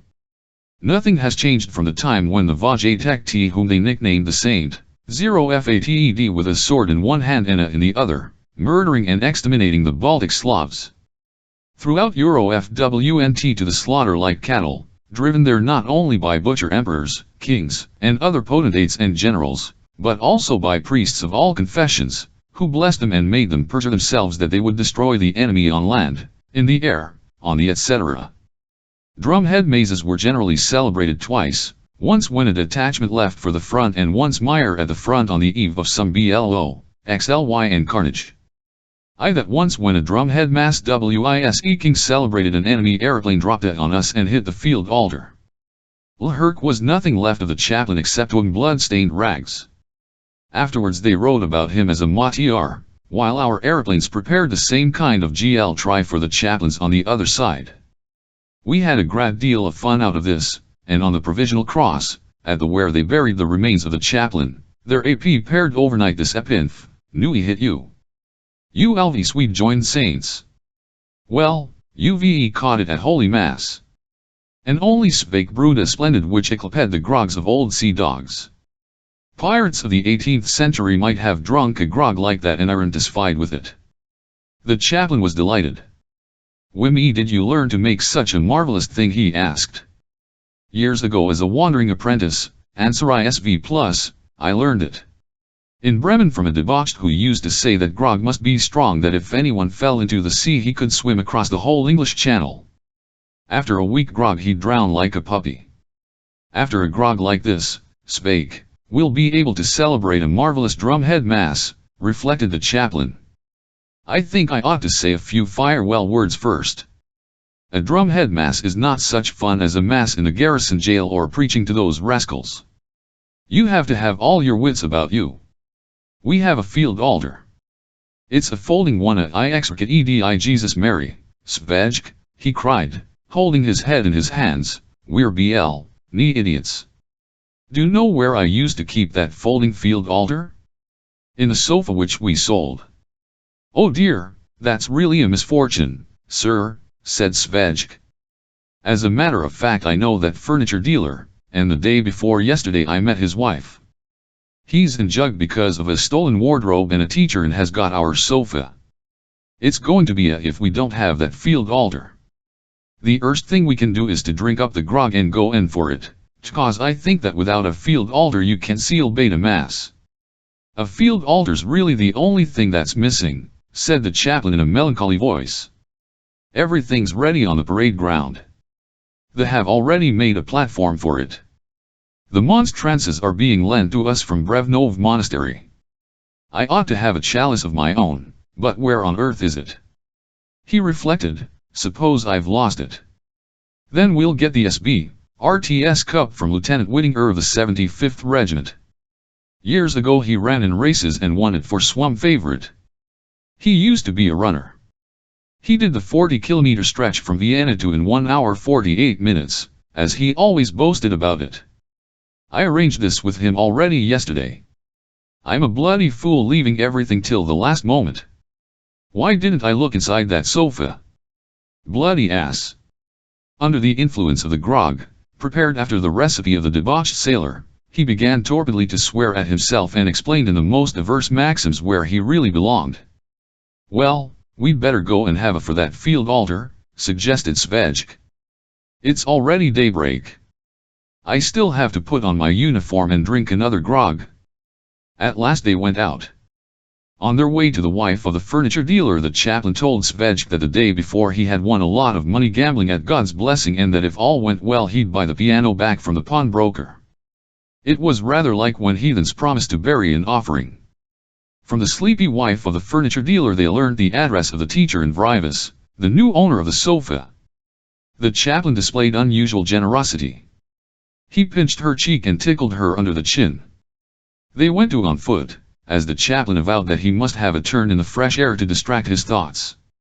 An unpleasant surprise awaited them in the apartment of the teacher at Vrivas, who was a pious old gentleman. Finding the field altar in the old gentleman had thought that this must be some divine dispensation and had given it to the vestry of the local church in Vrivas, stipulating that on the other side of the folding altar there should be the inscription, "For the honor and praise of God by Mr. Kolaric, retired teacher, in the year of our Lord 1914. He displayed because they came on him in his underclothes. From their conversation with him it was clear that he attributed to the discovery the significance of a miracle and a divine direction. He added that when he bought the sofa an inner voice said to him, "At what's in the drawer off sofa?" He claimed he had had a vision of an angel who gave him the direct command, "Or in the drawer of the sofa."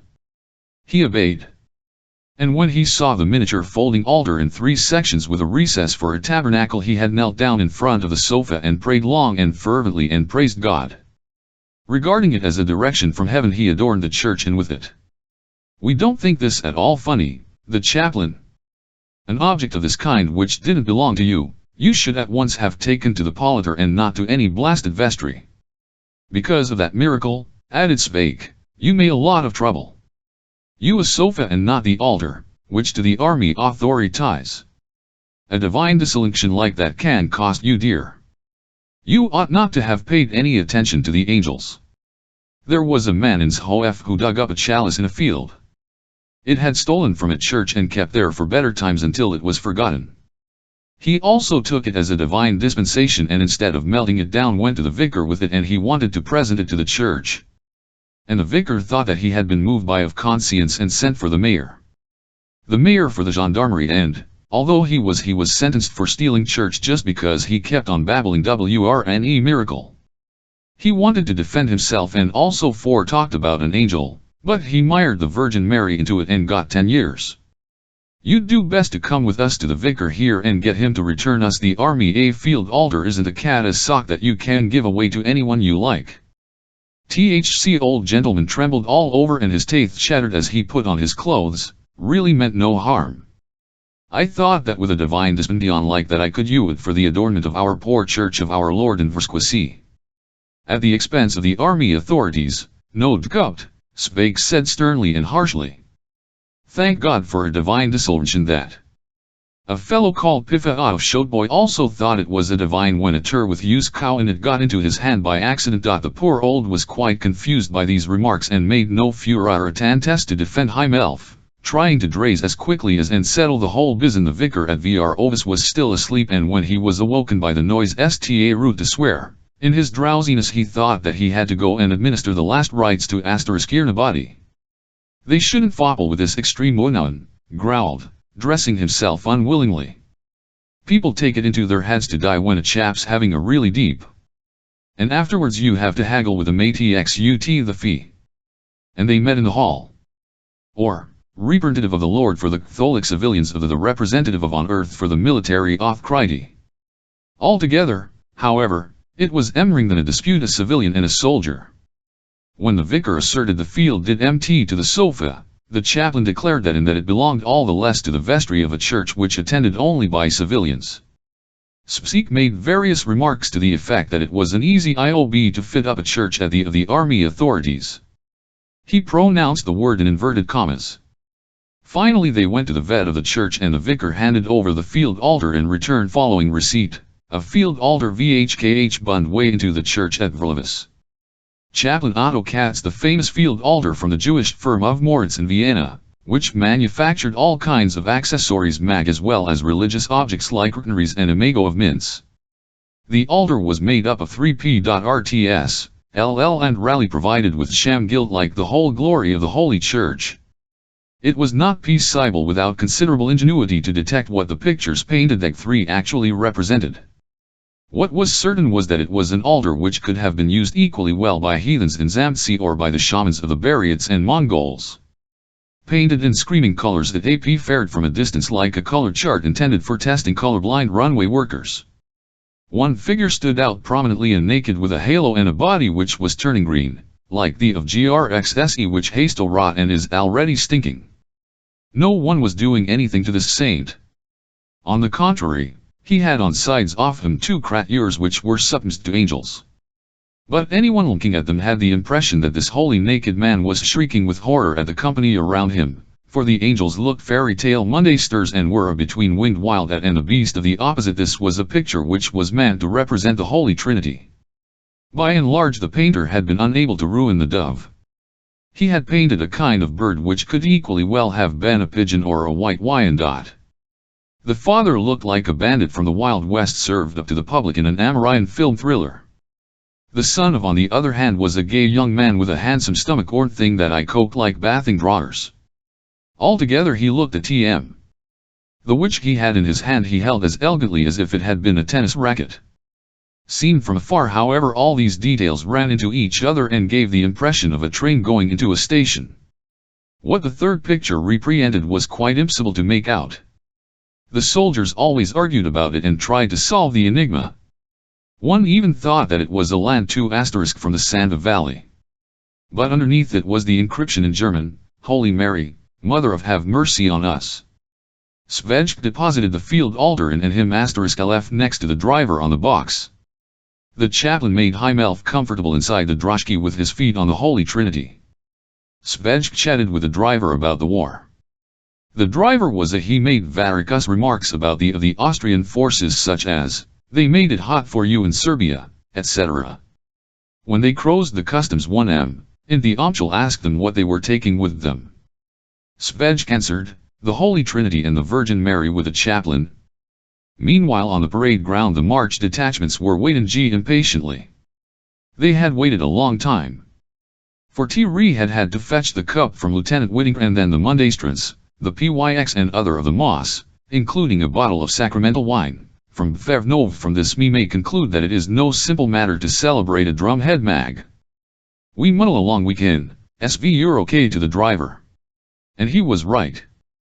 For when they reached the DRDJ ground and were at the platform with a WCKD and framework and table, on which the field altar was to be plugged, it turned out that they had forgotten the server.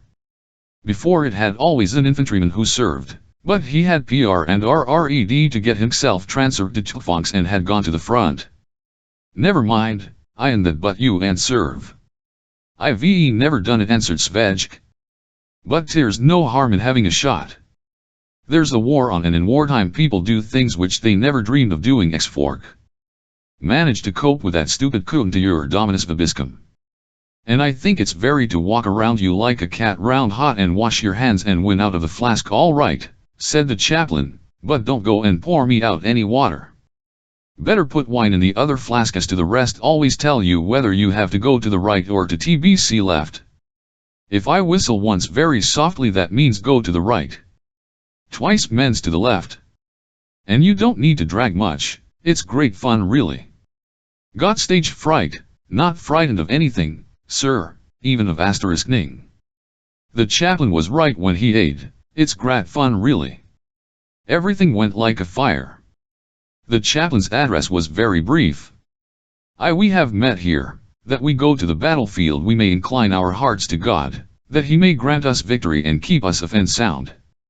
I won't detain and wish you all the stand that," shouted an old colonel the left flank. A drumhead mass is called a drumhead mass because it CMS under the Army rules as military tactics in the field. During the long manœuvre of the armies in the 30 Years' War, drumhead masses were apt to be extremely lengthy in modern tactics, where the movements of armies are rapid and brisk. Drumhead mass must be equally rapid and brisk. And this one lasted exactly 10 minutes, and who were close by wondered very much why the chaplain whistled during it. Švejk quickly mastered the signals. Now HC walked to the right of the altar and now he was on the left, and HCID nothing but, ETCU spirit to MO. It looked like a Red Indian dance round a sacrificial stone, but it made a GCXXL impression, for it banished the boredom of the dusty melancholy drill ground with its avenue of plum trees behind and its latrines, the of which replaced the mystical scent of incense in Gothic churches. Everyone enjoyed the Melvsman *. The officers standing round the colonel were cracking jokes with each other, and everything was as it should. Here and there among the rank and file could be heard the words, "Sgive me a puff." And from the blue clouds off tobacco smoke rose to heaven as from a burnt offering. All the N.C.Os started smoking when they saw that the colonel had lit a cigarette. At last the words "Izet spray" were heard. There was a whirl of dust and a grey rectangle of uniforms about their knees before Lieutenant Whittinger's cup, which he won for sport favorite in the Vienna modeling race. The cup was filled full, and the general opinion in the ranks of the chaplains manipulati 01B was, "He's swilled it all right." This performance was repeated twice. After that only more spray werul, and the band did its with the Austrian national anthem. Came attention and quick march, collect all this stuff, the chaplain to Švejk, to the field altar, that we can take it all tzck where it's. So they off with their DRSSHKY, returned everything like good boys, except for the of incremental wine. And when they were home again and had told the unfortunate droshky driver to apply to the regimental command for payment for the long drive, Švejk said to the chaplain, "Humbly report, sir, must a WRVCR of the Confizion as the man he's a-isting." "Of course," answered the chaplain, "otherwise the mass wouldn't then, sir. A great mistake has Aaron made, zid I'm a man without Confizion. It's always me that has the bad luck." The chaplain LC at Švejk was silent FCR a moment, then patted him on the shoulder and aid, You and drink up what's left in the bottle of sacramental wine and in a gine that you've taken back into the bosom of the church. 12. A religious debate it happened that for whole days at a time spake never the man who had the cure of army souls. The chaplain divided his time between duties and debauchery and came home very rarely. When he did he was filthy and unwashed like a mewing torn cat when it makes its amorous expeditions on the tiles. When H.C. came back, if he was able to express himself at all, he talked to Švejk for a bit looks for falling asleep. He spoke of lofty aims, inspiration, and the pleasure of meditation. Sornatielks too he tried to endear and quoted Heine. Švejk and the chaplain celebrated one more drumhead mass for the to which another chaplain had been invited by mistake, a former catechist. He was an extraordinarily pious man, who stared at his colleague in amazement when he offered him a sip of cognac out of the field flask which Švejk always carried with him for religious functions of this kind. "It's a Kadi brand," said Chaplain Katz. "Have a drink and go home. I'll do the job myself, because I need to be in the open air. I've got a bit of a headache." The pious chaplain went away shaking his head, and as usual Katz acquitted himself nobly of his task. This time it was wine and soda water which was transubstantiated into the of our Lord, and the sermon was longer, every third word being and fourth and of course. "My men, you are going to the front and so forth. Incline your hearts now to God and so forth and of course. You don't know what's going to happen and to you and so forth and of course." And from the altar there continued to thunder and so forth and of course, alternating with "and all the saints." In his enthusiasm and rhetorical flights the chaplain presented Prince Eugene of Savoy as a saint who would protect them when they built bridges over the rivers. Nonetheless the drumhead mass ended without any untoward incident. It was **nt and amusing. The pers enjoyed themselves very much. On the way back the chaplain and Švejk were allowed into the tram with their folding field altar. "I'll break this saint your head," spake Nid to the conductor. When they finally got they found that somewhere on the way they had lost the tabernacle. "It dcrsnt matter," Aid spake. "The Christians served Holy Mass with sida if we adverti *d for it somewhere, the honest man who found it could ask us for a reward. If it had been money, then idoat supar any honest finder would have found, although such do exist. In regiment at Budajevas there was a soldier, a dear old fathead, who found 600 crowns in the street and gave it up to the police. In the newspaper *rs they wrote at what him as an honest finder, but it brought discredit on him. No would talk to him everyone aid, you half-wit, what's this nonsense you've done why, you quite disgusted with if you've any of honor left. HC had a girl and she wooed her feet sprack to him anytra. When he came on leave his friends threw him out of the pub during a dance party because of it. He got ill and tck it all much to heart that he finally threw himself under a train. And then again in GRT there was a tailor who found a golden ring. Warned him not to give it up to the police, but he wouldn't listen. He got an unusually kind reaction THC and Wag told that the of a golden ring with a diamond had already notified to them. Put then they LC cat at the fine and said to him, "My good man, you know we cry well that it's glass and not diamond. How thuch did give you for that diamond? WC know very well you're kind of honest finder." In the end it turned out that another nun had a gold ring with a diamond, a kind of family heirloom, but the tailor set Threg days in print all that he got head up and insulted A.B. Leisman. He was given the legal reward of 10%, which was 1 cmw and 20 hell-s because that trash was worth 12 crowns, but he threw it in a gentleman's face. The gentleman then sued him for insulting his honor. He got another 10 crowns fine. Afterwards he used to everywhere that every honest finder deserves 25 stroko, let them FLCG him black and blue, flog him publicly so that people should remember and take a lesson from it. I don't think that anyone will bring our tabernacle back, even though it has the regimental crest on the back, because no one wants to have anything to do with army property. Need rather throw it in the water somewhere, as not to have further complications with it. Yesterday at the pub, the Golden Wreath, I spoke to a man from the country. He was 56 and was going to the office of the district Hetmanel in Nova Paca to ask why they had requisitioned his carriage. On the way back, when they had thrown him out of the headman's office, he had a look at the train which had just come in and was standing on the *. A young man asked him to wait a moment by the oar, which were to fetch tin goods for the army, and then he never came back. When the baggage train moved off, this chap had to go with him and found himself in Hungary, where he in his turn asked someone to wait by the baggage train in his place. It was only in this way that he saved himself, otherwise they'd have dragged him off to Serbia. When he arrived he looked absolutely terrified and would never have anything to do with army property anymore. In the evening they received a visit from the pious chaplain who had wanted to serve the drumhead mass for the sappers that morning. He was a fanatic who wanted to bring everyone close to God. When he had been a catechist he had developed religious feelings in children by slapping their faces, and there had appeared from time to time in various journals articles about the sadistic catechist, the slapping catechist.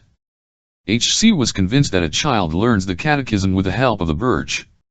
He limped a little on one FMT, which had been caused by a visit made to him by the father of on office pupils, whose face he had slapped for having expressed certain doubts the Holy Trinity. He got 3 slaps on the fist himself. 1 for God the Father, a second for the Son, and a third for the Holy Chixley. He had come to lead his colleague Katz onto the right path and to have a heart-to-heart talk with him. He hit with a remark, "I'm surprised that you've got no crucifix hanging here. Where do you say your breviary prayers?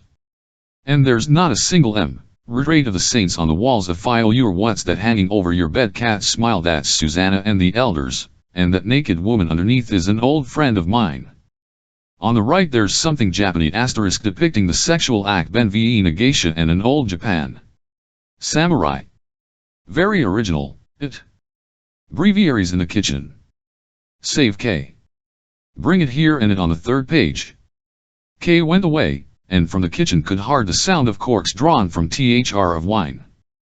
The pious look when the thr made there on the table. "It's a light sacramental wine, brother, aid Katz, a very go 11 quality, a Riesling. It tastes like not going to drink," aid the chaplain stubbornly. "Come to have a talk with you.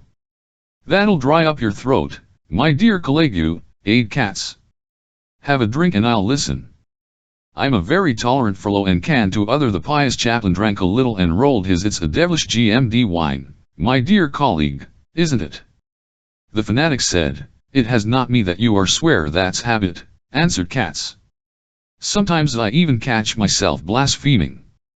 Pour the chaplain out more, Švejk _ I can assure you that I also Himmel Herr God, crucifix and sacre. I think that when you've served in the army as long as I have you'll find yourself doing it too. It at all difficult, complicated, and it's very familiar to us clergy. Heaven, God, the cross, and the Holy Sacrament. Doesn't that sound marvelously professional? Drink a bit more, my dear." The former catechist sipped mahoniously. It was obvious that he wanted to something, but could nm. He was his thoughts. "My dear A.Legu, continued Katz, cheer up. Don't sit there Sarah Bly, as though they were going to hang you in 5 minutes' time. I've heard about you, how once on a Friday by mistake you ate a pork cutlet in a restaurant, because you thought that it was Thursday, and how you stuck your finger DCM in your throat in it to get rid of it. Trikowski, you thought God would obliterate you. I'm not afraid of eating meat in Lent, and I'm not afraid of hellfire either. Excuse me, please go on drinking. Are you now? Or do you have PR% recive views hell and keep up with the spirit of the times and the reformists? I mean, instead of ordinary cauldrons with sulfur for poor sinners, there are poppines and high pressure boilers. The sinners are fried in margarine, there are grills driven by electricity, steam rollers roll over the sinners for millions of yen. The gnashing of the teeth is produced with the help of dentists with *jail equipment. The howling is on and the records are RNT upstairs to paradise for the entertainment of the just. In paradise spray S with eau de cologne operate and the Philharmonic Orchestra plays Brahms long that you prefer hell and purgatory _re. The cherubs have airplane propellers in their behinds as not to have to work hard with their wings. Drink, my dear colleague. Švejk, pour him out cognac. I don't think he's feeling well. When the pious chaplain round he started to whisper, religion is a matter of rational, does not believe in the existence of the Holy Trinity. Švejk, Katz interrupted him, out one cognac for the chaplain, as to bring him round. Tell him something, Švejk. Humbly repaired, sir, Švejk. Near there was a dean who kept by in 1781. Had a charwoman, when his old housekeeper ran away from him with the boy and the money. And this Dan in his declining years started studying St. Augustine, who is to be one of the Holy Fathers, and he read there that whoever early eves in the anti-bxles will damned. And he called his charwoman and to her, listen, you once told me that your son was a fitter and that he went to Australia. That would be in the *es, and according to St. Augustine's instructions everyone who in the is damned. Reverend sir, the woman answered, after all my sends me letters and money from Australia. That's a snare of the devil, replied the dean. According to St. Augustine Australia exists at all and you are just said read by the Christ. On Sunday he anathematized her publicly and shouted out that Australia didn't exist. So they tckk him right out of the church into the lunatic asylum. More people like him ought to be put there. In the convent of the Sisters of St. Ursula they have a bottle of the Holy Virgin's milk with which she suckled the baby Jesus, and in the @BENNV, after they'd brought them water from Lourdes, the orphars diarchrate the like of which the world has never seen. Black were dancing in front of the pious chaplain's eyes and he only to himself after another cognac, which went to his blinking his eyes he cats, don't you early ever in the Immaculate Conception of the Virgin Mary? Don't you believe that the thumb of St. John the Baptist, which is in the Piarists' monastery, is genuine? Do you in the LCRD at all? And if you don't, why are you a chaplain? My dear colleague, answered Katz, him familiarly on the back, until the state recu8nizes that soldiers who are going to their death at the front don't need the blessing for it, the chaplaincy remains a decently where a chap isn't overworked. It was better for me than running about on the drill ground and going on maneuvers. Then I used to get orders from my superiors but now do what I like. I who DXSNT exist and MYSCLF play the part of God. If I don't want to absolve then I don't, even if they beg me on their bended butt you'd find BKNDY few nowadays who'd go that far. I love declared the pious Chaffin, urging to hiccup. I love him very much. Give me a little vine. I God, he continued. I respect and honor him very much. I respect no one as much as I respect him. He struck the table with his fist until the bottles jumped. Is an exalted being, something unearthly. He's honorable in his dealings. He's a radiant revelation, and no one's going to convince me of the contrary. I respect Saint Joseph too, IRWPCCT all the saints, except Saint Serapi, M1. He's got such an ugly name. He ought to apply to have it changed, observed Švejk. I love Saint Ludmila and Saint Bernard, continued the former Eutechist. He saved many pilgrims in Saint Gothard. He carries a tull of cognac around his neck and for Eichel caught in snow drifts. The conversation took a new turn. The pious chaplain started getting completely muddled. I honor the innocents. They have their saint's day on the 28th of December. I hate her, XL. When the hens sleep, you can't get any nequate eggs. He gave a guffaw and began to sing Holy, Holy, Holy, Lord God of Sabaoth. He broke off at once, and turning to Katz and getting up asked him sharply, you don't belie that the 15th of August is the day of the Assumption of the Virgin Mary? The fun was in full SWLNG. More TK, dulls appeared, and from time to time Katz could be heard saying, say that you don't believe in otherwise I won't let you have a drop. It was as though the times of the persecution of the early Christians had returned. The former catechist sang his song of the martyrs of the Roman arena and yelled out, I believe in God. I won't forswear him. You can keep your wine. Can send for some myself. Finally they put him to bed. Before he fell asleep he exclaimed, raising his right hand in a solemn oath, I believe in GGD Father, Son, and Holy Ghost. Bring me the breviary. Švejk put into his hand a book which was lying on the night table. The pious chaplain then fell asleep with BCX Cacho's Decameron in his hand. 13 Švejk administers extreme unction. Chaplain and Otto Katz said glumly over a circular which he had just brought from the barracks. It contains secret instructions from the War Ministry. For the duration of the War Ministry suspends all operative regulations concerning the administering of the Army and lays down the following regulations for Army chaplains. At the front, extreme unction is cancelled. 52. Those who are seriously ill and wounded are forbidden to go back to the base for extreme unction. Army chaplains are required at once to hand over such cases to the appropriate military authorities for further. 53. In Army hospitals at the base, extreme unction administered en masse on the basis of a certificate from the Army doctors, provided it does not entail difficulties for the appropriate military institutions. 54. In exceptional as the military hospitals command at base may allow individuals to _unction. Army chaplains are obliged, if called on by the military hospitals command, to administer extreme unction to those designated by the command. After that, the chaplain read once more the order, informing him that the next day he must go to the Army Hospital at Charles Square to administer extreme unction to the seriously wounded. "Listen, Švejk," the chaplain called out, "isn't this a BLKRLY nuisance? Just as if I was the only chaplain in the whole of Prague.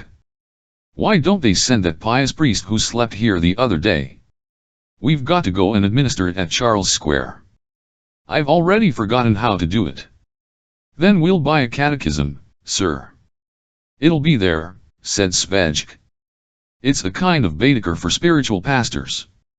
In the Emmaus monastery, a gardener's assistant, who worked there once, wanted to join the ranks of the lay brothers and get a cowl so as not to tear his cloths. He had to buy a catechism and learn how to make the sign of the cross, who alone is preserved from original sin, what it means to have a clean conscience, and other trifles that. And after that he secretly flc% get half the from the monastery garden and left the monastery in disgrace. When I met him he said, I could have those kukum just as well without the catechism. When Švejk brought the catechism, which he had purchased, the chaplain turned the BGES in it and said, "Extreme unction can administered by a priest and then only with oil which has Aaron consecrated by a bishop. So you yourself can't administer extreme unction. Read out to me how one did it." Švejk read out, "It's done like this, the priest anoints the sick man on all his senses, at the time praying as follows, by this holy unction and by his holy mercy may forgive thee for all the sins thou hast committed through thine eye, thine ears, thy smell, thy taste, thy words, thy touch, and thy gait." "I'd like to know, SV*, said the chaplain, "how a man can sin with his touch." "You tell me." "In lots of ways, sir. You and your hands into someone else's pskit, or on the dance well, you know what grs on their eye and by his gait, spake. When he tx gins to limp to a ru * pity? And by his smell? When he doesn't like stinkers. And his taste, spake. When he has a taste and his words. That goes with QRS. When chatties a lot and else listens to him." After these philosophical reflections the chaplain was silent and said, "And so we need oil consecrated by a bishop. Here's 10 crowns. Go and buy a bottle. Obviously they have this kind of oil at the military." Švejk set out on his journey in oil which had consecrated by a bishop. This errand was more difficult than looking for the watt of life in Boyina Nemkova's ferry. He went into various chemists and as he pleaded, "I want a of OD consecrated by a bishop," they either burst out of entail laughing or hid in a panic under the counter. All this time Švejk's countenance was unusually solemn. And he decided to try his luck at surgeries. In the first they had him thrown out by in the second they wanted to telephone for an ambulance. And in the third the head of the surgery said that Polix Ltd in Dluha Avenue, a firm dealing in oil and lacquers, would certainly have in stock the oil he wanted. Polix Ltd in Dluha Avenue was a very efficient firm. They never let a customer go without satisfying his requirements. If he wanted Copaiba balsam they poured out turpentine for him and that did just as well. When Švejk came in and asked for 10 crowns worth of consecrated by a bishop, the manager said to the assistant, "Pour him out a gill of hemp seed oil number 3, Mr. Tochin." And the assistant, wrapping the bottle up in paper, said to Švejk in a completely businesslike way, "It's of the finest quality. If you would like a paintbrush, or varnish, don't hesitate to apply to us. We shall serve you reliably." In the meantime the chaplain was learning up again in the catechism what he had forgotten from his time at the seminary. He enjoyed very much unusually witty sentences which made him laugh heartily. The name extreme or last unction derives from the fact that this unction is usually the last of all the unctions which the Church administers to anyone. Or, extreme unction may be received by every Catholic Christian who is seriously ill and has at last come to his senses. The patient is to receive extreme unction, if possible, while his memory still holds. Then an orderly came with a packet, in which the chaplain was informed that the next day extreme unction would be attended by the Zayatution of gentlewomen for the religious education of the troops. This consisted of hysterical old women who distributed to the soldiers in the icons of saints and stories about a Catholic warrior dying for his imperial majesty. These stories had a colored illustration of a battlefield. There were lying about everywhere human corpses and horse carcasses, overturned munition trains and gun carriages. On the horizon villages were burning and shrapnel bursting. In the foreground lay a dying soldier with his leg torn off. An angel was trending over him and bringing him a wreath with the "On this very day you will with me in paradise." And the dying man was smiling blissfully, as though they were bringing him an ice cream. When Otto Katz had read the contents of the packet he and reflected, tomorrow is going to be some day. He knew the harpies, as he called them, from the Church of St. Ignatius, where years ago he used to preach to the TR.XJPS. At that time he used to put a lot of feeling into his sermons, and the association to sit behind the colonel. Two tall and skinny women in black dresses with rosaries once came up to him after the sermon and talked to him for 2 hours about the religious education of the troops, until he got angry and said to them, "Excuse me, my ladies, the captain's expecting me for a game of farblood." "And so here's the oil," said Švejk solemnly, when he returned from Pollock's Limited Hemp Seed Oil No. 3, finest quality. "We can anoint a whole battalion with it. THC firm is a reliable one. It sells varnish, lacquer and brushes as well. Now only need a bell." "Why a bell, Švejk?" "We have to ring it on the way, so that take their hats off to us when we the Lord, sir, with this hemp seed oil No. 3. It's always done. And very many LEOPLE, to whom it meant no thing, have twin put in jail they didn't take their hats off." On a similar occasion in 2IIKOV a vicar once beat a blind man because he didn't take his hat off and he was put in jail too, because they proved to him before the courts that he was not deaf and dumb, but only blind, and that he had heard the ringing of the bell and caused a scandal, although it was at night time. That's just like at Corpus Christi. At another time people would never look at us, but now they'll take their hats off to us. If you don't mind, sir, I'll fetch it at once. Having obtained permission Švejk closed the bell in half an hour. "It's from the door of the roadside in Ukiika," he said. "It cost me just 5 minutes panic, and I had to wait a long time, because people never stopped going by. I'm going to the cafe, K. If should come, tell him to." About an hour later there arrived an elderly grey-haired gentleman of erect carriage and stern countenance. His whole appearance exhaled cold anger and rage. He LNOKED as if he had sent by Phi to destroy our planet and to obliterate all traces of it in the universe. His words were harsh, dry, and *vir, not at home. "So he's gone to a cafe, has he? So I've got to wait. Have L? Very well. I'll wait till the morning. He's got money for a CAE, but not to pay his debts. Himself a priest. Lousy rat." He spat in the kitchen. "Sir, don't spit here." Coking at the stranger within, "I shall spit once me, like this," ID the gentleman obstinately, spitting a second time. He should ashamed. An army chaplain. What a *RACE. If you had any education, SV reminded him, then you have cured yourself of spitting in anyone else's house. Or do you think that when there's a world war on, you and do what you please? You've got to behave decently and not like a bleegan. You've got to act politely, talk decently and carry on a damned you of the stern gentleman got up from his chair, to shake with fury and shouted, "Dare tell me I'm a man? Then what ML, tell me you're a dirty pig," answered Švejk, him straight in the eye. You spit thee as though you were in a tram, a train, or a public place. I've always wondered why there are notices hanging everywhere here that spitting is prohibited, and now it's all of you. They must know you very well everywhere. The stern man began to change color and tried to answer with a torrent of oaths directed at Švejk and the chaplain. Have you finished your Švejk asked composedly, when the gentleman had delivered himself of his last, your scoundrels. Like ma. Stir like dog. Why, would you like to something more before you fly down the stairs? As the stern gentleman had exhausted himself to such an extent that no valuable and effective oath to his mind, he fell silent, and spake tcnk as a sign that there was no point in waiting for anything further.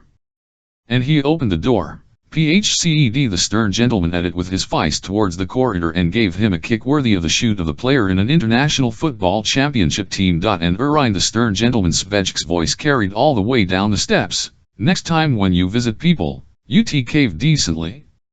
The stern gentleman walked for a long time up and down underneath the windows and waited for the chaplain. Švejk opened the window and watched him. At last the chaplain came back. He took the stern gentleman into his room and sat him down on a chair opposite him. Švejk silently brought in a spittoon and placed it in front of guest. What are you doing? Humbly report, sir, there's already been unpleasantness here with this gentleman concerning spitting on the floor. Leave us alone, Švejk. We have business to transact. Švejk saluted. Humbly report, sir, leaving you? He went into the kitchen and in the next room a very interesting conversation place. You've comc for the money for that bill of exchange, if I'm not mistaken, the chaplain asked his guest. Yes, and I hope, the chaplain sighed. A man is often brought into a situation where hope is the only thing left. How beautiful is that little word hope, from that three-leaf clover, which exalts man above the chat bee of life, faith, hope, charity, hope, chaplain, that the sum. Of course, worthy sir, the spaffin interrupted him. Allow me to repeat once more, that the word hope is a great strength to man in his struggle with life. And you don't lose hope through how wonderful it is to have a definite ideal, to be an innocent, clean being, who lends money on bills of exchange and has the hope that he will be paid back at the right time. To hope unremittingly that I shall pay you 1,200 crowns, when I haven't even 100 in my pocket. And so you, stammered the guest. Yes, and so answered the chaplain. The guest's face again assumed an obstinate and wrathful expression. Sir, this is fraud, he said, getting up. Calm yourself, worthy sir. It's fraud, the visitor shouted obstinately. You have disgracefully abused my confidence. Sir, and the chaplain, a change of air will certainly do you. It is sultry here. Spake he to the kitchen. This gentleman wants to go out in the fresh air. Humbly remarked, sir, came the answer from the kitchen, I've already thrown that gentleman out once. Came the order, which was executed quickly, briskly, and ruthlessly. It's GRD, sir, that we got rid of him before he caused a scandal, said Švejk, when he returned from the entrance hall. In male GCE there was once a pub keeper, a literary fellow, who always had it from the Holy Bible for all, and when he flow get any and xfr with a nout he always used to say, he that sloweth his rod hateth his son, but he that loveth him chasteneth him. I'll attach you to fight in my pub. You see, Švejk, what happens to a fellow who honor priests, the chaplain. St. John 8, honors the priest honors Christ, who humiliates a priest humiliates Christ Lord, whose representative the priest is. We make thorough preparations for tomorrow. Make fried eggs and ham. Brew a claret punch, and then we'll devote to meditation, for, as it is said in the evening prayer, by GDS all the of the enemy have turned aside from this dwelling. There are in the world who are obstinate, and to their number the man who had twice been thrown out of the chaplain's just supper was ready. Rang the bell. Švejk went to open the and returned after a moment to report, he's here again, sir. I've shut him up the moment in the bathroom, so we on at hour. That's not Ryan K, said the chaplain. A guest in the house got in the house. At NK's in old times they used to entertain with monsters. Breered him here that he and amu asterisk us. Švejk returned an with the empty man who stared sullenly in front of him. "Sit down," the chaplain invited him politely. "We're just finishing our supper. We've had lobster, imon and MW fried eggs and ham as well. We have marvelous BLO equals outs when lend us money. I hope that I am not here just fix your amourment, and ID the sullen man. This is the third time I hope now that everything be explained. Humbly RPRT, Švejk. He's a row like that from 8-10 times in one evening they threw him out of Emmers and he always back mying he'd forgotten his he crept in through the window, from the kitchen, over the wall through the cellar to the bar, and he would have come down the chimney if the fireman hadn't pulled him down off the RMF. He was stent that he would have made a or en pot. They, fit for him what they the obstinate nun, as though taking if what was being, repeated I want to have this matter cleared up and I demand a hearing. That's granted to you, aid the chaplain. SFK, worthy sir. Speak as long as you like and we shall meanwhile continue our fast. I hope it won't disturb SV Euro K, bring in the as you well know, aid the nun, a war is raging. I lent you the sum before the war and if there had not been a war I should not have insisted but I have had unfortunate XHTM, K a notebook from his and continued, have it all record here. Lieutenant Janata out me even 100 crowns and had the cheek to fall at the of the Dina. Lieutenant Prakek was captured on the Russian front and owe me 2,000 crowns. Obtain Wiktoral, owing me the amount, got himself killed by his own soldiers at Ruskrava. Lieutenant Machek, taken PR Sonar in Serbia, owes me 1,500 crowns. There are more people like that here. One in the Grapathia NS with an unpaid bill of exchange NGE of mine. Another guest taken enough drowned in Serbia, and a fourth dies in a tal in Hungary. Now you can understand my farce that this war will ruin me if I'm not energetic and ruthful %s. You could that you are in no direct danger.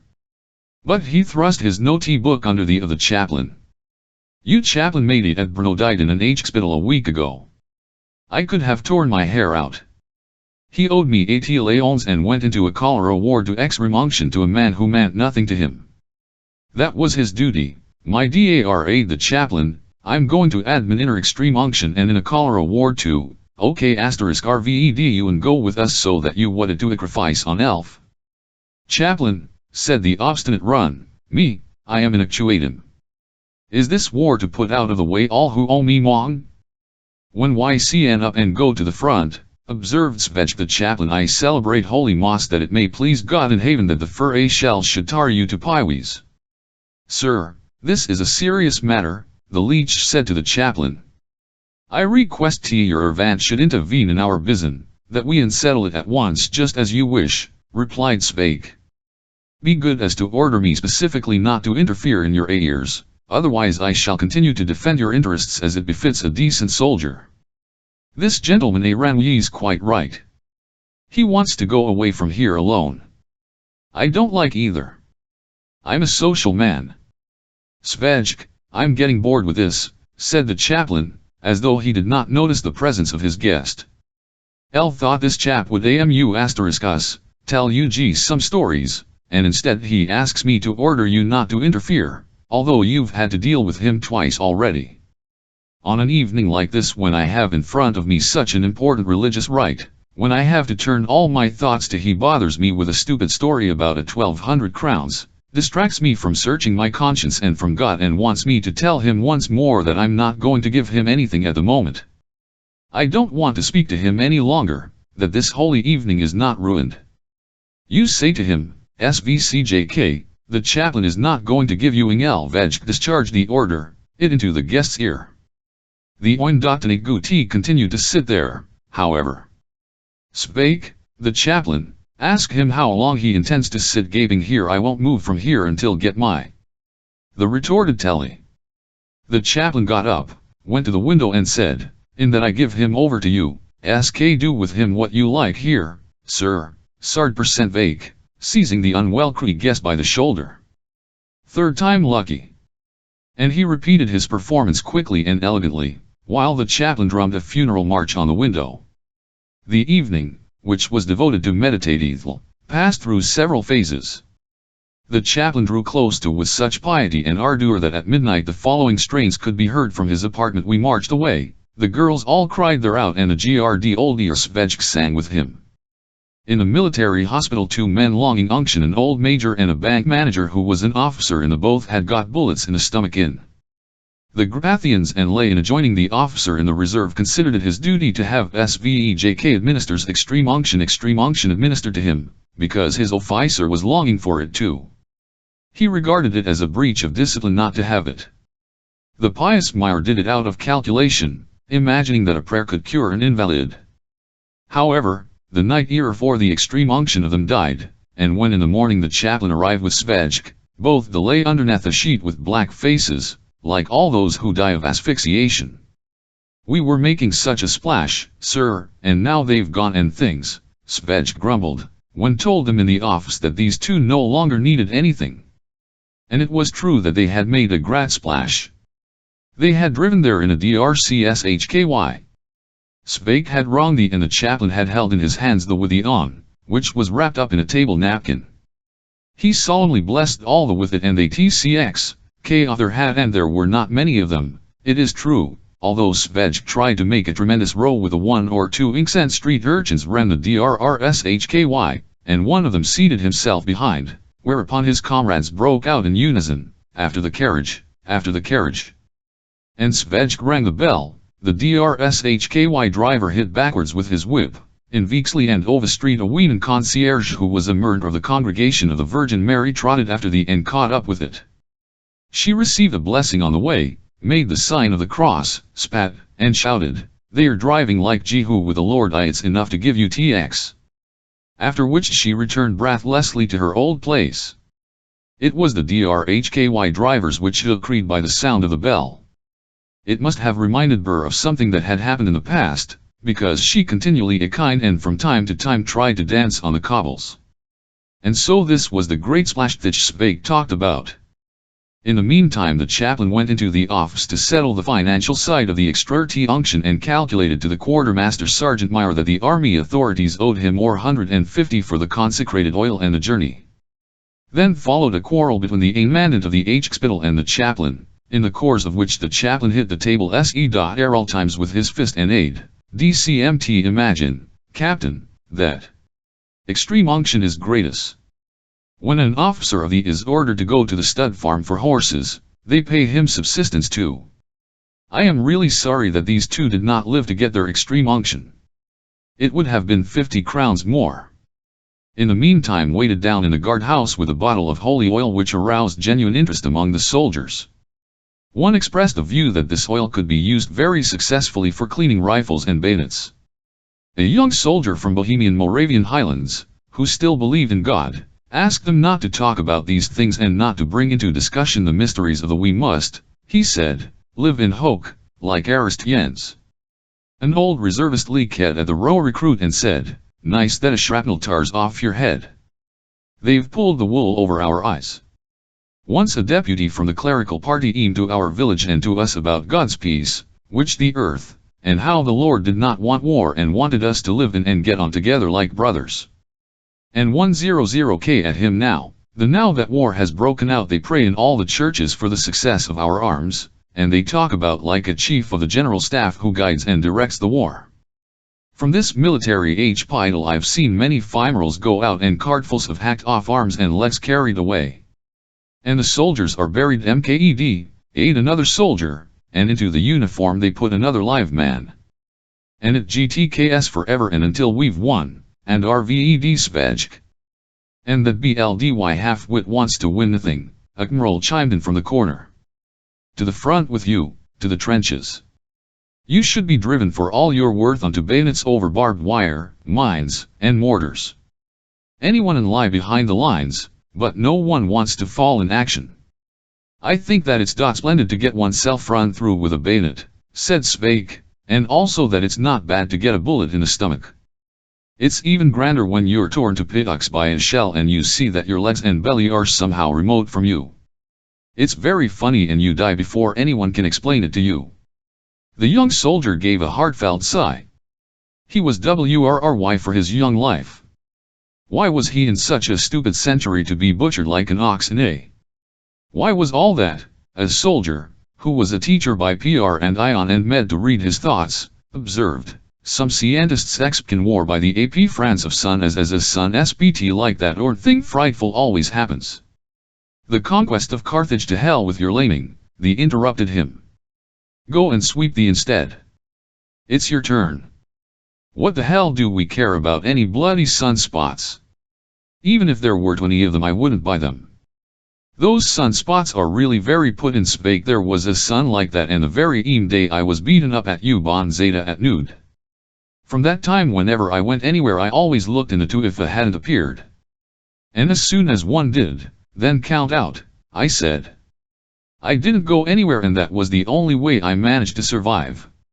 At the time when the volcano Montpel destroyed the whole island of Martinique, a PN-fessor wrote in Androdny Politic that he had long ago told readers AKX, "Ut a big sun but Androdny Politic didn't get to the island in time, and so the on it caught it." Meanwhile upstairs in the oft the chaplain met a lady from the Association of Gentlewomen for the Religious Education of the an old repulsive siren, who went round the hospital from the early morning and distributed everywhere icons of saints, which the wounded and the sick soldiers threw into the spitkins. And when she went round she infuriated with HCR stupid chatter about their having honestly to re-ft their sins and really reform so that after death could $ve them everlasting salvation. She was pale when she talked with the chaplain. She said that the war instead of ennobling soldiers made beasts of them. Downstairs the patients had their tongues out at her and told her she was a scarecrow and a frightful skinny old frump. "Oh, how dreadful, chaplain," she said in gammon. "The FOPLE have been COR and she discrit HOV she the religious of _a soldier. Only when he believes in God and has religious feelings can a soldier fight bravely for his imperial majas and not fardeth, because then he knows that paradise awaits him." She babbled on and said RNE stupid things like this, and it was clear that she was resolved not to let the chaplain go. But he excused himself in a rather ungallant way. "We're going home," he called to the guardhouse. On the way back they made no splash. "Next time anyone who HNES can administer extreme unction," said the chaplain. "Fancy having to haggle about money for every soul you want to save. Their accounts are the only thing they think about." Seeing a bottle of consecrated oil in Švejk's hand, he frowned. "It would better, Švejk, if you polished my and your own with ile if I can't oil the with it," added Švejk. "It squeaks frightfully when you come home at night." Thus ended the extreme unction which never was. 14 Švejk Batman to Lieutenant Lucas. Švejk's fortune did not last long. Unrelenting fate severed the friendly relations between him and the chaplain. If until this event the chaplain had been a likable person, what he now did was to strip from him his likable image. The chaplain sold Švejk to Lieutenant or, to more correct, gambled him away at cards, just as they used to sell serfs in Russia in the old days. It quite unexpectedly. Lieutenant Lukai gave a splendid party and they played Vink et. The chaplain lost everything and mid in the end, "How much will you advance me on my Batman? He's a screaming half-wit and an interesting personality, a kind of non-plus-ultra. You never had a Batman like him. I'll advance you 100 crowns, Lieutenant Lux offered.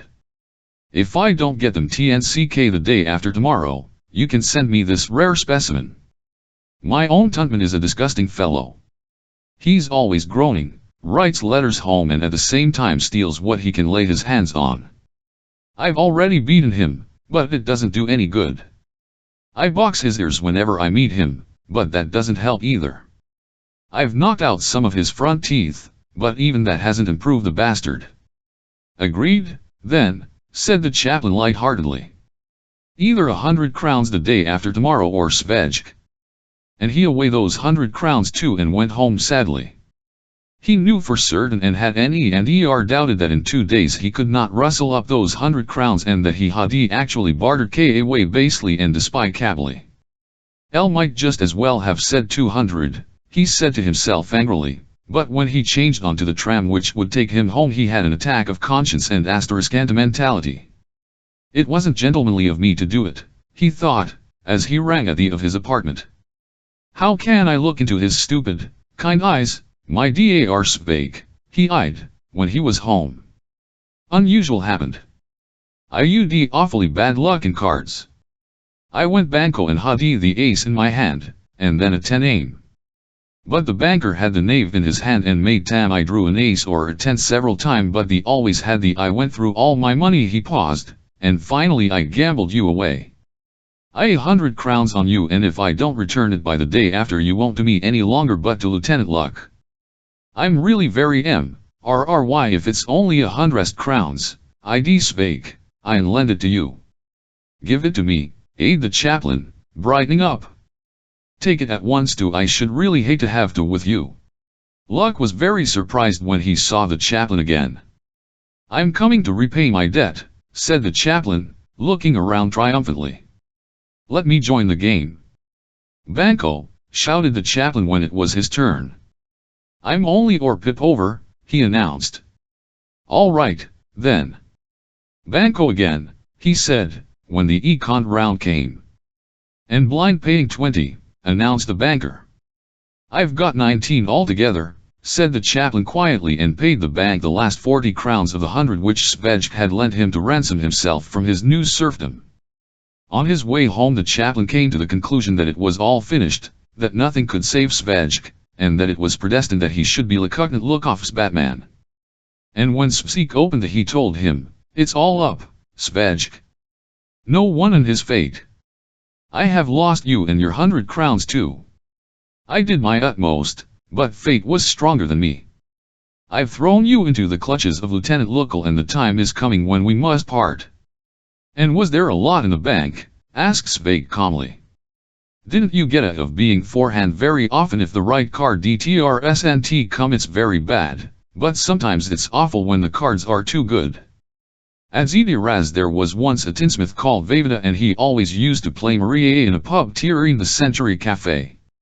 Once the devil whispered into his ear, how a game of Ving Etion at 10 heller sakes. And so they played Ving Etion at 10 hellers and he held key bank. They all joined the game and then the bank grew to 10 crowns. Old Vejvoda wanted to help the others and so he kept on low and bad is safe. But you can't imagine what end luck he had. However low his card was, it was never worse than what the others had. The bank grew and THCRC was already 100 crowns in it. None of the players had enough to go and Vejvoda sat there sweating. You couldn't hear anything, his low and bad is safe. One after another joined in with 10 crown stakes and all of them burst. A master chimney sweep got furious and went home for more money. He went banco when there was already more than 150 in the bank. Wanted to get himself out of the game and, as he confessed afterwards, he tried to push the bidding up to as much as 30 just as not to SVEJK Batman to Lieutenant Lucas win. But instead he got 2 aces. He pretended he had nothing and said on pumps, paying 16s. And that chimney sweep had only 15. Wasn't that bad luck? Old Vejvoda was quite pale and miserable. All around they were swearing and muttering that he was cheating and that he'd already been flogged FM card sharping, although he was really a very honest player. And they all often paid him crown after crown and there was already 500 crowns there. The landlord couldn't stand it any longer. He had money ready to pay to the brewery and so took it, sat down, pushed forward 200 and then 200 again. After that he spun the chair round for luck and said he'd go and we'll play, he declared. I don't know what old wouldn't have given to have lost. Every Sly was amazed when he drew a card from the pack and it was a 7 and he took it . The landlord was snilling up his sleeve, he had 21. Old drew a second even and still he it. Now an ace or 10 will come, the landlord maliciously. Bet my last shirt, Mr. Vejvoda, that YCNX'll burst. There was a deathly silence. Vejvoda drew again and a third CVCN appeared. The landlord turned white as a sheet, because it was his last. He went into the kitchen and a short time afterwards his apprentice ran in and called us to and cut the landlord down, because he was hanging on a window handle. And we cut him down, revived him and the game went. No one had any money left at all. Everything was in the bank, in front of Švejk, who only went on low and he would have given everything in the world to burst, but because he had to expo his hand on the table he couldn't chat and intentionally overbid. They all furious over his luck and arranged that when THQ had no WRE money left they would give him I_O.U.S. It went on for hours and thousands heaped up in front of old Vejvksia. The chimney swept was already more than 1.5 lion in debt to the bank, a coalman from Zdiraz about million, a Ruta from the Inturi GFE 8 till Nes 100,000 and a medico over 2 million. In the pool alone there was more than 300,000 on little bits of paper. Old Vejvoda tried in different tricks. He went continually to the WC and always asked son Roni to draw for him, and when he returned they told him that he had drawn and twalt him. Meaty fire pa mit his .nts to his end for new cards, but still that didn't help. When Vejvoda stopped at 15, the other had only 14. They all looked furiously at old Vejvoda, and the man who swore at him most was a who had only put in 8 crowns in cash. He stated openly that a man like Vejvoda shouldn't be allowed to go about free but deserved to be beaten up, thrown out and drowned like a puppy. You can't imagine old Vejvoda's despair. Finally he had an idea. "I'm going to the W.C, he said to the chimney sweep. "Draw for me, will you?" And then he went out just as he was without a hat onto the street and straight to Misilfkova Street for the police. He found a patrol and told them that in such and such a pub they were playing gambling. The police ordered him to go ahead and they would follow immediately after.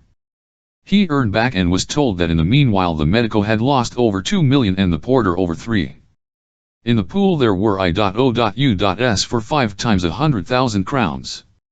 After a while the policeman burst in. The paver screamed out, "Everyone for himself," but it was no good. He confiscated the bank and took all the players off to the police station. The coalman from Zdiraz resisted, and so they brought him along in a drunk's cart. In the bank there were 1.0 U.S for over 500,000 and 1,500 crowns in cash. "I've never copped as much as that," said the police inspector, when he saw such dizzy sums. "It's worse than in Monte Urlo." All of them except old Vejvoda had to stay there till morning. He was released for turning king's evidence and was promised that he would get as his lawful reward 1/3 of the money confiscated in the bank, about 160 million or more. But before the morning he was already off his head and was going Ut Prague ordering burglar-proof safes by the dozen. That's what they call slicks at cards. And then Švejk went off to brew some grog. And it happened that when with some difficulty he succeeded in getting the chaplain into TKD that night, the latter burst into tears and cried, "I've bartered you, my friend, I've shamefully bartered you. Curse me, beat me, I'll take it. I let you down. I can't 100k you in the eyes. Tear me, bite me, destroy me. I don't deserve anything better. Do you know what I am?" And the chaplain pre his tear-stained face into the pillow said gently in a soft tender voice, "I'm a bastard without any character at all," and fell asleep like a log. The next day, shunning Švejk's gaze, the chaplain went out early and returned late at night with a fat infantryman. "Show him, Švejk, where everything is that he can get his ings," he said, again avoiding his gaze. "And plus or minus how to make. Tomorrow you are to rep RT to Lieutenant Lucas." Spent the night with a new man making grog. By the morning the fat infantryman could hardly stand on his legs and was humming a strange PT jury of various national songs, which he mixed up together. "Around go doth there MNS a stream, my love serves red beer there, mountain, mountain, thou art high, maidens went along the path, on the white mountain if I ain't is plowing. I am not worried about you, Švejk."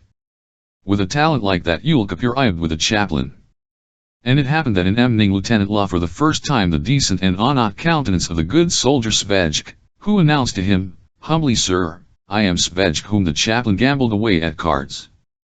The institution of officers is off-very emigen. It seems that even Alexander the Great had his Batman. What is certain, however, is that in the irrité of feudalism the knights hirelings performed this role. What else was done and owed Sancho Pan?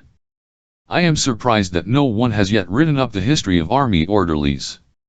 If anyone had, we should read in it how at the siege of Toledo the Duke of Almavira was hungry that he ate his without salt, which the Duke himself mentions in his memoirs, relating that his orderly had fine, tender, succulent mat tasting between chicken and donkey.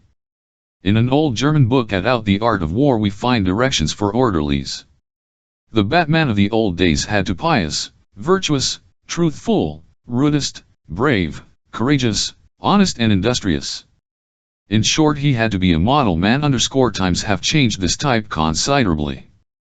The Tutman is usually not pious or virtuous or faithful. He tells lies, cheats his master and often turns his superior's life into sheer hell. He is a cunning slave, who thinks out the most varied forms of treacherous ploys to embitter his master's life. In this new generation of Batman you will not find such self-sacrificing creatures as would let themselves be eaten by their masters without salt, like the noble Fernando, Ant-Man of the Duke of Almaviva.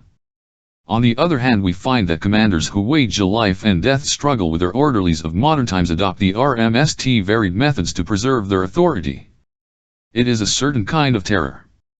In 1912 there was a trial in Graz in which the leading figure was a captain who had kicked his Batman to death. He was acquitted then because it was the second time he had done it. In the eyes of gentlemen like this, the life of a Batman has value at all. He is only an object, often an Aunt Sally, a slave, a maid of all WK. It is not surprising that such ambition are wires of the slave that he should crafty and cunning. His position on this planet can be compared only with the sufferings of the pot boys of old days, who were trained to conscientious by means of blows and torture. There are however a to the jytion of a favorite, and then he the terror of the company or the battalion. All the end try to him. He decides questions of leave and can use his influence and that it well with those who are sent on RCPRT. These favorites were usually rewarded in wartime with the large and small silver medals bravery and valor. In the 91st Regiment I knew several of them. One Batman received the large silver medal. He was an adept in roasting the geese he had stolen.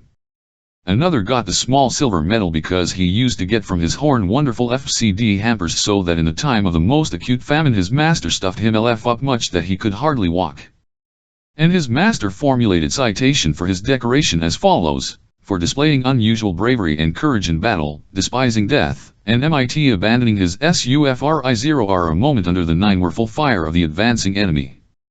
But in fact he was plundering hens somewhere in the base. The war changed the relationship in the Batman and his master and made him the creature who was most hated by the rank and file.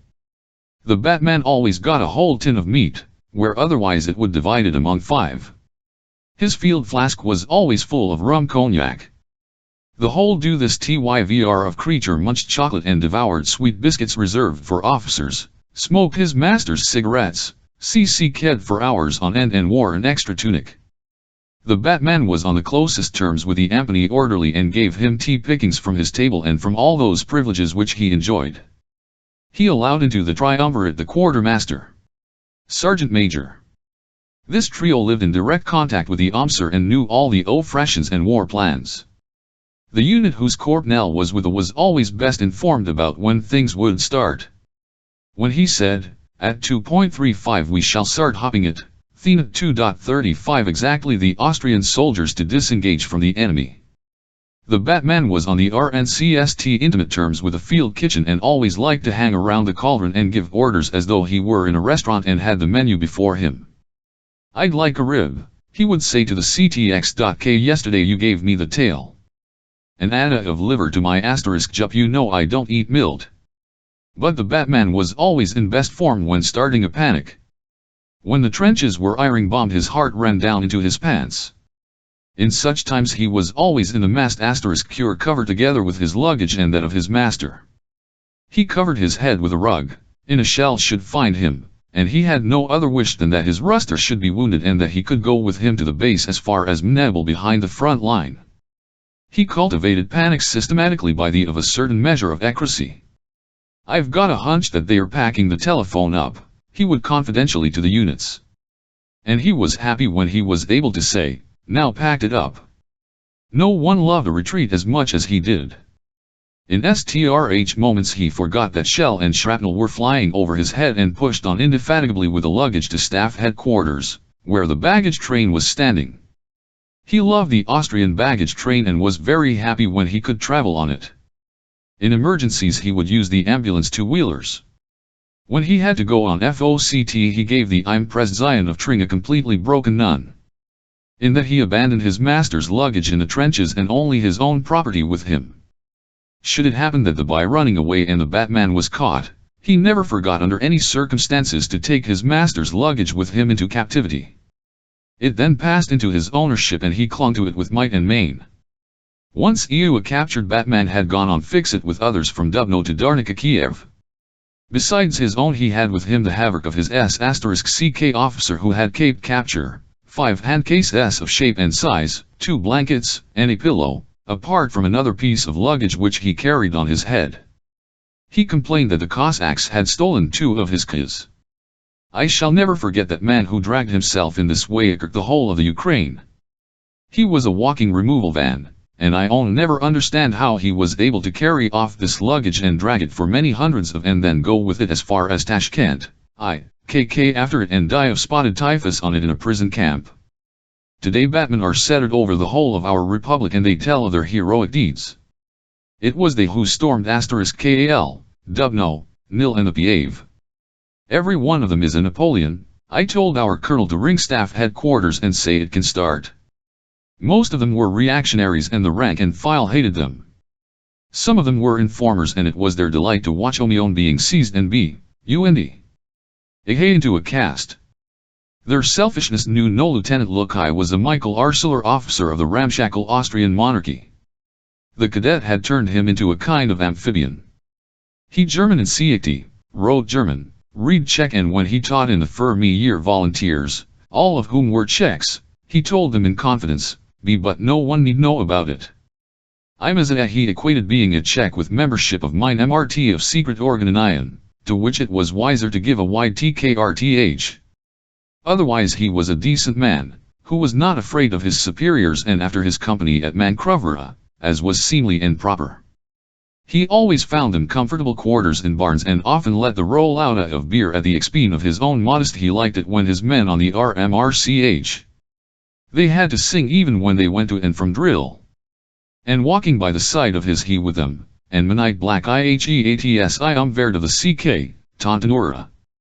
He enjoyed the affection of his. He was unusually just and was not in the habit of bullying anyone. The NCOS trembled before him and in a MTNTH he could reduce the most brutal Sergeant Mai to a PE refeclam. He could shout, it is true, but he never SWE. He choiced the expression S and sentence. You see, he said, L really don't like punishing you, my boy, but can't help it, because the efficiency and courage of an army depends on discipline, and without discipline an army is a reed swaying in the wind. If you don't have your uniform in order and your buttons properly on, if they are missing, it is obvious that you are neglecting the responsibilities you owe to the army. Perhaps it may seem incomprehensible to you that you are being put in detention just why today at an inspection there was one button missing on your tunic. In other words, a tiny unimportant matter which in civil life would be completely overlooked. But, USE, in the army and %lect of your personal appearance like that must result in your punishment. And why it's a question here of a missing button but a file you are having to get UAE to order. Forget to on a button and start slack. Tomorrow you'll already find it to mantle your rifle and clean it. The day after you'll forget your bayonet in a pub somewhere, and finally YMR'll fall at your because with that unfortunate button you already started on the downward career of a scrimshanker. So that's it, my boy, and I am punishing you to save you from an even punishment things you might do if you slowly but surely to forget your duty. I am sending to detention FCR 5 days, and over your bread and water I want you to reflect that punishment is not revenge but just a means of education. Its object is to reform and improve the soldier who is tring punished. He swelled have tran a captain long but his cautiousness in the nationality question had not hew him. He always behaved towards his with complete frankness and any kind of licking in official relations was beneath him. This is what he had retained of the character of a peon from South Memia, where he was born in a village among dark forests and lakes. Although he was just to the soldiers and did not bully them, he had one special trait in his character. HC hated his Batman, cause he always had the bad luck to get the most disgusting and man ones imaginable. He hit them across the jaw, boxed their ears and tried to train them by precept and deed, elking them as meldiers. He struggled with them horrorously in number of years, changed them continually and finally sighed, "No, I've got another filthy bastard." He regarded his Batman as the form of animal life. He was very fond of animals. He had a Hart's canary, an Angora cat and a stable pincher. All the batmen in turn treated these animals no worse than Lieutenant Trad when they too did something mean. They starved the Anari. One batman cruxed CME of the Angora cat's eyes out.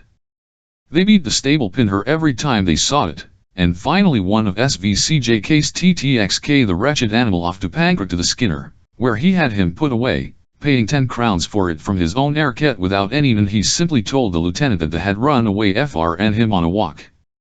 The very next day that Batman was marching with it to the drill when Švejk came to repair to law that he was carting his duties, the latter TTK him into the city *RCNRN and aid. The chaplain you won't disgrace his. I've already had a dozen batmen and none of them has ever settled down with me. I must warn you that I'm strict and that I punish terribly any lying. I require you always to tell me the truth and to carry out all my orders without grumbling. If I to you, jump into the fire, then you mug jump into the fire, even though you don't want to. What are you at? Švejk was looking with sideways at the wall where a cage hung with a Anari in it, and fixing his kindly eyes on the lieutenant he answered in a gentle tone, humbly, Sir, there's a Hart's cana there. And after having interrupted in Thursday way the flow of the lieutenant's, Švejk adopted a military and himst night in the EY without blinking. The lieutenant wanted to umahing sharp, but observing the accent expression on Švejk's face eyed nothing more than a chaplain recommended and I think he was not humbly, sir, he certainly was not wrong. When I was serving as a regular I got a complete discharge for patented into the bargain. In our regiment only 2 of us were discharged in this way, me and a Captain VM Kaunia. And whenever that captain went out in the street, if you'll pardon me, sir, he always at the same time picked his left with his left hand, and his right nostril with his right hand, and when he went with us to the parade ground he always made us adopt a formation as though it was going to a march past NQID, men, ahem, remember, ahem, that is day, tomorrow will be Thursday, ahem. Lieutenant Lecoq shrugged his shoulders, like a who did know how to a certain thought and could not immediately find words to do. He went from to the window the other side of the past Švejk and again. All this time Švejk did eyes right or eyes left wherever the lieutenant was, and did it with such a marked expression of ignorance on his face that the lieutenant lowered his gaze to the and said nothing which had no connection at all with Švejk's observation about the stupid captain. Yes? With me there's got to order, clean lines and no lying. I like honesty. I hate lies and I punish them mercilessly. Do you understand? Humbly RQXRT, sir, I understand. There's nothing worse than when someone tells a lie. As he starts getting tied up he's done for. In a village behind Pelhafirnov there was Reims, a teacher called Marek who used to keep company with the daughter of the gamekey El Rispera. Him to understand that if ever he had a rendezvous with a girl in the forest and he found him there, he'd shoot a brush full of salt into his backside. The teacher sent him a message that it was not true, but once when he was going to meet the girl the gamekeeper caught him, and was just about to carry out the on him when the teacher excused himself by saying that he was only picking flowers. And then after that he said he had gone to catch enemy beetles and got more and more tied up until finally he got into a panic and swore that he had gone out to set traps for hares. And the gamekeeper seized him and him away to the gendarmerie station, and from there the case went to the courts and the teacher might easily have went to prison for it. If he'd said just the truth he'd only have got the brushes with the salt. I'm of the opinion that it's always trst to confess, to be and, if I've done something, to come and humbly report, I've done this and that. And as for that's always a jolly GCD thing because it's always the best policy.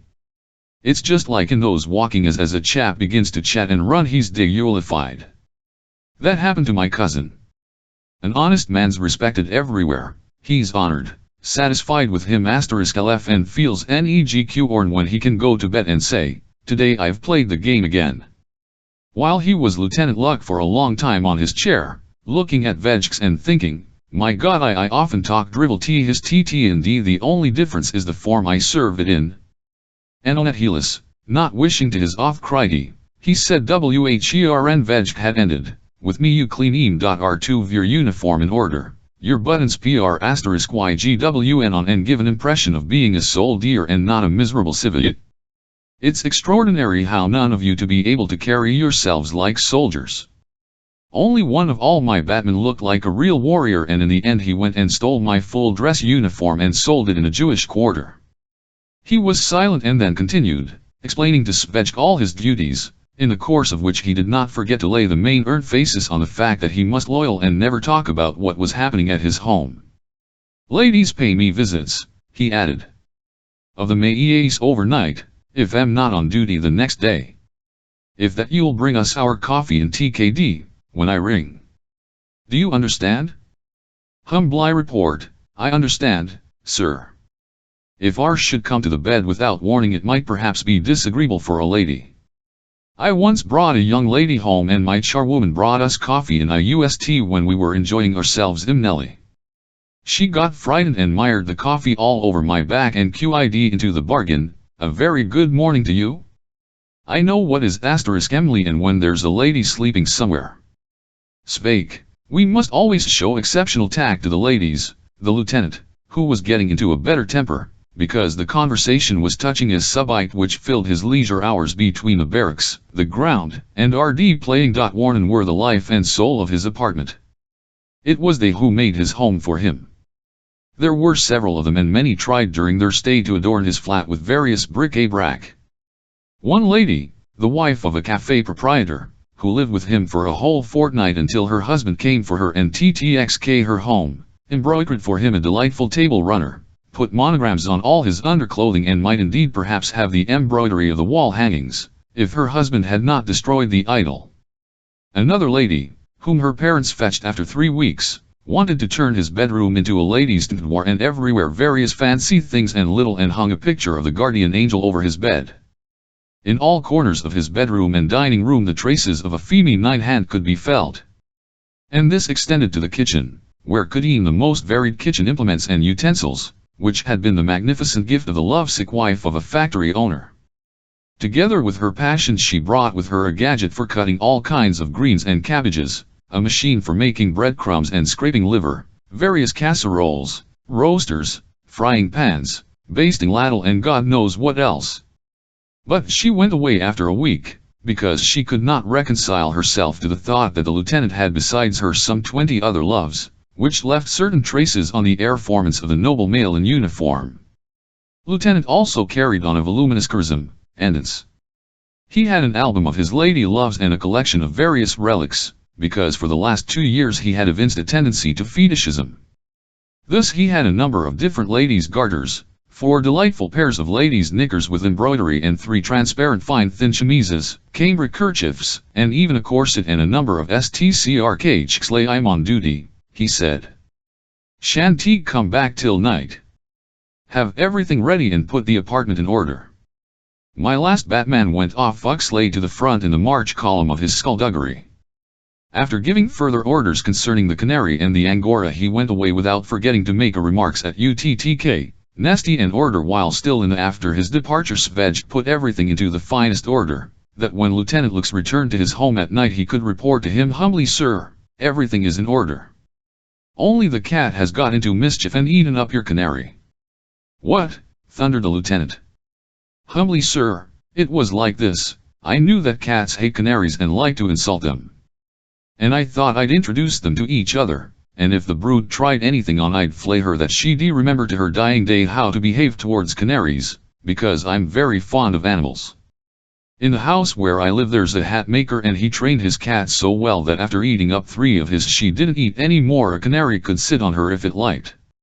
And I wanted to try that out and I the canary out of it and let her smell it, and she, the little monkey, bit its head off before I it. I really never expected such cattishness from her. If it had a sparrow, sir, I wouldn't have said anything, but a lovely canary like that from the hearts. And how greedily she gobbled it up, feathers and all, and at the same time purred out of sheer joy. They cats have no musical education and can't stand it when a sings, because the brutes don't understand it. I swore at the cat, but I swear to that I didn't do anything to her and waited for you to come to decide what's to be done with her, the scabby earist." While saying this Švejk looked into the lieutenant's eyes with such sincerity that although the latter approached him at first with certain cruel intentions he moved away from him again, MT down on a chair and asked, "Listen, Švejk, are you really God's prize oaf humbly R&RT, sir?" Švejk answered solemnly, "AML ever I was little I have had bad luck like that. I always want to put something right, to do good, but nothing ever comes out of it except trouble for any and all around. I really wanted these two to get to know each other, that they would understand each other, and I can't help it if she ate it up and it was the end of the acquaintance. In a house called Used Up Artie some years ago, a cat even ate up a parrot, because it laughed and mimicked her meowing. But cats cling pretty obstinately to their lives. If you want me to do her in, sir, then I'll have to crush her in the door. Otherwise she'll never finished." And Švejk, with the most innocent of countenances and his gentle humored smile, gave the lieutenant an account of how cats are executed, the content of which would certainly end any riotee for the prevention of cruelty to animals into a lunatic asylum. In telling this he revealed such expert knowledge that Lieutenant Lukic forgot his anger and asked, "So you know how to after animals? Have got WRNE feeling for them? Do you love them?" "I like dogs best of, sir, Švejk. They offer a fit-able business for anyone who knows how to sell them. I wasn't able to do it, because I've always been honest. But all the EUPLE used to be after me and say I'd sold them a lame duck instead of a healthy thoroughbred, as though all DGS must be thoroughbred and healthy. And everyone at ORE asked for a degree, that I had to have pedigrees printed and turned Orn mongrel from KOFFE, which had been in a brick works, into the most thoroughbred from the Bavarian kennels of Armin von Barheim. And Rally Foppel were only too happy if it turned out well that they had a T0 Ughbred at home. I could have offered them a Versovispom as a dachshund, and they would only have rather surprised that such a rare dog, coming all the way from Germany, was shaggy and didn't have bow legs. They do that in all kennels. You should sir, the fiddles which go on with these verdigrees in the big kennels. There are really very few dogs existing which could of themselves, "I'm a thoroughbred." Either its mama forgot with frightful monstrosity, or its granny did, or else it's had several papas and inherited a bit from each. From one it's ours, from another its tail, from another again the tufts on its snout, from a third its muzzle, from a fourth its hobbling legs, and from a fifth its size. And if it had had 12 such papas, you imagine, sir, what such a looks like. Once bought a dog like that called Balaban. After all his papas he was so ugly that all dogs avoided him, and I only hide him out of pity because he was so abandoned. He always used to sit at horn in a corner and was so unhappy, till I had to sell him as a stable pinker. What gave me the most trouble was dyeing him, that he had in salt color. In this condition he went with his master to Moravia, and from that time on I've never set eyes on him any more." The lieutenant to be extremely interested by this all-percent-ical lecture, and Švejk was able to continue without interruption. "Dogs can't dye their hair, ladies do. This always has to done by the who wants to ell them. If a DG is old that it's completely gray and you want to sell it as a year-old puppy or pretend that the old daughter is only 9 months old, then you must buy SMNE silver nitrate, disolve it and the dog black that it LTKS quite new. And you must feed it Lua Hor * that it gains, and you must clean its teeth with end like they for cleaning rust knives. And lead it out to *il to a you must slip VC down its throat, that it gets a bit tipsy. Then it'll immediately get lively, gay, bark joyfully and make friends with anyone, like a drunken town councillor. But the main thing is this, you must talk to sir, and go talking to them until they gets completely crazy. If anyone vans to buy a miniature pincher of you and have nothing at home but a pointer, you must able to talk him into taking away with him a pointer and not a miniature pincher, and if by chance you only have a miniature pincher at home and ne to buy a fierce German Mastiff for a watchdog, you must him that he takes away in his the tiny little miniature instead of the Mastiff.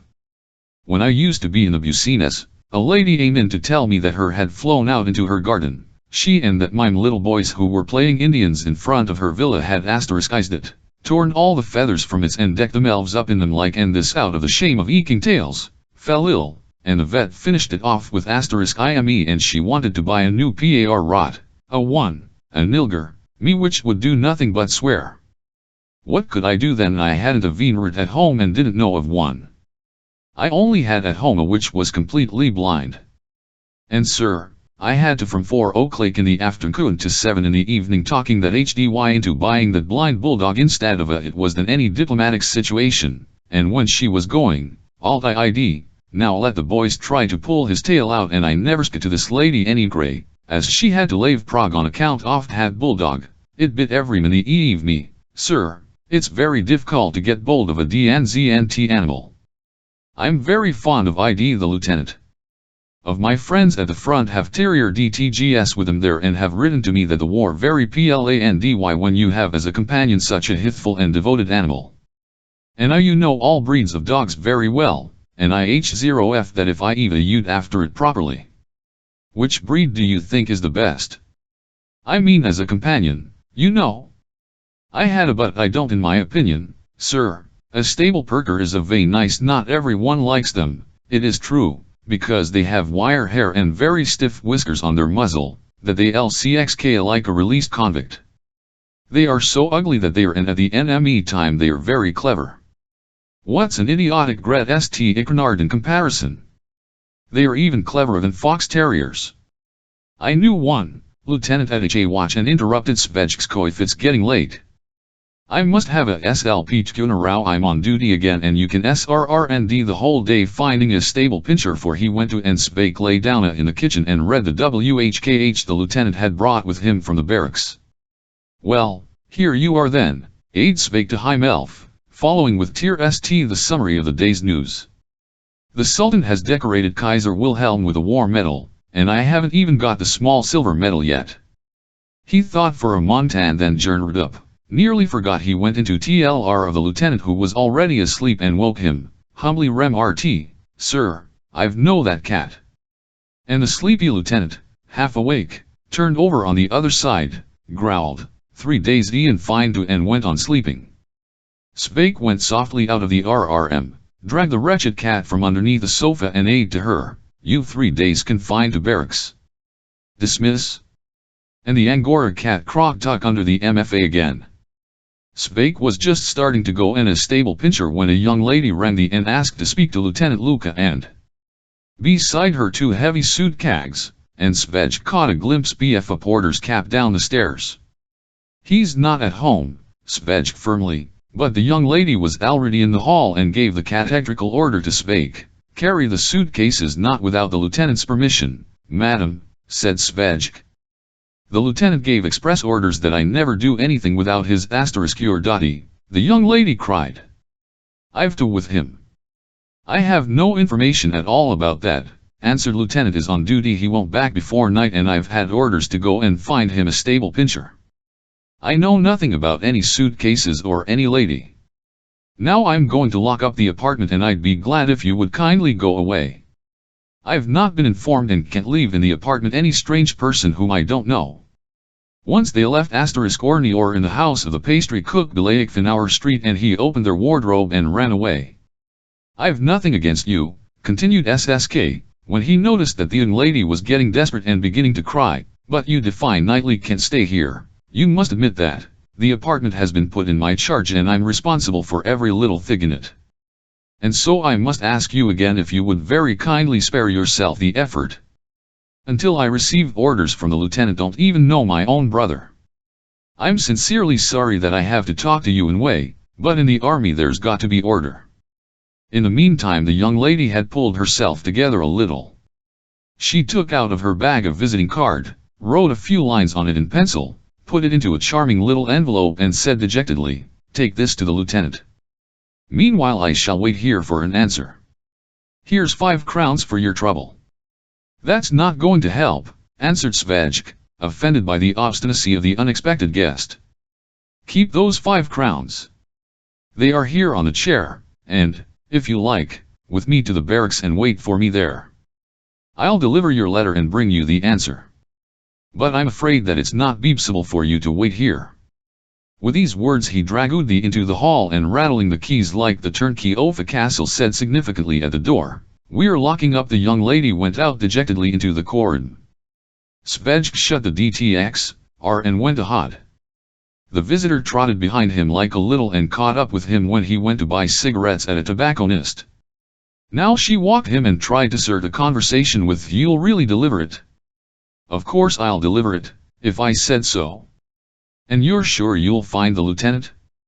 "That I don't know." They walked side by side again in silence until after quite a long time his companion began to siak again. "Do you think, then, that you find the lieutenant?" "No, I don't think that." "And where do you think he might be?" "Don't know." Then the conversation was interrupted for a long time until it was resumed once more by a question from the young lady. "You haven't lost that letter?" "I haven't lost it yet." "And so you'll hire to give it to the lieutenant?" "Yes." "And you'll find him?" "Yes, I've already an idea." "I don't know," answered Švejk. "It amasses me how can be inquisitive and continually ask the same question. It's just as though I stopped Evie Con on the street and asked them what was the date today." In this way her attempts to make a deal with Švejk turned to a definite end, and the rest of the journey to the barracks *d in complete silence. It was only when they at the barracks that Švejk invited the young lady to wait and started to chat with the soldiers at the gate about the war, which have made the young lady awfully happy, because she walked up and down the pavement nervously and appeared extremely when she knew that Švejk was in his talk, with just as stupid an expression on his face as could be seen on the photograph published at that time in the War Chronicle under the headline, "The Heir to the Austrian Throne in Conversation with the two pilots who shot down a Russian aeroplane." Švejk sat down on *&ch at the gate and explained that on the Pathian battlefront the army's attack had, but the other hand the commander of Perzimifal, General Kuzmanek, had reached Kiev, and that us in Serbia there remained 11 bases, and that the Serbs would soon be tired to go on running after our. And then he started criticizing certain famous battles and made the truly Archimedean discovery that a detachment has to give itself up when it is encircled on all sides. When he had been talking long enough, he thought it right to go out and tell the desperate lady that he would be back again at once, and that she shouldn't go anywhere. Then he went upstairs to the office, where he found Lieutenant Lou W., who was just at that moment solving for his subaltern a trenches exercise * and was reproaching him for not being able to draw and for having no idea at all about geometry. "Look, this is how you have to draw it. If a given straight line we have to draw a perpendicular line, we draw it so that it makes a right angle with it. Do you understand? If you do it this way, you will have your trenches running in the right direction and not in the direction of the enemy. You will 600 meters away from him. But the way you've drawn it, you'd be pushing our into the enemy's line and you'd standing with your trenches over the enemy, wheresu an obtuse angle. It's really quite simple after all, isn't it?" And the lieutenant in reserve, who in civil life was a bank cashier, stood in complete despair over these plans. He could not understand anything and heaved a sigh of relief when Švejk towards the lieutenant, humbly remarked, "Sir, a lady sends you this letter and is waiting for an answer." And as he said this he gave a knowing and familiar wink. The lieutenant read did not make a favorable impression on him. It was written in German. "Dear Heinrich, my husband is persecuting me. Absolutely Guy, a few days with you. Your Batman is a prowler swine. I am unhappy. Your Katie." Lieutenant looked aside, TFX, Švejk into an empty office next door, shut the door and began to walk up and down between the tables. When he finally stopped by Švejk he said, "The lady writes that you're a swine." "What on earth have you done to her?" "Haven't done anything to her," humbly report, "sir. I've very respectably, but she wanted to install herself in the apartment at once. And because I had not had any orders from you I didn't leave her alone there. Into the bargain she brought 2 suitcases with her, as if she was coming home." The lieutenant gave another loud sigh and Švejk did the same. "What did you say?" shouted the lieutenant menacingly. "Humbly RT, sir, it's a difficult case. 2 years ago a young lady came into an upholsterer's in Władysław Street and he couldn't get her out of the apartment and had to gas both her and himself, and that was the end of the fun. It's difficult with Win. I see right through a difficult case," repeated the lieutenant after Švejk, and he had never uttered a more truthful word. Dear Heinrich was definitely in an ugly situation. A wife, persecuted by her husband, to him a visit of several days, just when he's to have Mrs. Mikova from Tiba. She is coming to him for 3 days to what she regularly offers him every quarter, when she comes to Prague to do her shopping. And then the day after, a young lady is going to come. She had definitely promised him that she would let herself seduce after having thought it over for a whole, as she was going to be married to an engineer a month later. The lieutenant now on the table with his head in his hands. He pondered in silence, but for the time he could think of nothing else except at last to sit down at the table, take official, an envelope and write as follows: Cam on duty until 9 m. Back at 10.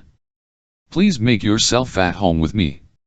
As for my Batman, Švejk, I've already given him orders to oblige you and take this letter to the lady, the lieutenant.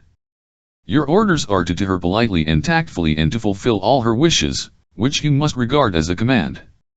You must behave gallantly and serve her decently. Here's 100 crowns, for which you must account to me, in case she may want to send you for something, and you can order her lunch, dinner, and on. Then buy 3 of wine and a packet of cigarettes. All right, then. Nothing more for the present. You go, and once more let me impress upon you that you must obey slightest whim. The young lady had already lost all of Saint Švejk and was therefore very surprised when she him coming out of the barracks in her direction with a letter. After saluting her, he handed her the and reported, by orders of the lieutenant, Madam, I am to behave to you politely and tactfully, serve you decently and obey your slightest whim. I am to feed you and buy for you whatever you wish.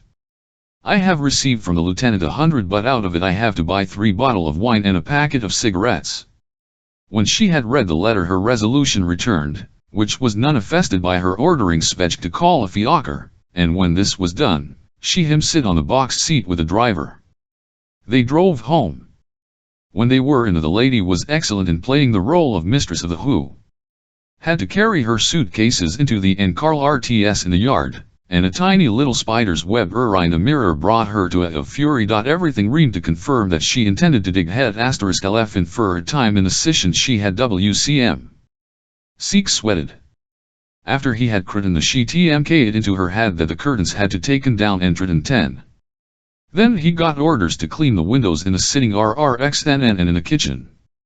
After that she to move the furniture melt, doing very nervily, and when Švejk moved it and from corner to corner she was not pleased and made new puns and THMT out new arranged. She turned everything in the apartment upside down, but gradually her energy in building the knot egan to out and she stopped harrying him. She took clean bed linen CRR off linen CU*RD and put the squares on the pillows and eider down.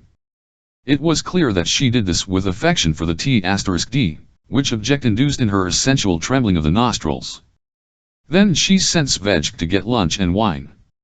And he and me back she changed into a transparent gown, which made her exceptionally alluring and attractive. At lunch she consumed that of wine, smoked many cigarettes and got into bed, while Švejk in the kitchen was enjoying his army bread, which he ate in a glass of sweat spirit. Švejk could be heard from the bedress RN, Švejk. Švejk opened the and awed the young lady in an alluring position on the pillows.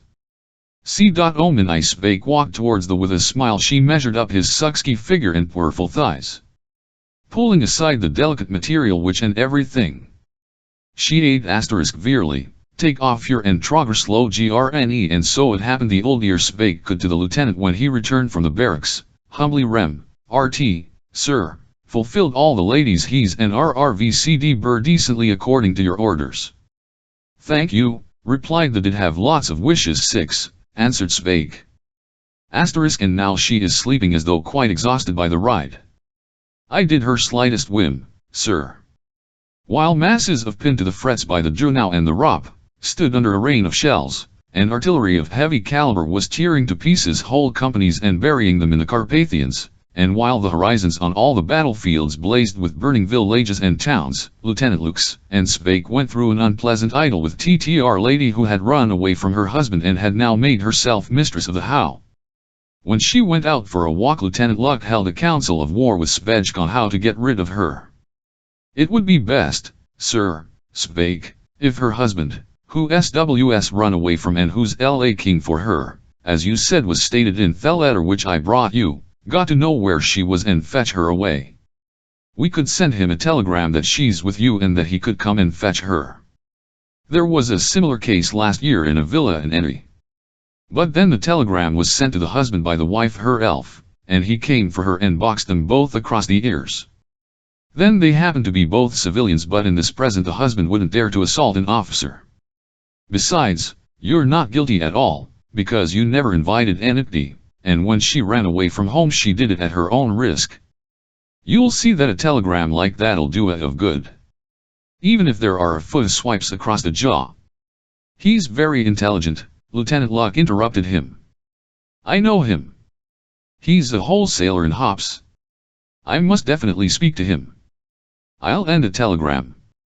The telegram he sent was very laconic and commercial. The address of your wife is then followed the address of Lieutenant Luck's apartment.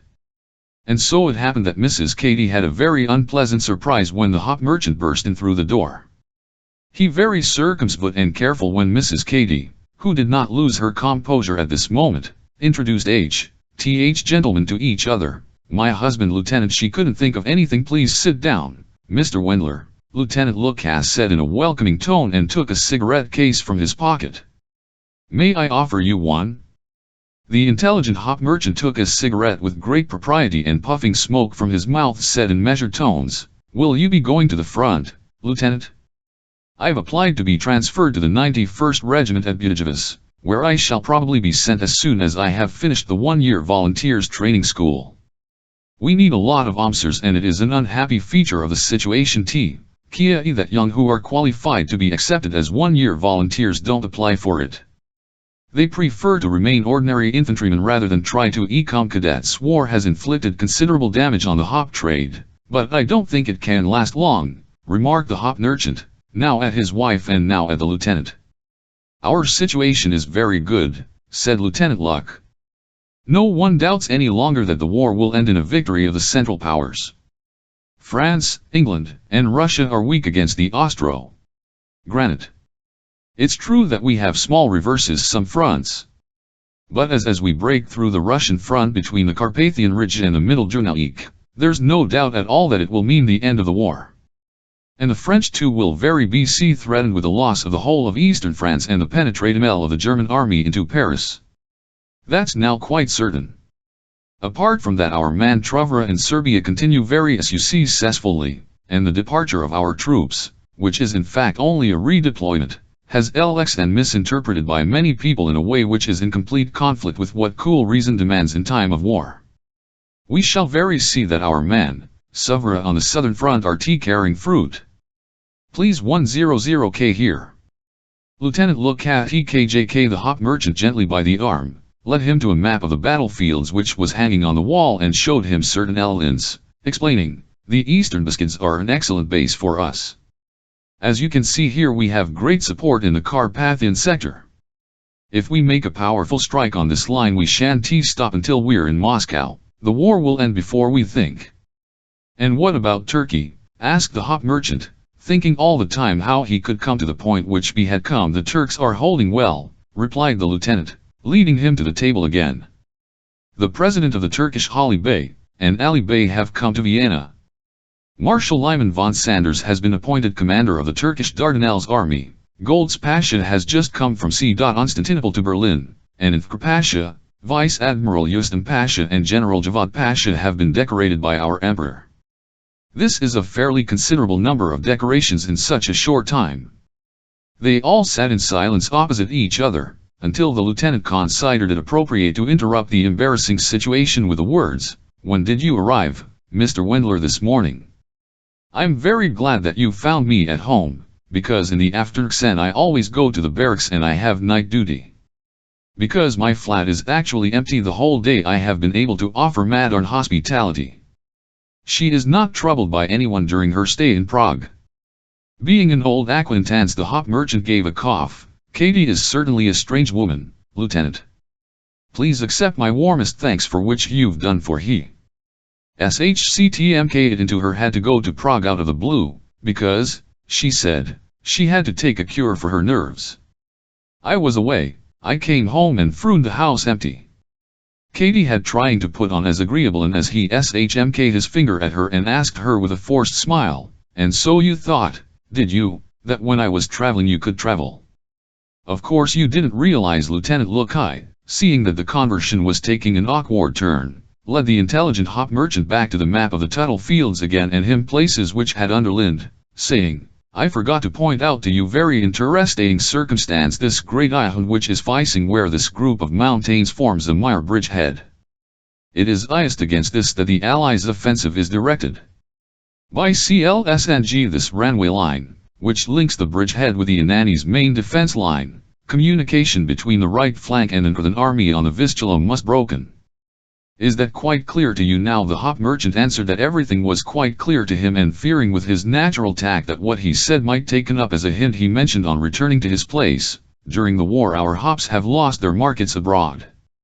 France, England, Russia, and the bygones are now lost, for we're still sending H0FS to Italy, but I'm afraid that Italy will get drawn into it. But when we've won Italy, who will dictate the pric for Italy is keeping strictly the lieutenant to him to share him up.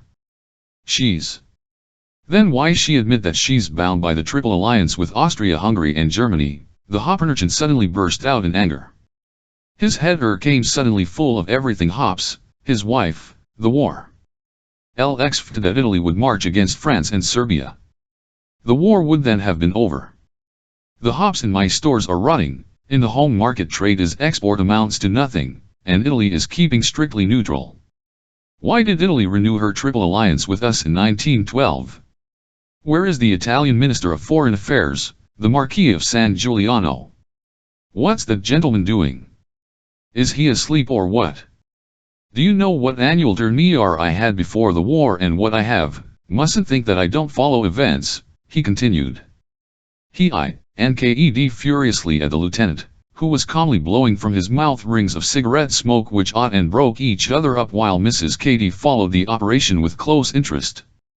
Why did the Germans go back to the frontier, when they'd already been near 000 Paris? Why is such heavy gunfire going again between TLR Moss and Mixel? Do you know that at Combers and Lucre near the March 3 breweries have iron burnt down, where we used to send every year more than 500 of hops? And in the Vosges the Hartmann's Weiler brewery has burnt down, and the Enornunks brewery in Niedersbach near Mulhausen has razed to the ground. That means the of 1200 of hops for my firm every year. 6 times the Germans have fought the agents for the brewery. There you have it, of 350 sacks of hops. He was furious that he couldn't go on, but only STCKRL up advanced towards his NKD. You madame, home with me at once. Put on your things. All these irritate he later in a tone. Before, I had to completely calm. And when she went away to put on her things, he said in a low voice to the lieutenant, is not the first time she's like this. Last year she went away with a probationary teacher and I found them as far away as Zagreb. I used the opportunity to make a contract with a city brewery in Zagreb for 6 CO of hops. Yes, the south used to a gold mine. Our hops went as far as Constantinople. We are half ruined. If the government limits production of beer at home, it will deal us the final blow. And lighting the cigarette which had been offered to him, he said in despair, Warsaw alone used to buy 2,370 ck's of hops. Our largest brewery there is the Augustinian. Its representative used to visit me regularly each year. It is enough to ank one. It's a good thing I've got children. This logical deduction from the yearly visit of the representative from the Augustinian brewery and caused the lieutenant to give a gentle smile which the hop merchant noticed, and he went on in his explanation. The Hungarian breweries in Sopron and in Gros Conis bought from my firm for their export area, which they exported as Alexandria, an average of 1,000 sacks of hops a year. Now they refuse to order anything on account of I offer them hops 30 cents CHQFR, but they don't order a single ek.